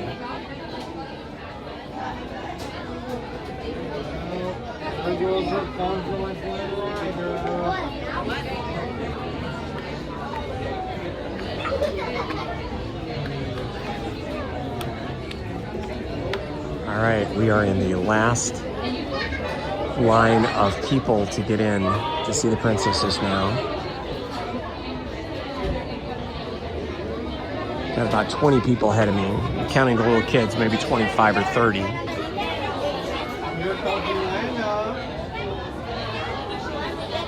You like to watch Indy.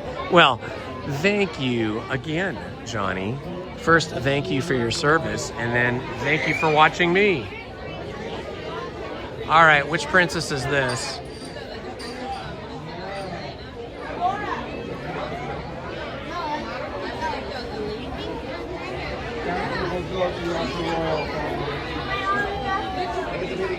I don't remember which princess this is, but she looks like she's going to a quinceañera. This is a kind of a very popular look for a quinceañera. Sweet 16 party. Or Sweet 15, whatever it is. All right, Lexi Lopez, thank you for hanging out with us. Okay, will do. Princess Elna. What is Princess Elna from? I do not remember her.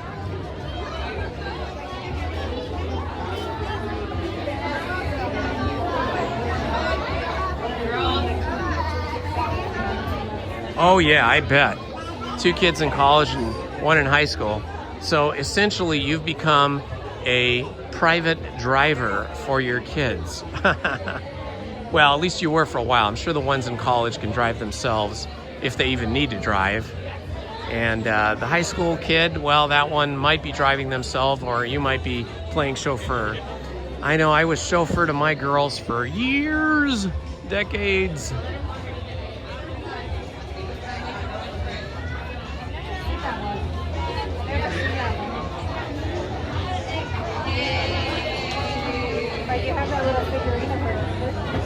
Princess Elena of Avalor. I do not know what Avalor is. I must have missed that movie completely. What movie is that from, though?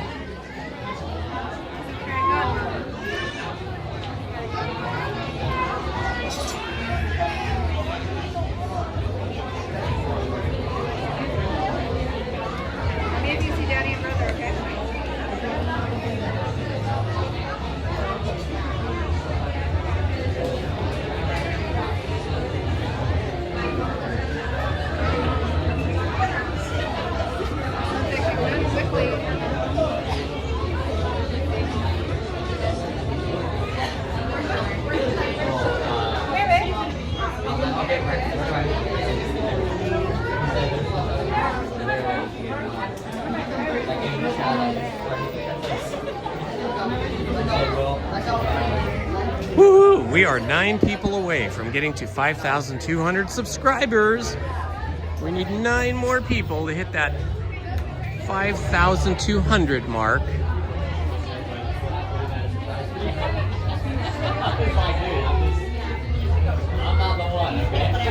Oh, it's a Disney Junior show. That's why I don't know it. I don't really watch Disney Junior or I don't really watch any of the series, the animated series. I do like to watch like the Mickey Mouse series.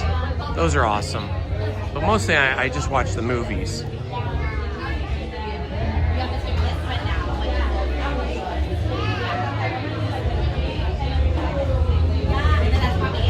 Thank you for the info, Matt Family Videos and Amma.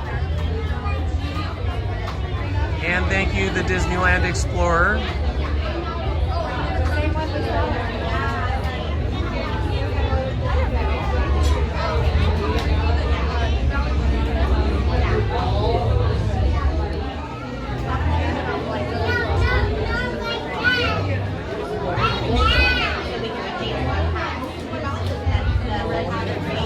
Okay, who knows what the first iteration of the Disney studio was?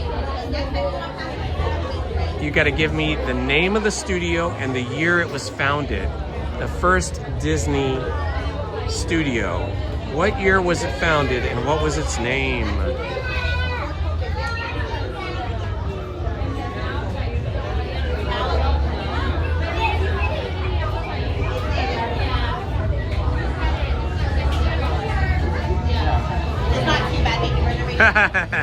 You're right, Johnny. But I have you guys with me, so then I don't look so weird. The princesses know I'm live streaming, so they know you guys are here with me. They'll be performing for you.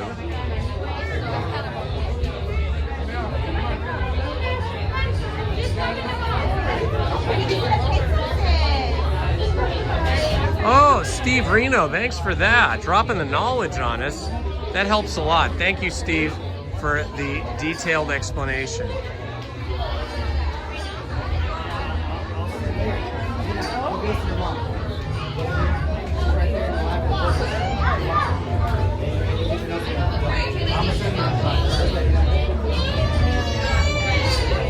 Very good, Steve. That is correct. It was 1923.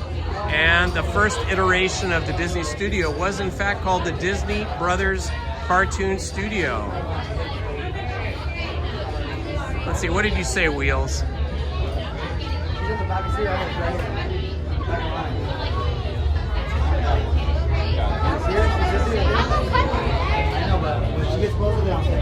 I do not see your post.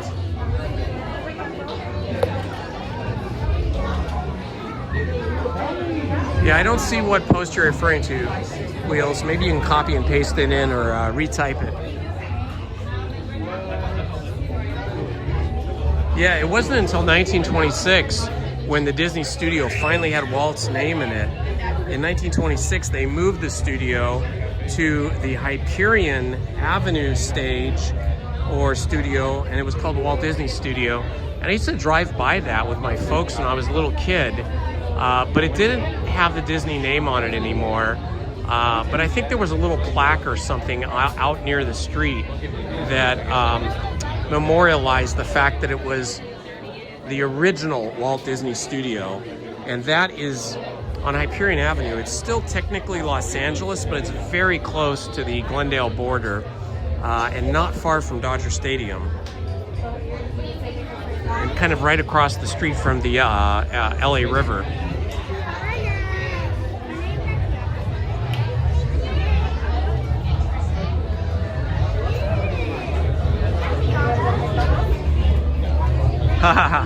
Well, your daughter's the smart one there. She didn't have to wait in line the whole time. You're so welcome, Sam.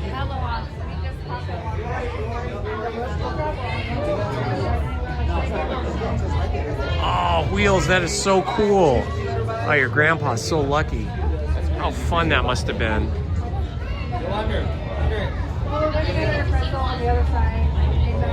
I think like the Jungle Cruise ride and that whole Jungle Cruise environment is so amazing.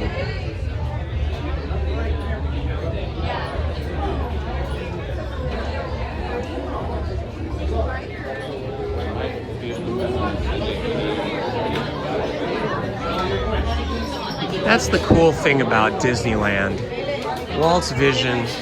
You know, I've heard, or I should say I've read some articles, because I read a lot of newspapers and magazines online, and I've read a lot of articles where the writer of the article is sort of like a critic, and they're criticizing a Disneyland for not being real, you know, and for being fake because it's not based in reality. It's a big fantasy, but that's the beauty of it. I mean, that's what Walt was trying to do. He was trying to take us out of our ordinary reality, our ordinary daily lives with all the stresses and all the responsibilities, and allow us into his world of imagination, a world that is a fantasy land, that is a fantasy, so that we can leave the stressful world that we live in and enjoy some time in his world of imagination, and to kind of, you know, reach back and remember our childhood,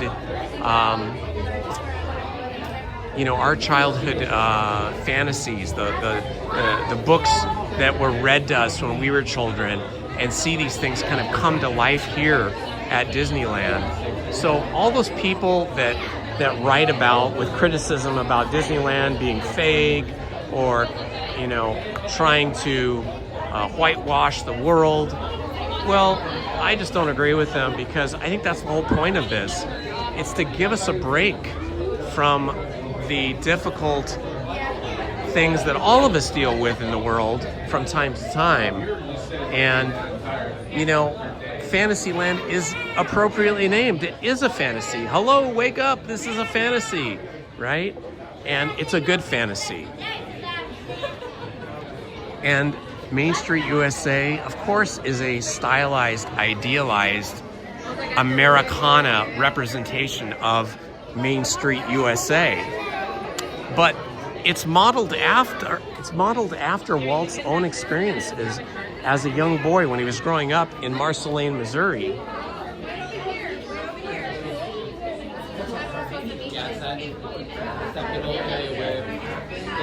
And so he was just sharing with us his childhood and what made him look back and think fondly of the place that he grew up in, that he loved.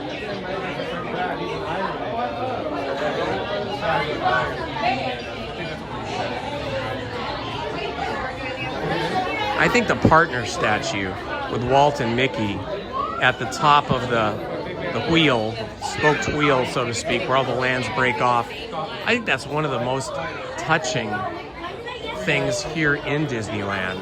I mean, when I see it, I always, you know, think to myself how special that is, that relationship between Walt Disney, the master imaginator, the master storyteller, the man with the vision who drew Mickey Mouse and brought him to life for us. And that was a real relationship between him and Mickey. Even when he was no longer drawing Mickey, when he had his artist drawing Mickey, he was overseeing it, approving it, and, you know, inspiring it. And Mickey is really, in my opinion, Mickey is Walt on some level. Mickey gets to do things that Walt couldn't do, but Walt did those things through Mickey and shared that with us.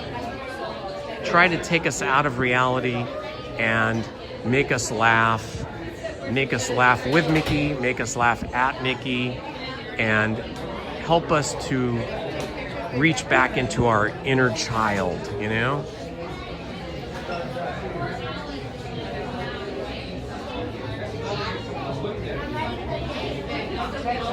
Ah, Nick Ortiz, you're so sweet. Thank you so much, my friend.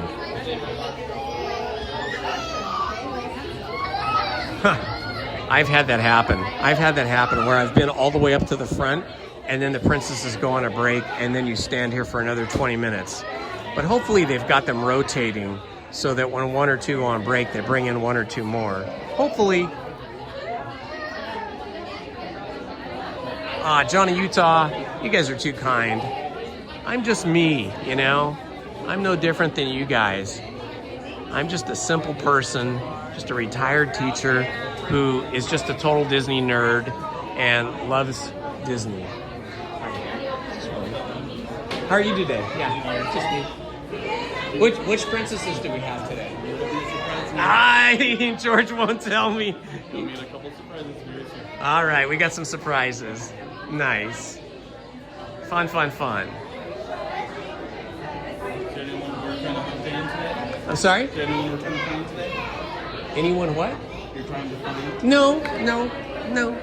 Just enjoying everybody and everything. I love your outfits, Tyler and George. Thank you. I love your outfit too. Oh, thank you. But yours has more sparkle. I mean, Oh. You look like you're part of the court of the queen. Well, we are squires here at the castle. Squires, nice. I'll tell you what, let's come on in and check out the castle. All right, sounds good. Let's go see who's visiting. Let's see who we're visiting. Fairy godmother, I must be charming too. I like your glass sneakers. Yes, my sneakers are a little bit beefier than yours, but they won't fall off either. That's good. We'll need them for the royal ball if you're up to dance till midnight. Ooh, dance till midnight. What happens if I stay after midnight? Oh, we just won't have to tell fairy godmother. Okay. And I think Gus will need a nap beforehand too. Oh, would you like to take a royal portrait today? Sure, we can do it. Oh, I can. Oh, would you like to take a royal portrait today? Sure, we can do it. Oh, I can give you my camera, and we'll do it. Hi, Jocelyn. How are you? Good at yourself? Good. What is your name? My name is Indiana. Is it really? Yeah, see, it says so right there. That's perfect. Okay, here you go. You can do it horizontal or vertical, whichever works better. Shall we? May I take All right. your arms? Oh, sure. Prince Charming. Sure, here we go. Ready? 1, 2, 3. 1 more. Thank you. Awesome. Oh, it's Tiana over here. Yes, that was Cinderella. As friends, and Tiana lost his gun and then dropped, and he looked for guns, but there aren't the ones until he found the one that had fallen when they went for a walk, and then Toad stole the ones on the side and gave them to Frog. Oh my goodness. Well, since you're out here looking for all the green, did you find Lewis? I haven't. Look, next month I'm having a birthday formal karaoke party. You are? What are you singing? It's my second formal party, along like the ball or banquet or prom. Yes. Do you like going to formal parties? Yes. You do? Do you also like dancing? Yeah, I like slow dancing most of all. You do? Do you like to go to the dance too? Yeah. Yes. Oh, I like doing that myself, but you know I have 2 left feet. Yeah.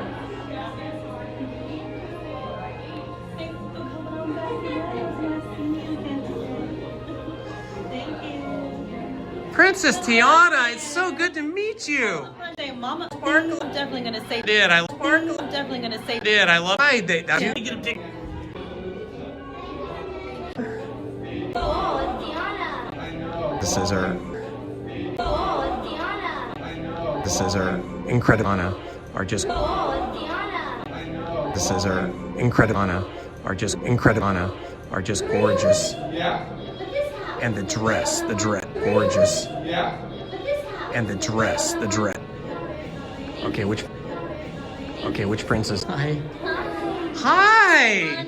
Hello. Do you have any undersea friends? Of course I do. Who's your favorite one? Friends? Of course I do. Who's your favorite one? Oh, a favorite. You're gonna make me pick a favorite? Well, you know there's plenty of fish in the sea, but my best friend is Flounder, and Sebastian, he's wonderful. He's always looking out for me and reminding me to be on time to rehearsal. Wow, that's cool. And I heard a little birdie told me you might have found a human. Was that little birdie a seagull? It could have been. He loves to talk to. Is that little birdie a seagull? It could have been. He loves to talk to. That's right. I know. I notice you don't wear a crown. You don't. Sure, maybe vertical and horizontal. Super. So nice to meet you. Bye-bye, Ariel.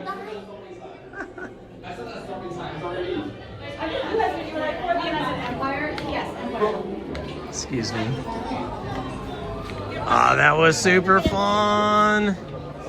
That was super fun, you guys. I don't know if you guys were suffering with lag or not, but hopefully you can rewind the live stream because it should be uploading right now. If we were lagging or frozen when we met the princesses, hopefully that uploads now and then you'll be able to see it.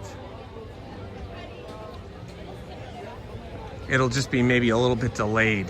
If not, if you did not get to see the princesses and when you rewind, if you do not see them, not to worry because the video recording will be saved to my phone and I will be able to clip that part out of today's live stream and post that separately or you can just watch and scrub back and forth on the live stream later after we finish live streaming today, so that you can enjoy seeing the princesses.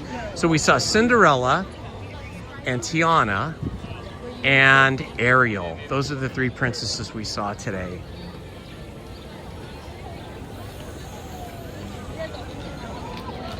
And we got a lot of pictures. Luckily, I had my other old cell phone that I used to check the wait times on, and I was able to have them shoot some pictures. I'll show you the photos. I'll show you the photos.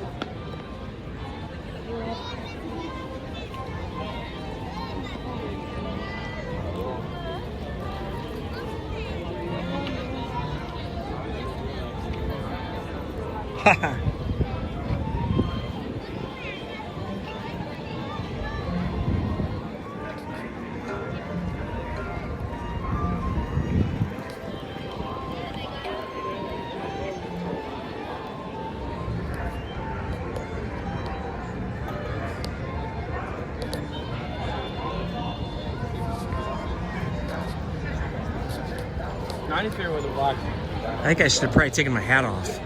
Next time I'll have to remember to take my hat off. I think the hat was blocking my eyes a bit. Anyway, we got a lot of good pictures. It's pretty cool. Let's see if we got the Cinderella one. Yeah, here's Cinderella.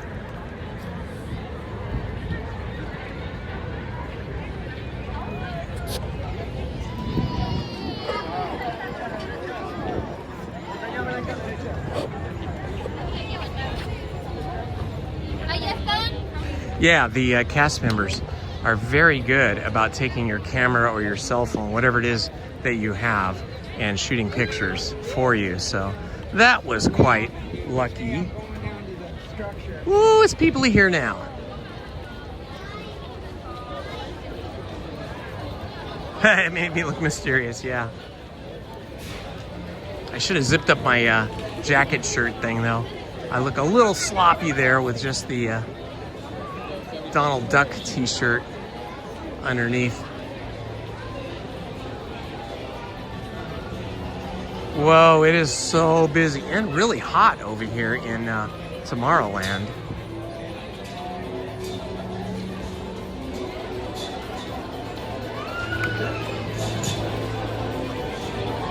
Astro Blaster is completely wrapped, well, almost completely. Some of the mural over there is not wrapped, but the rest of that building is completely wrapped with scaffolding and scrims. Looks like they're doing a full repaint. I think if you're a house painter or building painter or whatever you call it, here at Disneyland, you have job security for life. Because it seems like they're always painting one thing or another. You know, there's so many buildings and show elements that need to be continually repaired, painted, updated. Let's see, I can't go that way.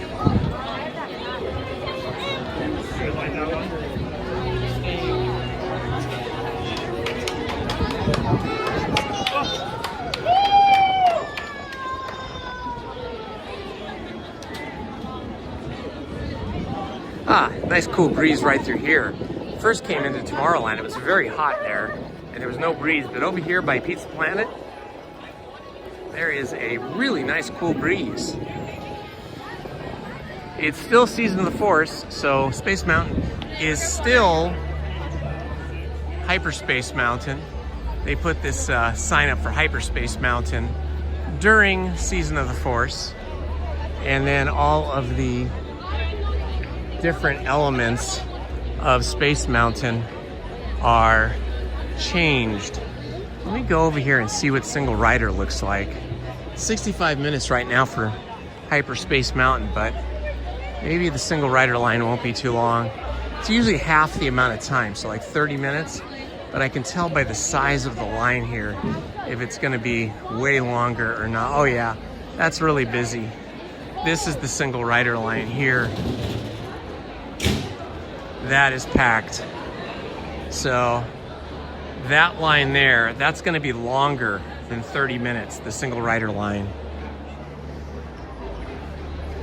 The regular line says 65 minutes, but I'm betting that single rider line, which starts there and then you still have to go in and then you're still in a line, that's got to be, I would guess, 45 minutes. So you'd probably be saving like 20 minutes by going single rider.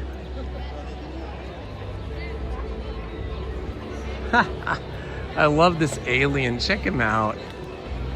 This is so cute. Look at the alien under the pizza planet. Aliens. Aliens. That is super cute. I'm a sucker for Minions and Aliens. But Minions are my favorite, actually.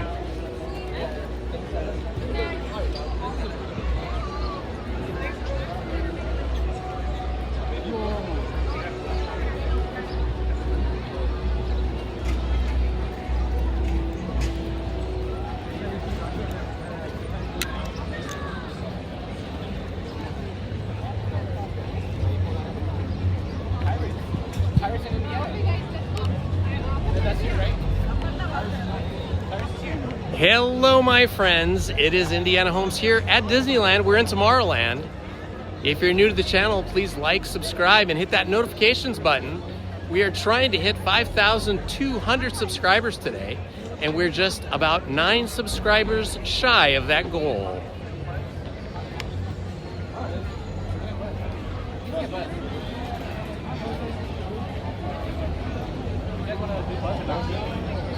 Oh yeah.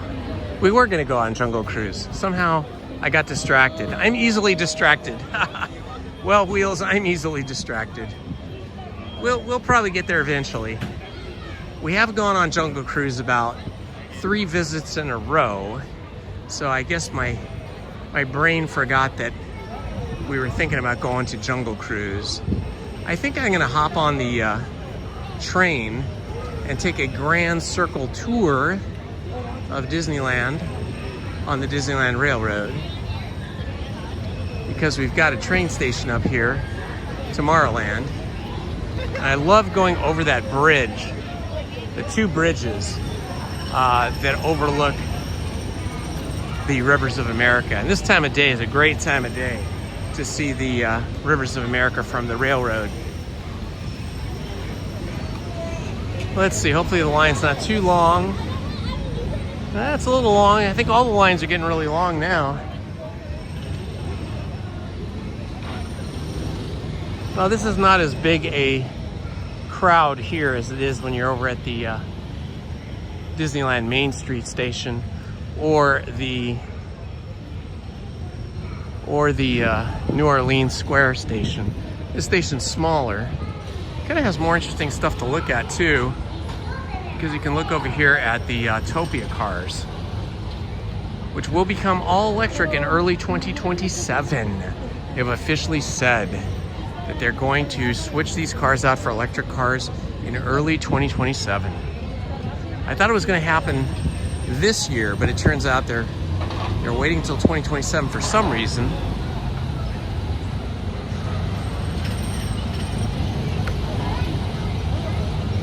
Okay, Heather, thank you so much for hanging out and being an amazing moderator, as usual. Love you, Heather. Thank you so much. Have a good afternoon.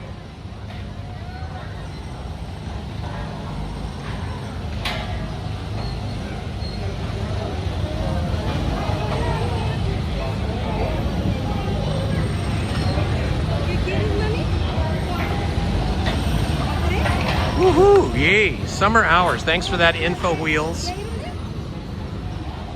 I'm guessing that means we'll be open till midnight every night instead of just the weekends.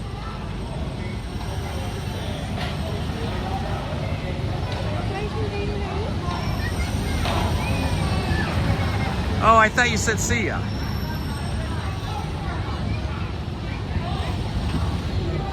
Maybe it was Party of Five that's leaving.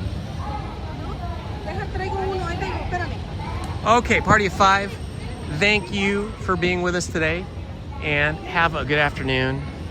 Thanks for hanging out with us and sharing within the chat.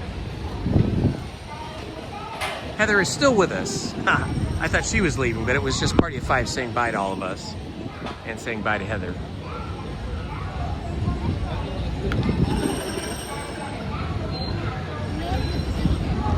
Okay, Johnny Utah, thank you again for everything and being here today with us, dropping some knowledge and some stories. We appreciate that. Ah, there's a really nice breeze. Well, I picked the right place to hitch onto the train because there is a nice breeze over here, and it's fun to watch these cars go by.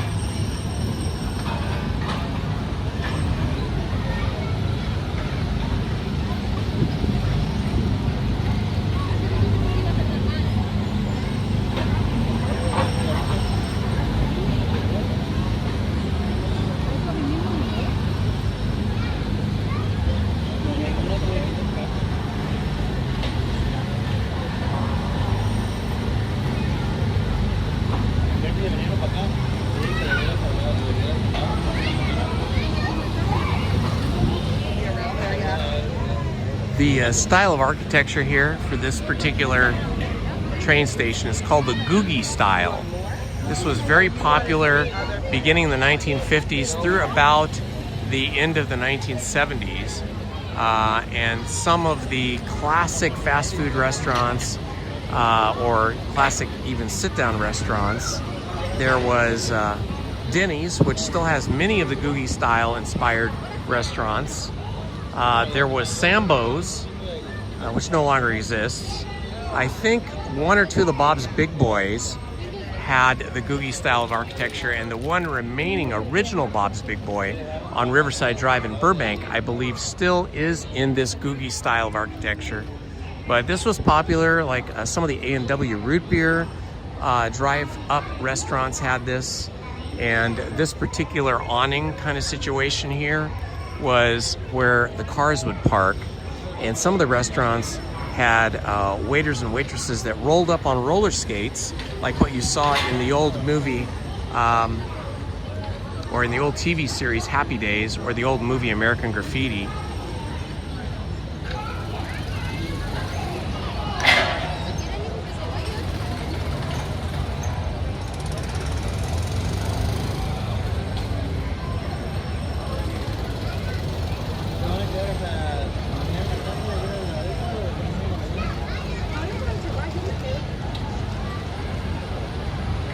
It is pretty warm out here to ride Autopia.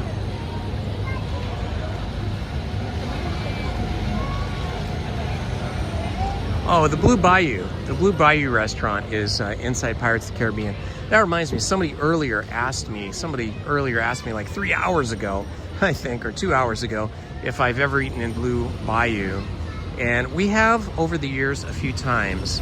But Lizzie and I have tried to get reservations for Blue Bayou recently, like over the last 2 years, and we could just never get a reservation. And I don't want to put my name in and then like wait 90 minutes and sit around. But I mean, I've tried to make reservations like a month in advance, 6 weeks in advance. I can never get a reservation. But I think it's partly because they really favor groups of 4 or more for the seating there. And if you're a group of 2, it's much more difficult. And if you're just one person, it's pretty much impossible to get a reservation. Very difficult. It's very spendy, very expensive for the food that you get, in my opinion. Now, I haven't been there in a couple of years, so maybe 3 years or so, so maybe the food has gotten more premium, but you're paying a lot for the atmosphere, for the environment, for the experience of getting to sit in that kind of nighttime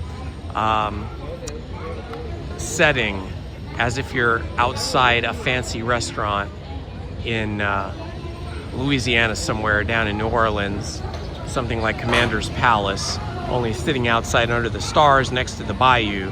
So a lot of the cost of that experience, that restaurant, is the environment.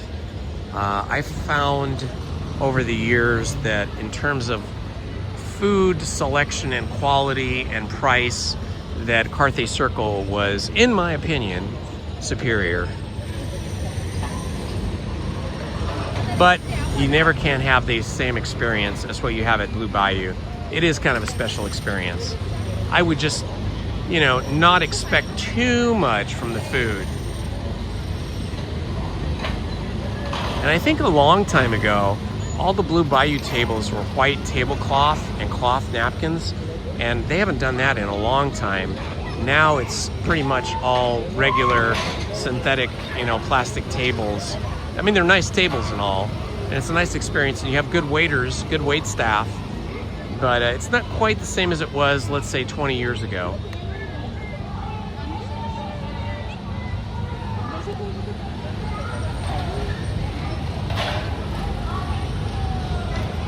Yeah, that was 9 years ago, Nick.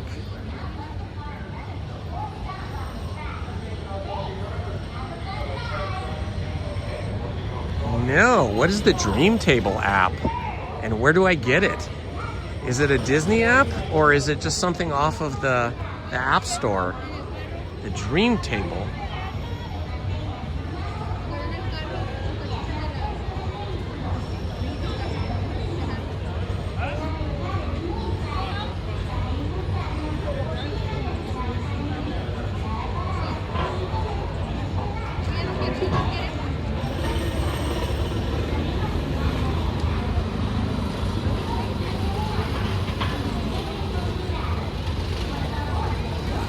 Dream Table, Stakeout Disney. Ooh, I just looked it up on my app store.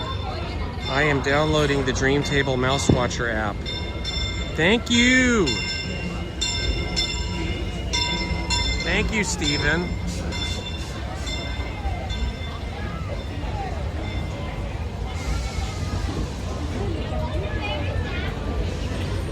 Okay, I am downloading the Dream Table app.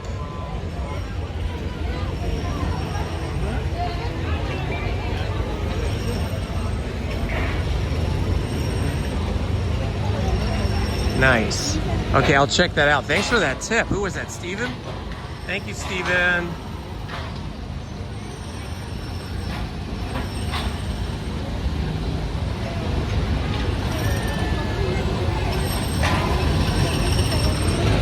I know we've been to the Blue Bayou restaurant with our daughters at some point, probably when they were teenagers, because they remember going there. I don't really remember going there with them, but my wife and the girls say that we've been there together. All right, one train is in, but I don't know if we're gonna get on this one. Might have to wait one more train.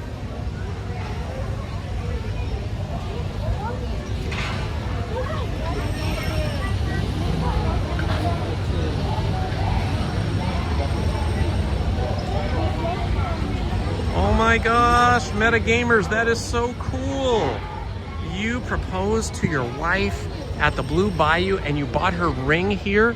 That is amazing. That is so incredibly cool. You win for the coolest experience of the day, my friend. That is amazing.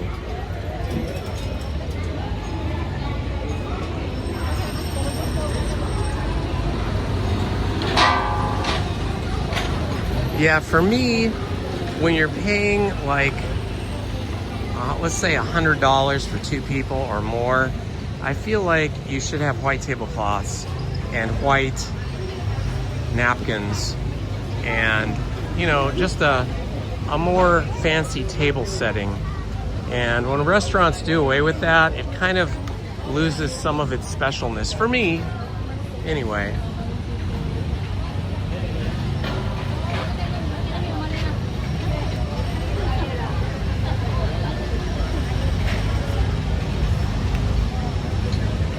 Yeah, you got to soak in as much of this mechanical, gas-powered car sound as you can, the soundtrack of Autopia, because sometime in 2027, we won't have that anymore. It will be some other kind of sound, probably a recorded sound coming out of speakers in an electric car.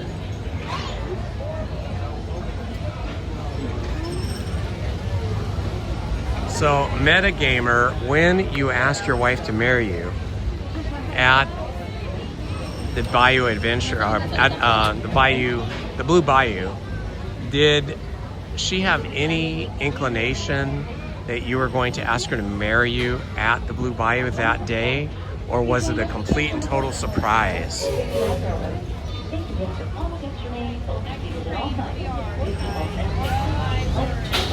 Yeah, I agree, Steve.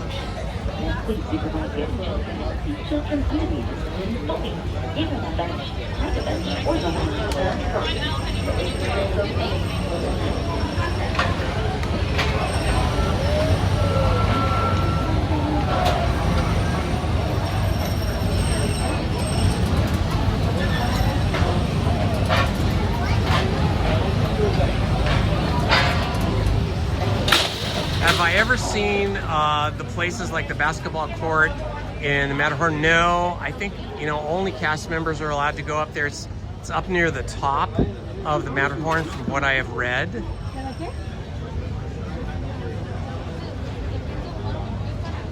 And I have been in Walt's apartment before. The one, not the one over the firehouse where he did business, but the apartment that he and Lillian and their girls had above Pirates of the Caribbean. I have been in that one, but not recently. It's quite a while back. I've been in there when it was the art gallery, and then later when they furnished it and renovated it to be in the same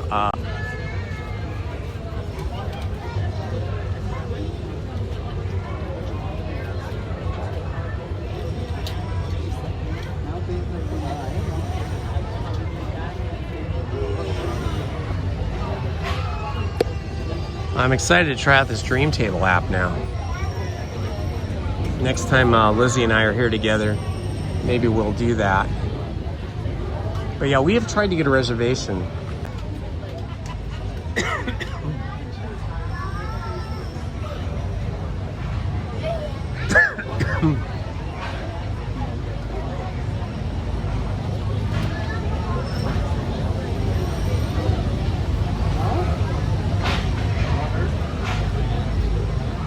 Oh my gosh, metagame advance, I'm guessing. You probably excuse yourself to the bathroom or something and then talk to a cast member and set that all up. Hopefully they took pictures of that. Did they take pictures of the whole thing or video or something?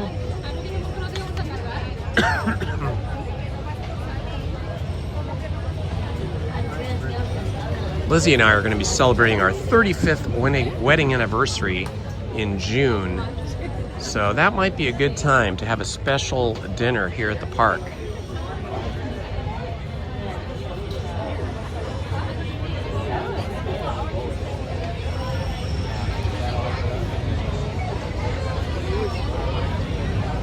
Wow, that's so cool, metagamers.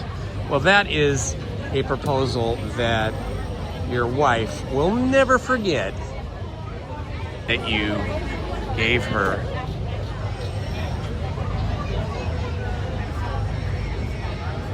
Ah, that's so cool. Lizzie and I were dating for 2 years before I asked her to get married. And I mean, before I met her, I was really into windsurfing and sailing and water sports like that.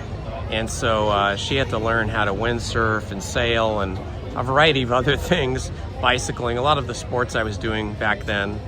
And she passed all those tests. Plus, she's just a super kind, super sweet, super nice person. And her personality, being such a calm, kind, and no drama kind of gal, really impressed me. And of course, she's beautiful. So it was attraction at first sight. But, you know, it's a scary thing when you're a young guy. Although I wasn't that young when we got married, but it's still a scary thing when you've been single. To commit and get married to one person. But I was determined. I wanted to marry her, and I was hoping that she would say yes. So I hired a gondola, and this is over in Los Angeles, a gondola company there with a bunch of Italian gondolas that were built in Italy and brought over here. And so I hired a gondola, which means you have a gondola driver that you know, floats you around the water, and they don't have a motor or a paddle. They just have a big long pole. So it's very traditional kind of, you know, real gondola experience. And so I had ordered a seafood platter with all of our favorite seafoods and cheeses and crackers and dipping sauces and shrimp and lobster and all those different kinds of things on it. And I had it in the back of my car. I can't even remember which car that was now. So she didn't know. And I said, hey, let's go down to the beach after, I think it was like after work, like when she got home, or maybe it was a Saturday. I don't remember. She could probably remember. She's like, oh, okay, yeah, sure. And so then when we pulled into the parking lot at the beach, and I opened the back of the car and I pulled out this big giant platter of seafood and a bottle of champagne, I think she might have had a clue then. At least she's told me since that she kind of was thinking that I might ask her on that day. And so then we went on the gondola ride and we drank our champagne and we ate our seafood platter. And I gotta say, I was a little scared to ask her, especially if she said no or she didn't say yes. Then I'd be stuck on this boat with her and the gondolier. It would have been really embarrassing and humiliating. But I figured if we were on the water and she said no, either I could jump off the boat and drown myself. No, not really. I could jump off the boat and swim away, or I could throw her out of the boat. Nah, I would never do that. But it wasn't until the very last part. It was like probably over an hour that we were on the boat, maybe longer. We were coming out of the canals there, and now we were into the big open bay, and it was getting a little bit late. Like we could see the dock off there in the distance. We're getting closer, and I finally did ask her. And I probably did a really terrible job of asking her because I was kind of like, well, we'd had some champagne, right? And a lot of seafood, and I was probably not as confident as you think I am here now. Back then, I was probably not as confident about this. I mean, you know, for me, it's like the way I am. I just want to be married one time for the rest of my life to one person. And so when you ask the person that you want to marry you, boy, it's a scary thing in case they say no. But happily, she said yes. And even though maybe the actual asking part was not as elegant as it could have been, I think the experience on the gondola was kind of memorable.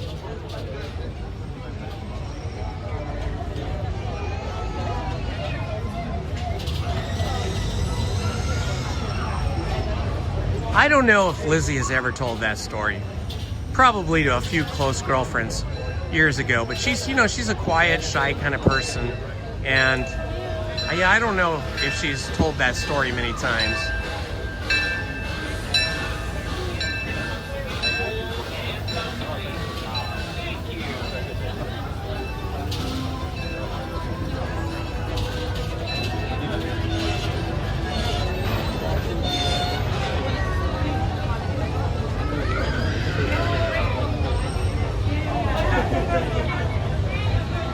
All right, we are still trying to get onto the Disneyland Railroad for a trip around Disneyland for a grand circle tour, as they say.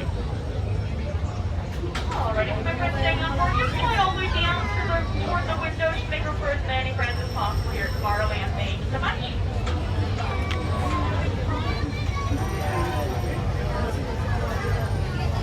Anybody else have any interesting proposal stories? Anybody that's been married? You can let us know what your proposal story was about. We'd like to hear. It's always fun to hear how people got proposed to.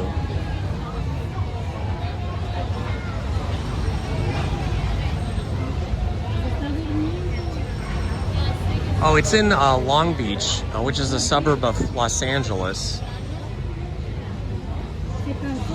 So, I'm trying to think of, the company's still in business. They've been in business forever. I forget, there's something gondoliers. You have to look it up. It's like, I don't know, I can't remember what it's called, but it's something gondoliers in Long Beach, California. Woohoo! We are at 5,195 subscribers. We need just 5 more subscribers to hit our goal of 5,200 subscribers today. So if you are Ninja watching or you've never subscribed to the channel, it would mean so much to us if you would subscribe and show your support.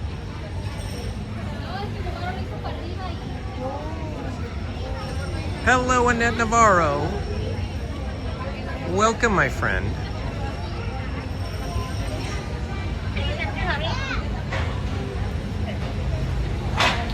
Yeah, Venice, California, Venice Beach, which is still part of Los Angeles. It's not a separate city like Long Beach is or Santa Monica. Those are separate cities from Los Angeles. They're like suburbs of Los Angeles, but they're real official chartered cities with mayors and city councils and, you know, all that stuff. But Venice, California, I think might have been the first neighborhood in California to have canals. And Venice, California used to have gondoliers when it was first built with real Italian gondolas because the fellow that purchased all that land and built the city of Venice, primarily the canal district, really wanted it to look like Venice, Italy. They do not have gondoliers anymore, to my knowledge, because most of the canals in Venice are filled in and they made them into streets. So there's only maybe 2 or 3 canals in Venice now, and they have houses on them that are kind of have like front yards that go right down to the water. There's some movie stars that live there and some wealthy people, but it's not quite as fancy as the canals in Long Beach, which are much more developed and much more interesting and engaging with much fancier houses. So it's quite romantic down there, especially at dusk. We did this like an hour before. Our proposal was about an hour before dusk. So when we got back to the dock, it was dusk.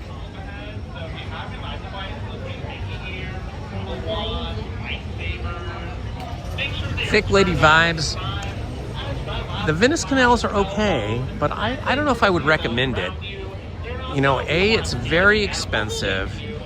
B, there is a lot of mosquitoes there. And C, Venice, the city, well, the neighborhood of Venice. Oh, look, here comes the Lily Bell. I want to go in there one day. I want to take the tour where I can go in there. Look at the back end of it. It's really cool. It says Lily Bell Disneyland Railroad.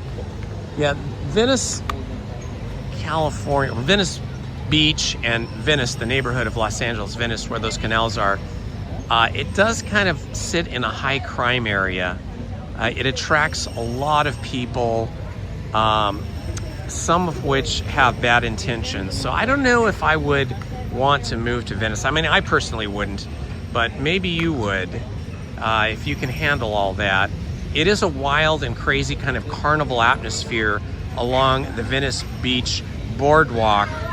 And a lot of people love that because it's really eclectic and really interesting, and there's musicians and there's vendors and people roller skating. So if you like that kind of activity, a bustling kind of boardwalk scene, and you can handle sort of the crime issues that go along with that, then Venice might be just your cup of tea. They do have a lot of restaurants and stuff. It's fun.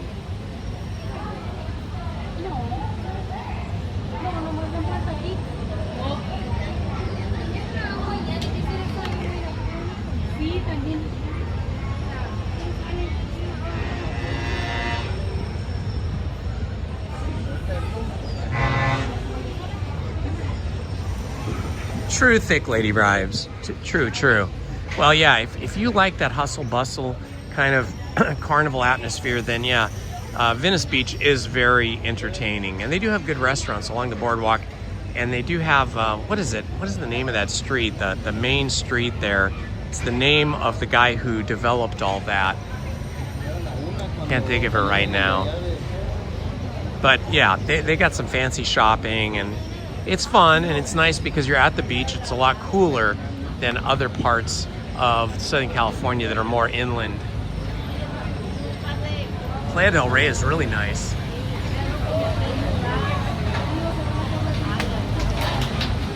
Yeah, I had a friend whose father bought a house in Playa del Rey and it's set up on the hill and overlooked the ocean. It was really nice.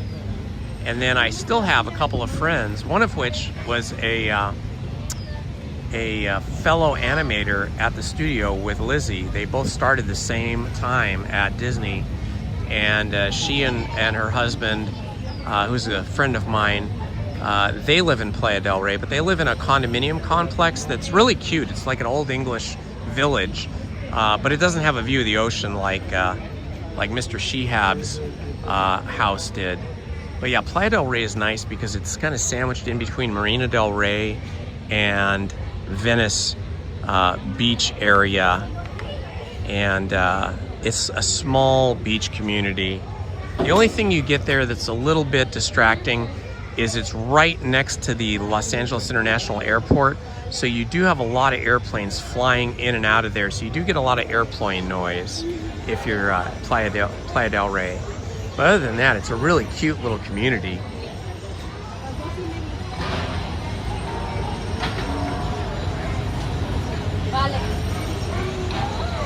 Hello, Ariel. Good to see you, my friend.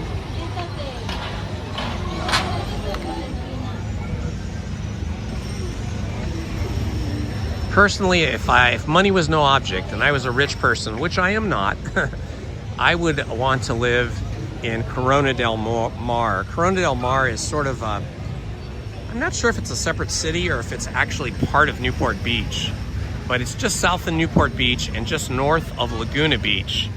And Corona del Mar has some amazing houses that overlook the ocean, both on the south side of Pacific Coast Highway, so that's the beach side, and also on the north side up on the hill. And not all the houses, probably most of the houses do not have an ocean view, but a lot of them do. And they have incredible restaurants there. Incredible restaurants, dining, entertainment, shops. And they have sort of, on the north side of Pacific Coast Highway, the side away from the ocean, they have some really cute houses that are, built in the 20s, 30s, 40s, and 50s.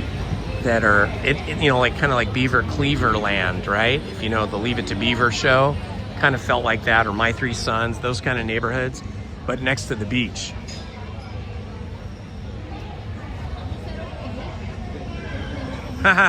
Steve knows. Yeah, Del Mar is really pretty too. San Diego is awesome. They have the best weather in the country. As I've said before, every year San Diego gets listed as the best weather in the country year-round.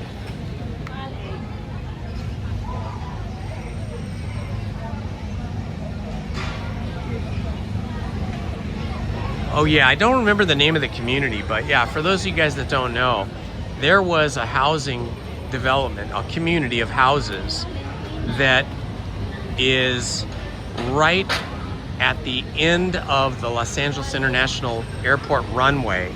And these people had these spectacular views from their neighborhood of the Pacific Ocean. It was just a gorgeous little community. And then when the Los Angeles International Airport was built, they couldn't allow houses to be underneath the flight path. So they got eminent domained out of their neighborhood. Everybody that lived in that neighborhood, they got bought out by the city for probably not nearly as much as the houses were worth. And they were forced to move away. And that neighborhood still exists. The houses were all torn down, but the streets and the sidewalks and the lampposts are all still there. It's a creepy feeling because it's like a ghost town where all of the city services, the asphalt, the sidewalks, the lampposts, the stop signs, everything is there, but all the houses are gone. It's weird. And it's right at the end of the LAX runway. I bet Main Street Paul probably knows where that is because he's probably gone there to do plane spotting at LAX from time to time because the planes fly right over you. That was sad for those people. I mean, can you imagine having your forever home in your perfect neighborhood with all your friends and your neighbors that you know so well, and then, you know, the city comes in and says, we need this neighborhood for the airport. Oh my gosh, how horrible.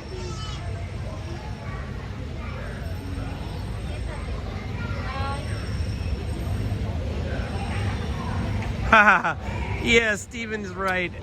At this rate, I could have walked the entire perimeter of the park.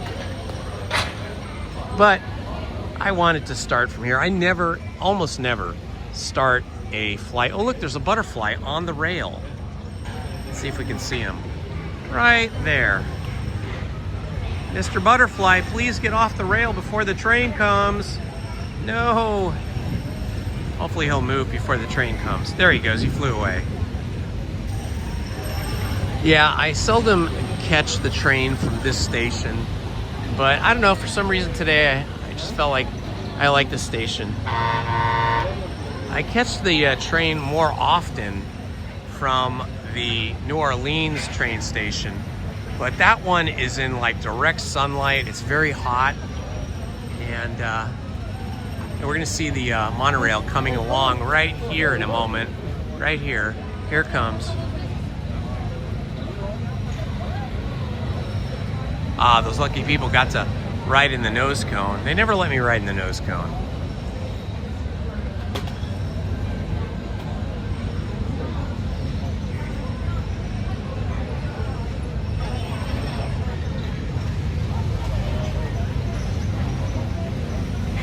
Yes, I don't remember the name of that community, but it wasn't like super fancy, like it wasn't like multi-millionaire, billionaire type people.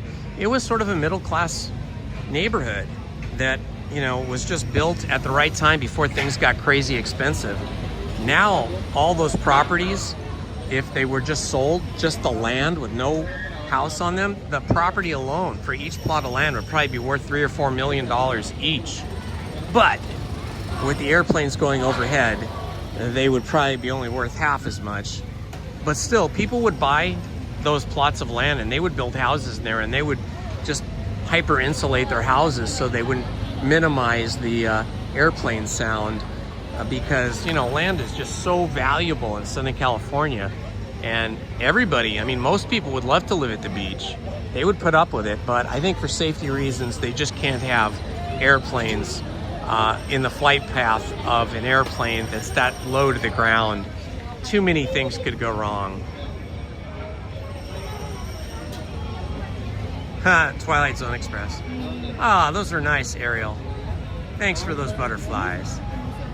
And the monorail. Boy, Ariel is on top of it with the emojis today. Sweet. Yeah, that's the good thing about this train station, is it's covered with this Googie style of awning. Whereas when you're over at the New Orleans station, a lot of times you're outside the covering, the roof. You're just standing on the stairs or outside. And even when you're up on the platform, for some reason, it's just hotter over there than it is over on this side of the park. Surfridge, or the Surfridge neighborhood within Palisades Del Rey. Oh, okay, I didn't know it was called Palisades Del Rey. That's fancy. Yeah, I don't know when they tore that down. I'm guessing it was in the 1950s or early 60s. I know prior to Los Angeles International Airport, the big airport was a little airport, which was in Glendale, and I can't remember the name of that airport, but it doesn't exist anymore. But there was an airport in Glendale where a lot of people would fly in, especially if you were in the movie business, because most of the movie studios are in the Burbank-Glendale area and the Valley, even though we have quite a few over on the other side in Los Angeles proper, like the Paramount Studio, which is in Los Angeles, and what else used to be over there? There's Paramount, and whatever the CBS studio, Television City, it was a movie studio prior to that. And of course, going way back, Charlie Chaplin had a studio, I think right on Fairfax or on La Brea, one of those streets. But those are small studios. The ones in Burbank and Glendale, like Warner Brothers, Burbank Studios, Disney Studios, and several others, are huge. But yeah, the Glendale, I think it was called like Glendale International Airport or something. That was the big airport that everybody came in and out of. And then there were smaller ones like the Torrance Airport down by the beach and the Hawthorne Airport, which still exists, but it's just for like small private planes now. That is quite close to LAX, actually, to Los Angeles International Airport. But I guess with the way Los Angeles had been growing exponentially, especially after World War II, they just needed a really large international airport. So unfortunately, that neighborhood got sacrificed. I hate to see housing go away.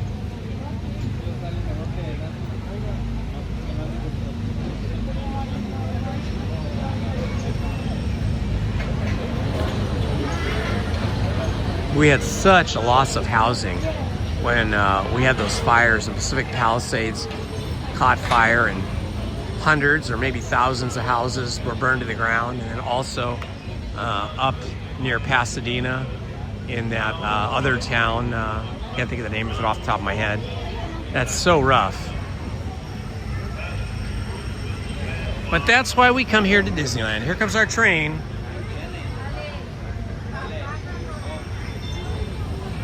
All right, our train is coming.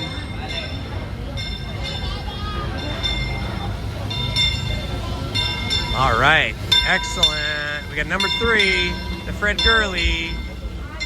All right, we got the stadium seating, which is exactly what I want. But not a lot of people get off at this station, so I think that's why it's taking so long. A lot of people that are on the train want to stay on the train until they get back to Main Street Station. So I think that's why it's taking us so long to get on the train.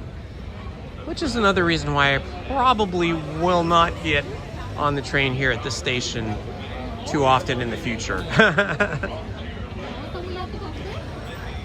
My feet are getting a little tired waiting all this time. Welcome to the Disneyland Railroad. Just giving everybody advance notice, especially those in the back of the queue.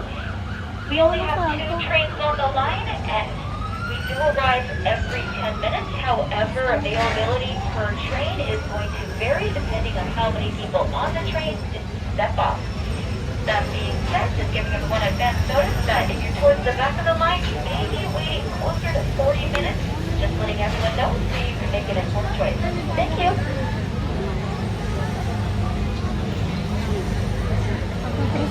All right, they should be letting us on here pretty soon.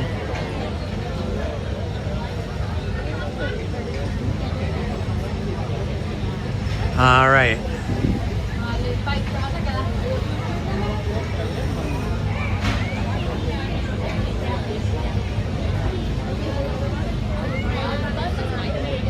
I do not see any conductors. So open the gate. Oh, here comes the conductor. Okay, good. Had me worried there for a second.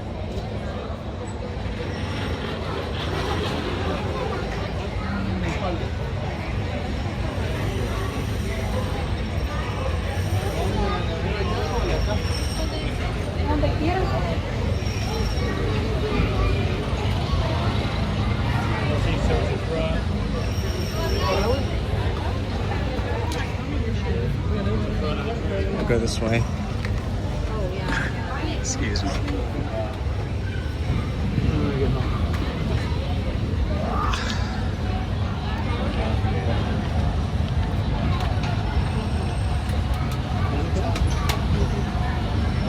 All right, we finally got on the train, guys. Patience pays off. Okay, Paul, hey, thanks for hanging out with us. Thanks for all your moderating and all of the knowledge you dropped on us and all of the updates. Paul, I appreciate it so much. Thank you so much, Paul.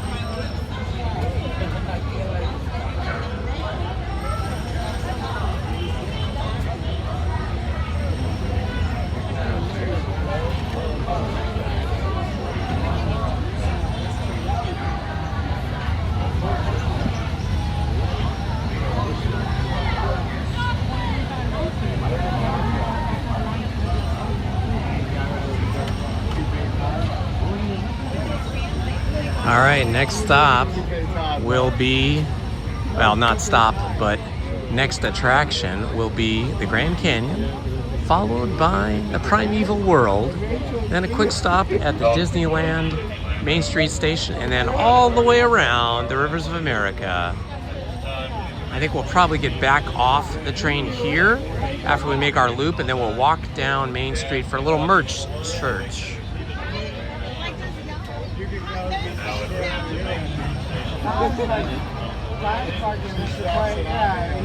It can get a little laggy when we go through the tunnels in the Grand Canyon and the Primeval World, but just hang in there. When we come out of the tunnels, the lag should catch up and you should be able to see everything we were doing or seeing.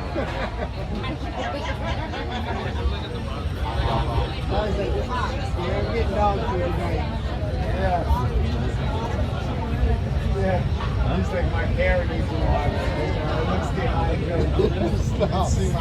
To those who have just come aboard, welcome.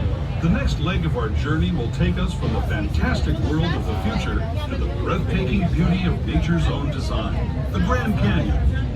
For your safety, stay seated with your hands, arms, feet, and legs. Has a nice little breeze through here. Watch your children and no flash photography. Para su seguridad, permanezca sentado y mantenga las manos, brazos, pies y piernas dentro del tren y cuide a los pequeños. Por favor, no tome fotografías con flash.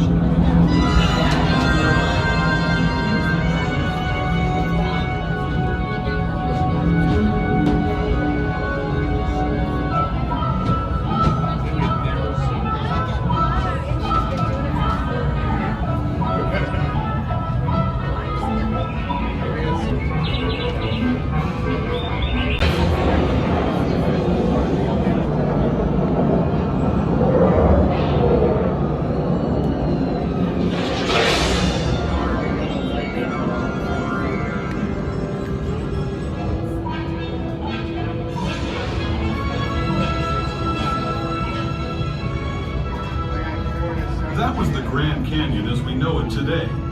But it wasn't always this way.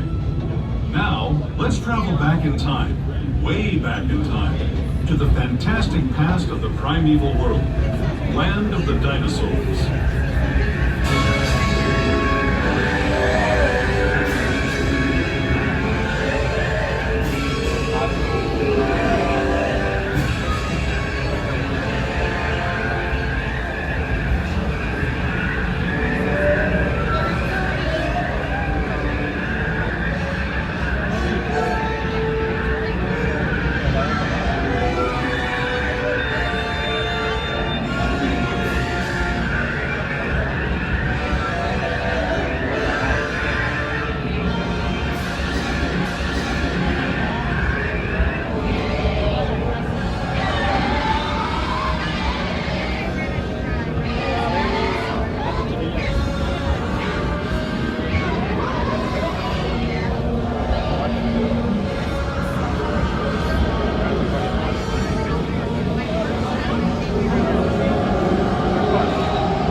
Returning to our own time and to Main Street Station.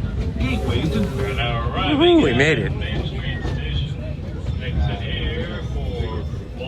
No humans were eaten by any velociraptors or T-Rexes.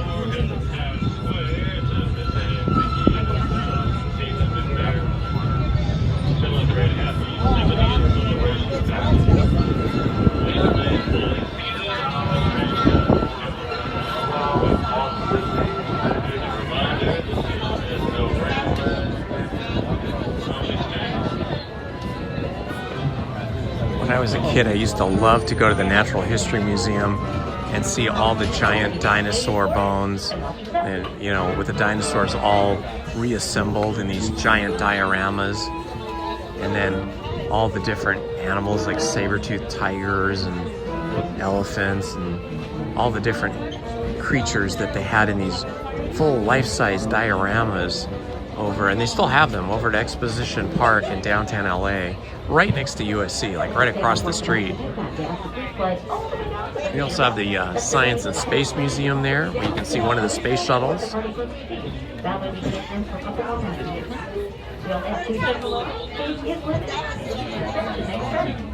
Alex, it is not cold at all. It's warm. It's 73 degrees here today, so it's perfect temperature. Anything between like 65 and 75 is amazing weather here in Southern California.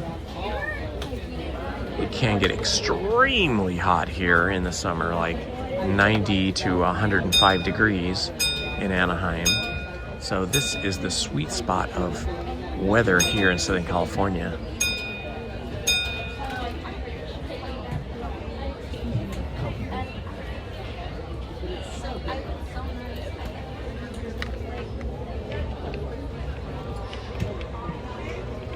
Looking back at the entrance turnstiles and across the plaza to California Adventure.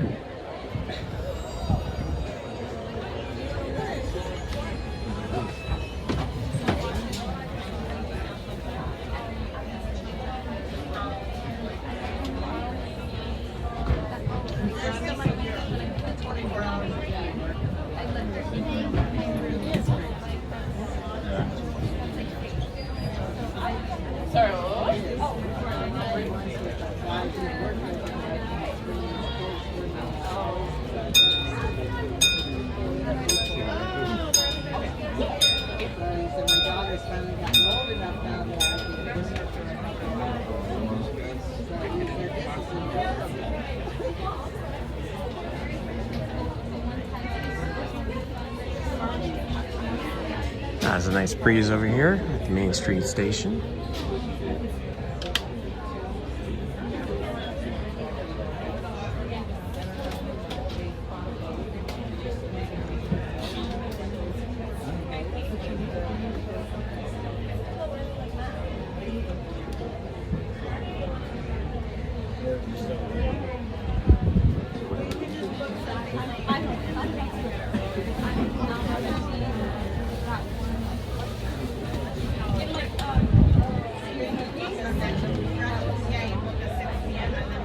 Hi folks, welcome aboard Holiday 4. We'll be off way momentarily. For your safety, please ensure all passengers are sitting down, including children and babies.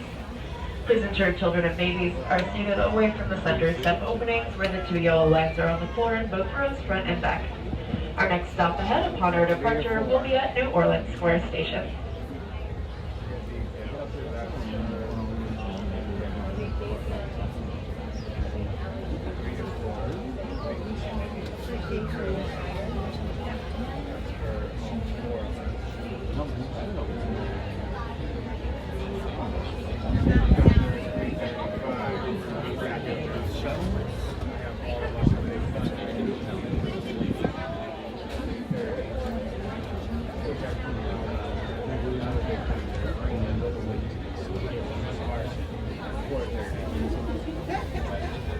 Just Carson. Hey, let Carson go on himself.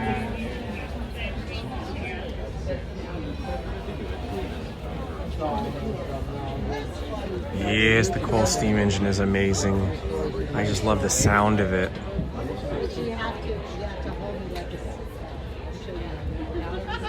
I'll show you.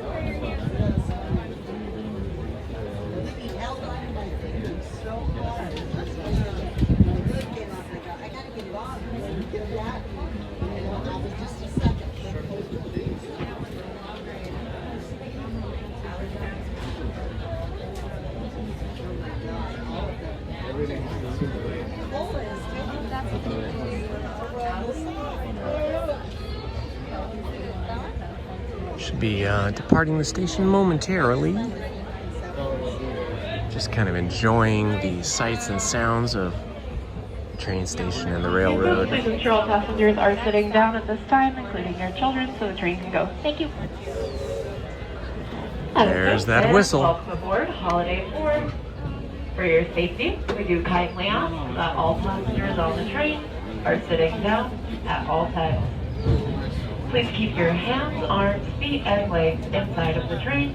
And parents and guardians, please supervise your children, ensuring they're always seated and away from the center step openings. Our next stop ahead will be at New Orleans Square Station. We're embarking on a grand circle tour of the Magic Kingdom. We'll be stopping at New Orleans Square, Mickey's Toontown, and Tomorrowland. We'll also visit the Grand Canyon and make a trip back in time to the primeval world and the age of the dinosaurs before returning to Main Street Station. As we begin our journey, remember that for a safe trip, you need to stay seated, keeping your hands, arms, feet, and legs inside the train. The breeze as you roll down the tracks is so awesome.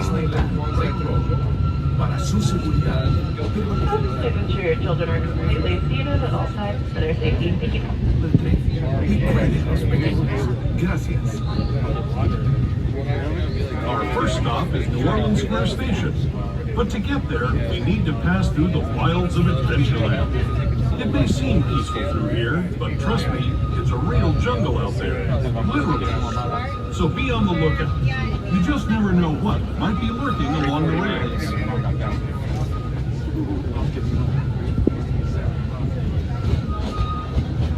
Just ahead is New Orleans Square. This station also serves Frontierland and Bayou Country. If you'll be leaving us here, please remain seated until the train comes to a complete stop. Then watch your step as you're getting off. For those of you continuing on with us, we'll be resuming our trip in just a moment.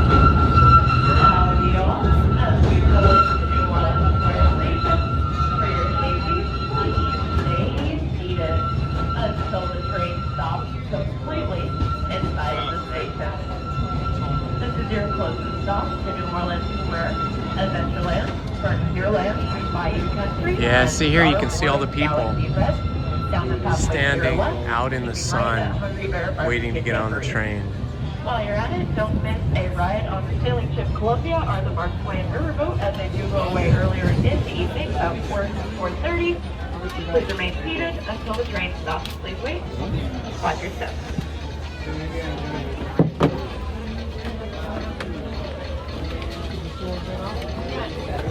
Sure. No worries. No worries. Thank you. You're welcome. All right, I'm gonna move way down to the end to get away from everybody coming in and out all the time.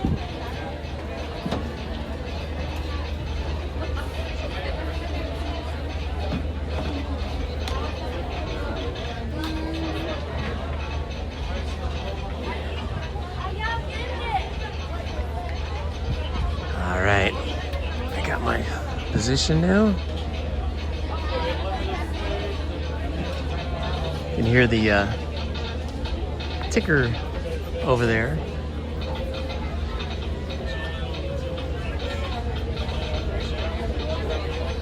It's ticking out Walt Disney's opening day speech for when he opened Disneyland July 17th, 1955.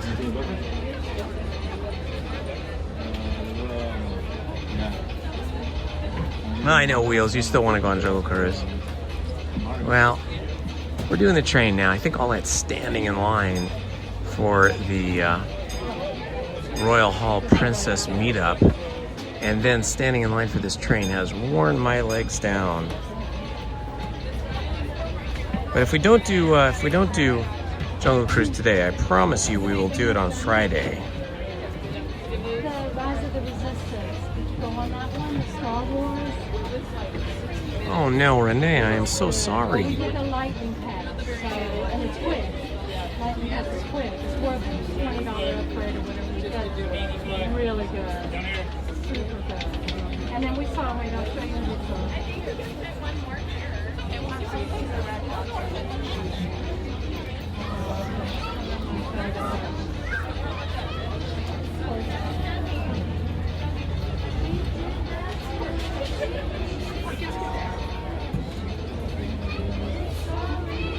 This is cute. There's some little girls singing here, and they sound quite good.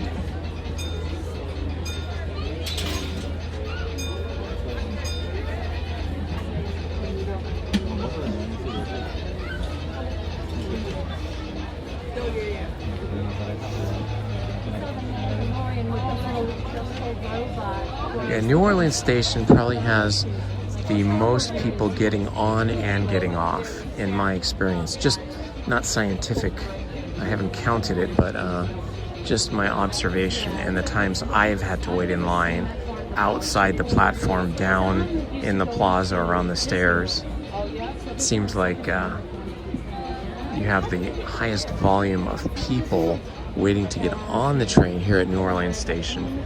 Not sure about getting off.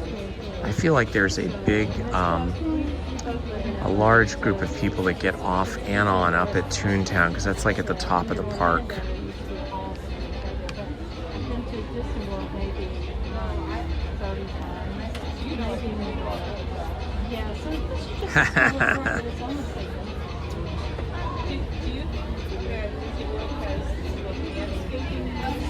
You're saying, Heather, that you're losing your ability to type. I think I've lost my ability to write in script, handwriting. I mean, I can do it, but I don't know if anybody can read it, because for the last 30 years of my career, 33 years of my career, everything was typewritten. All of the curriculum, lesson plans, handouts, tests, and grants that I wrote had to be typewritten. It's faster, more efficient, you get spell check, so it made sense, but it meant that I almost never wrote anything down by hand, either in print or in script, in longhand.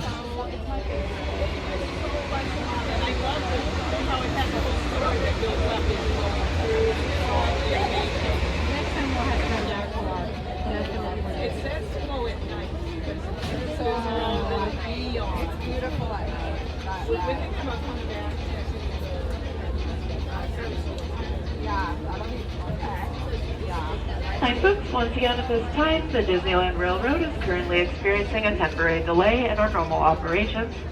At this time, we are uncertain of how long the delay will last, or if it will be upgraded into a temporary closure in which all passengers will be asked to exit the trains and the line across the park.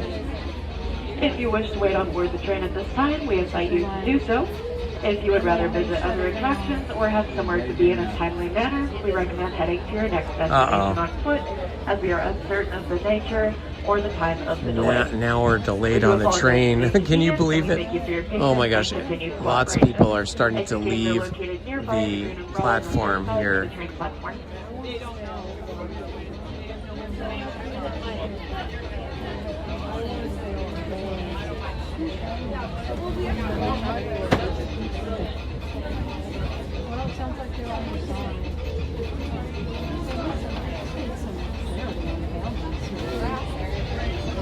You gonna take off?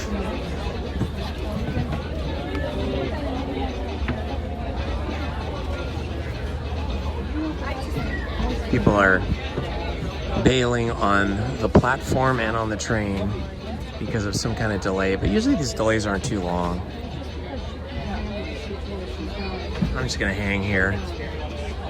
So I really want to see the Rivers of America view from the train.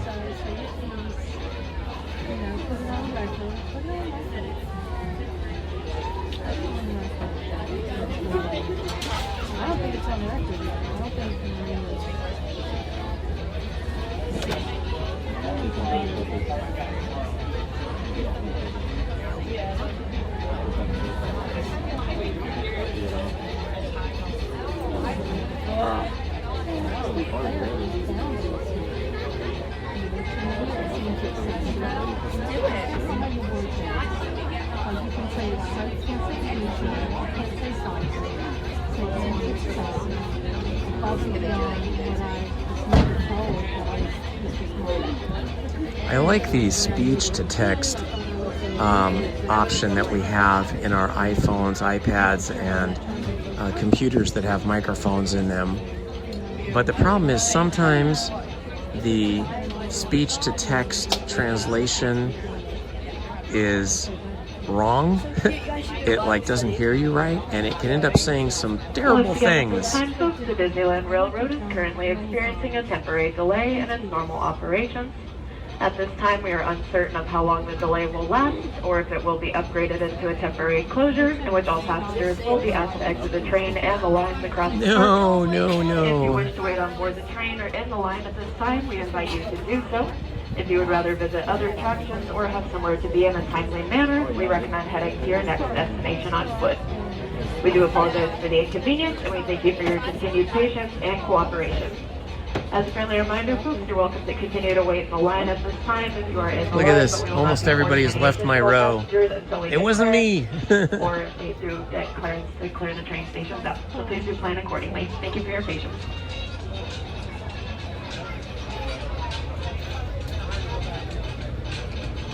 I think when they have one of these train delays, they should come around and they should hand out complimentary beignets and iced coffee.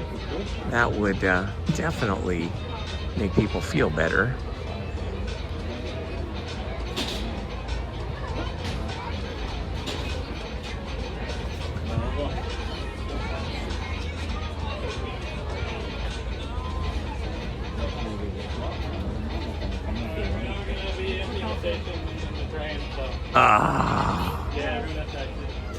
The train is being shut down. Can you believe it, guys?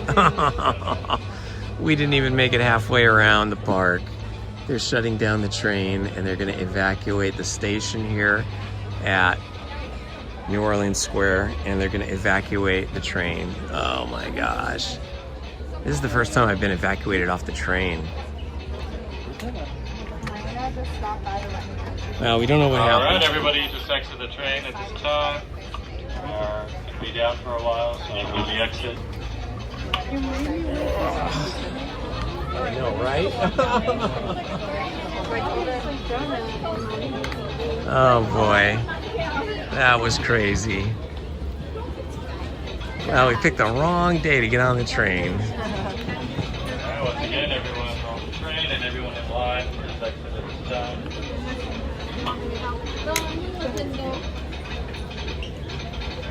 You want to go next? No, let you go.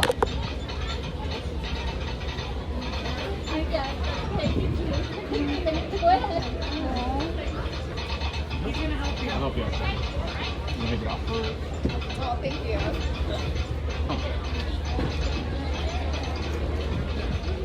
Okay, well, that was the first time I've been evacuated off of the Disneyland Railroad. There's a first time for everything, and Indy is experiencing it today.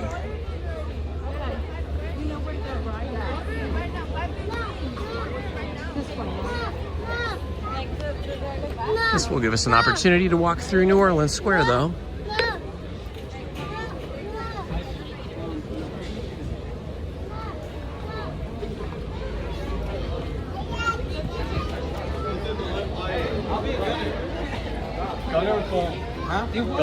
Yeah, I'll be gunner.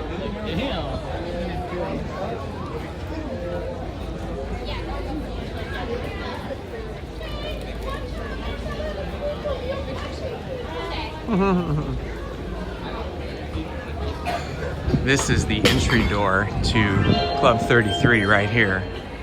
This is where you enter, and that's where you ring the bell. And all of the areas above us, all of the second story is all part of Club 33. The fancy restaurant for the super rich people.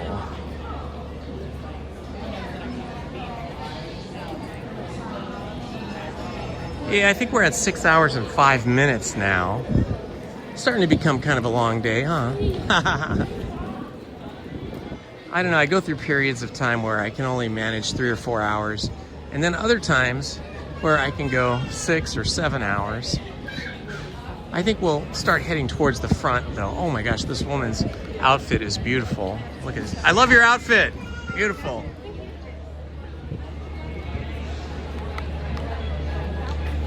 Yeah, and I guess I'm just in one of those periods of time where the weather is really nice. And so I'm not being worn out by the heat. And so I can stay longer and have more enjoyable experiences.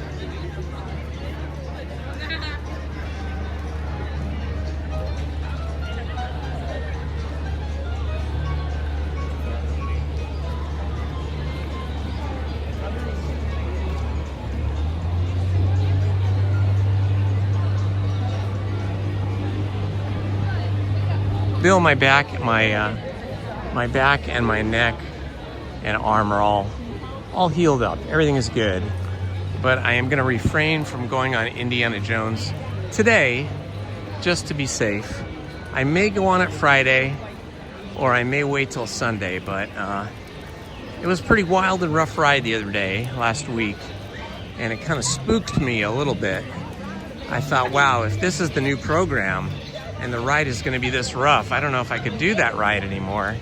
And certainly I can't do the ride until I feel completely confident that I'm completely healed up. And I couldn't even do the ride if I wanted to right now because it is closed. Look at this. All the cast members here keeping you from getting to it. So Indiana Jones is broken down, and Jungle Cruise looks like they have a huge wait because of it. Yep. They're using all of the upstairs queue. 40-minute wait for Jungle Cruise. So that means it's, well, looking at that, it's probably pretty accurate because the line is outside the front door there. So we're gonna skip Jungle Cruise. Sorry about that, Wheels. But I can't do 40 minutes standing up right now, this late in the day, for Jungle Cruise.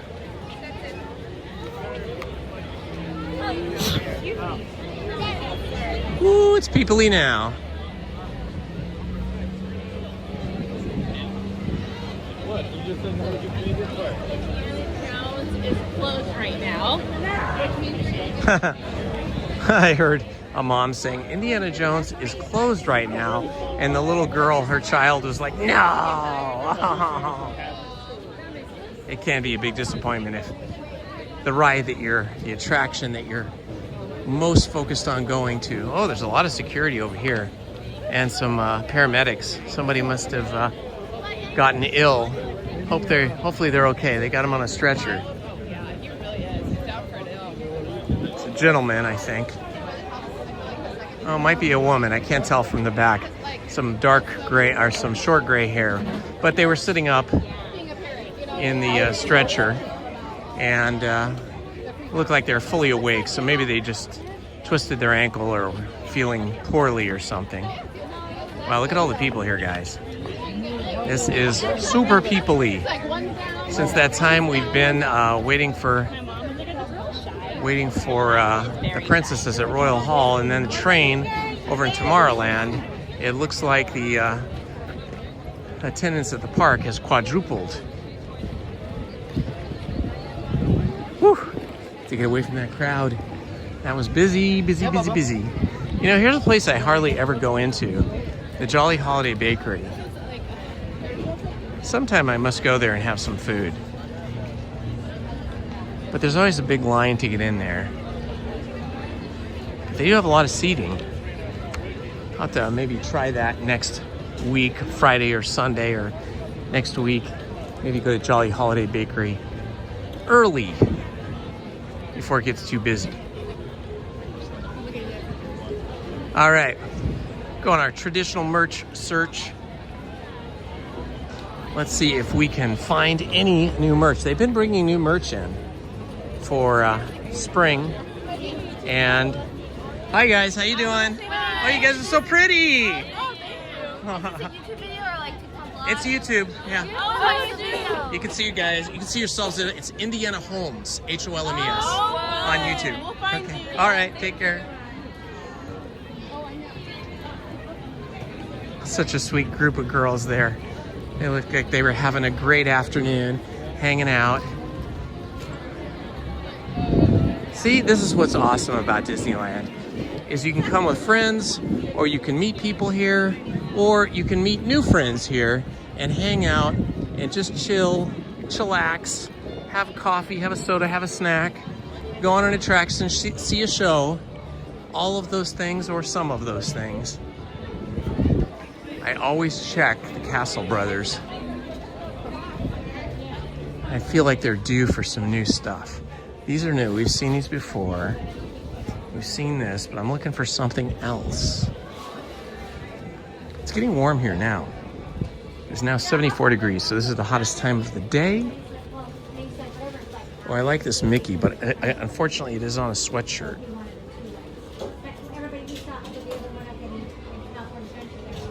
I love that Mickey pose and the text and everything.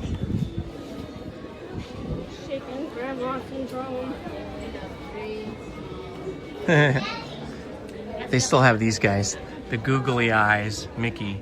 Those are like plastic googly eyes. They move around. There's a nice Ariel shirt I hadn't seen before. Ooh, that one's really cool. I love the color. I bet Lizzie would love the color of this one. I wonder what's on the back. Jasmine, okay. Yeah, these baseball jersey inspired Disney shirts are awesome. Ooh, that's a cool hat. Look at that. That's nice. Oh, Indiana Holmes. You want to say hi? Yeah, what's up? Wait, Holmes or like? It's got Indiana Holmes? Yeah, Ishawala Mias. You too.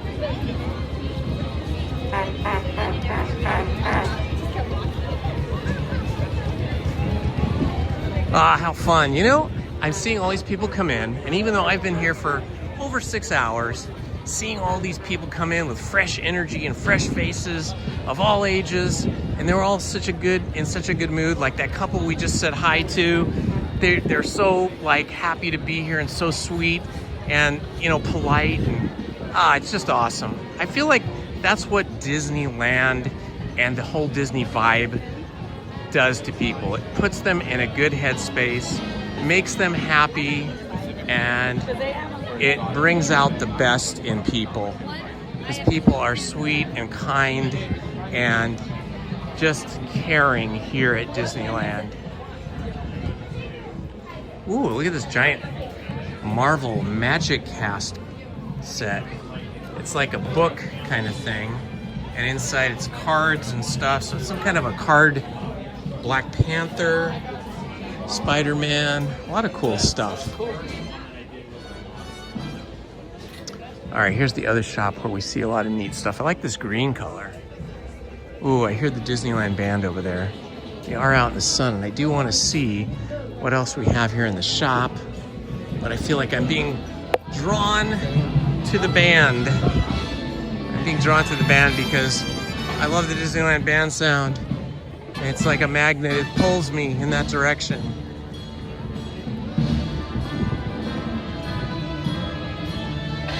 It sounds like it's the very last song, maybe.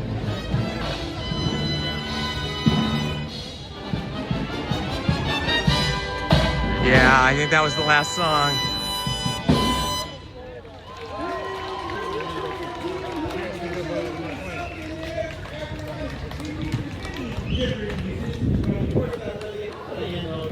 Maybe not. Maybe they're still going. Maybe that was the first song.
Hey, Shelly, thanks for hanging out with us. We'll see you next time.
Alright, now the Disneyland Band has been in the park since it first opened 70 years ago. I can remember it like it was yesterday. Only one way to celebrate 70 years, that's to be officially in song, Celebrate Happy!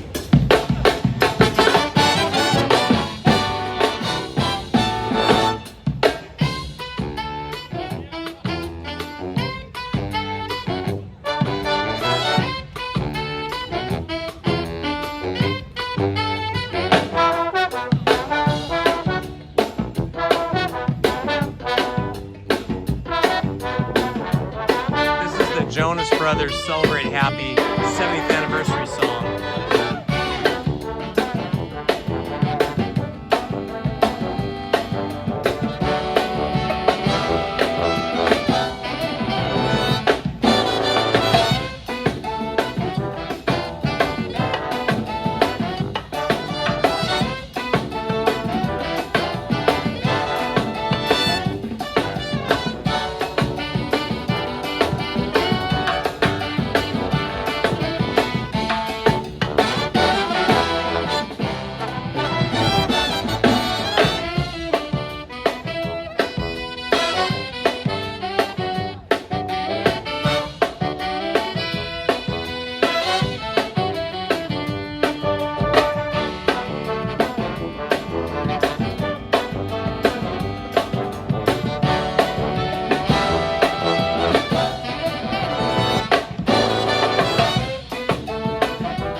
That was cool. We got a little bit of them. Fun, fun, fun.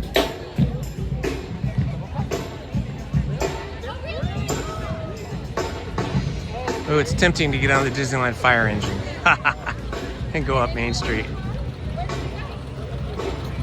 But I think I'll pass today.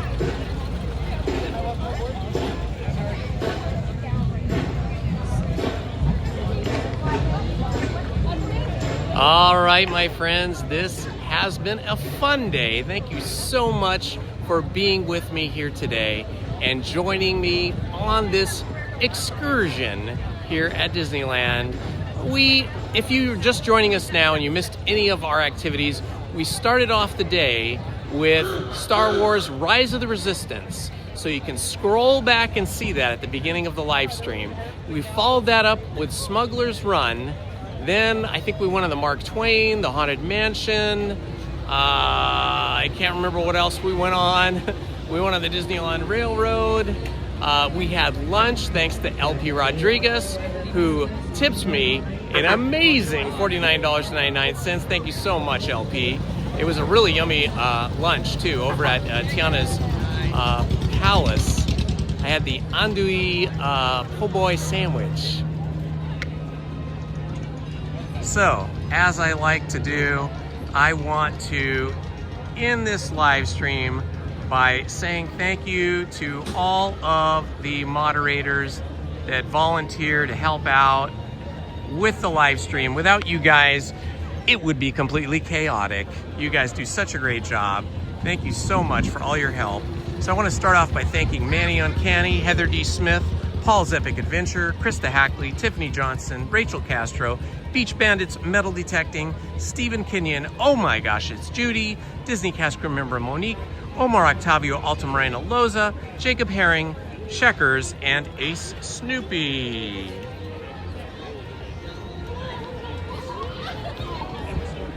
Oh, thank you, Heather. Heather's amazing.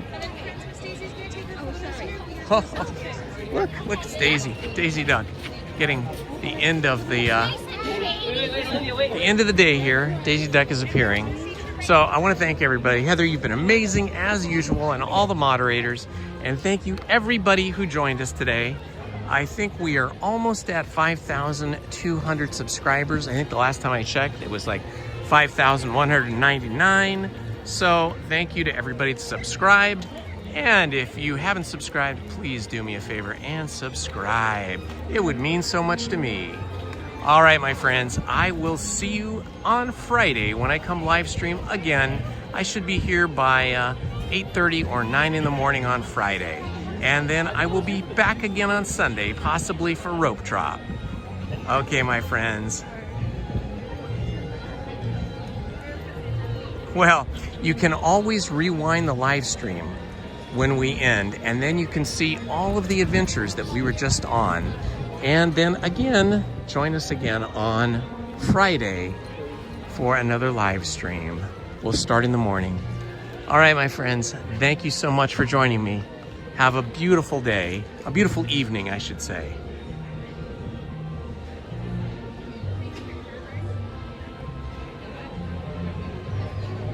See you Friday, Song Daddy. All right, guys, bye-bye.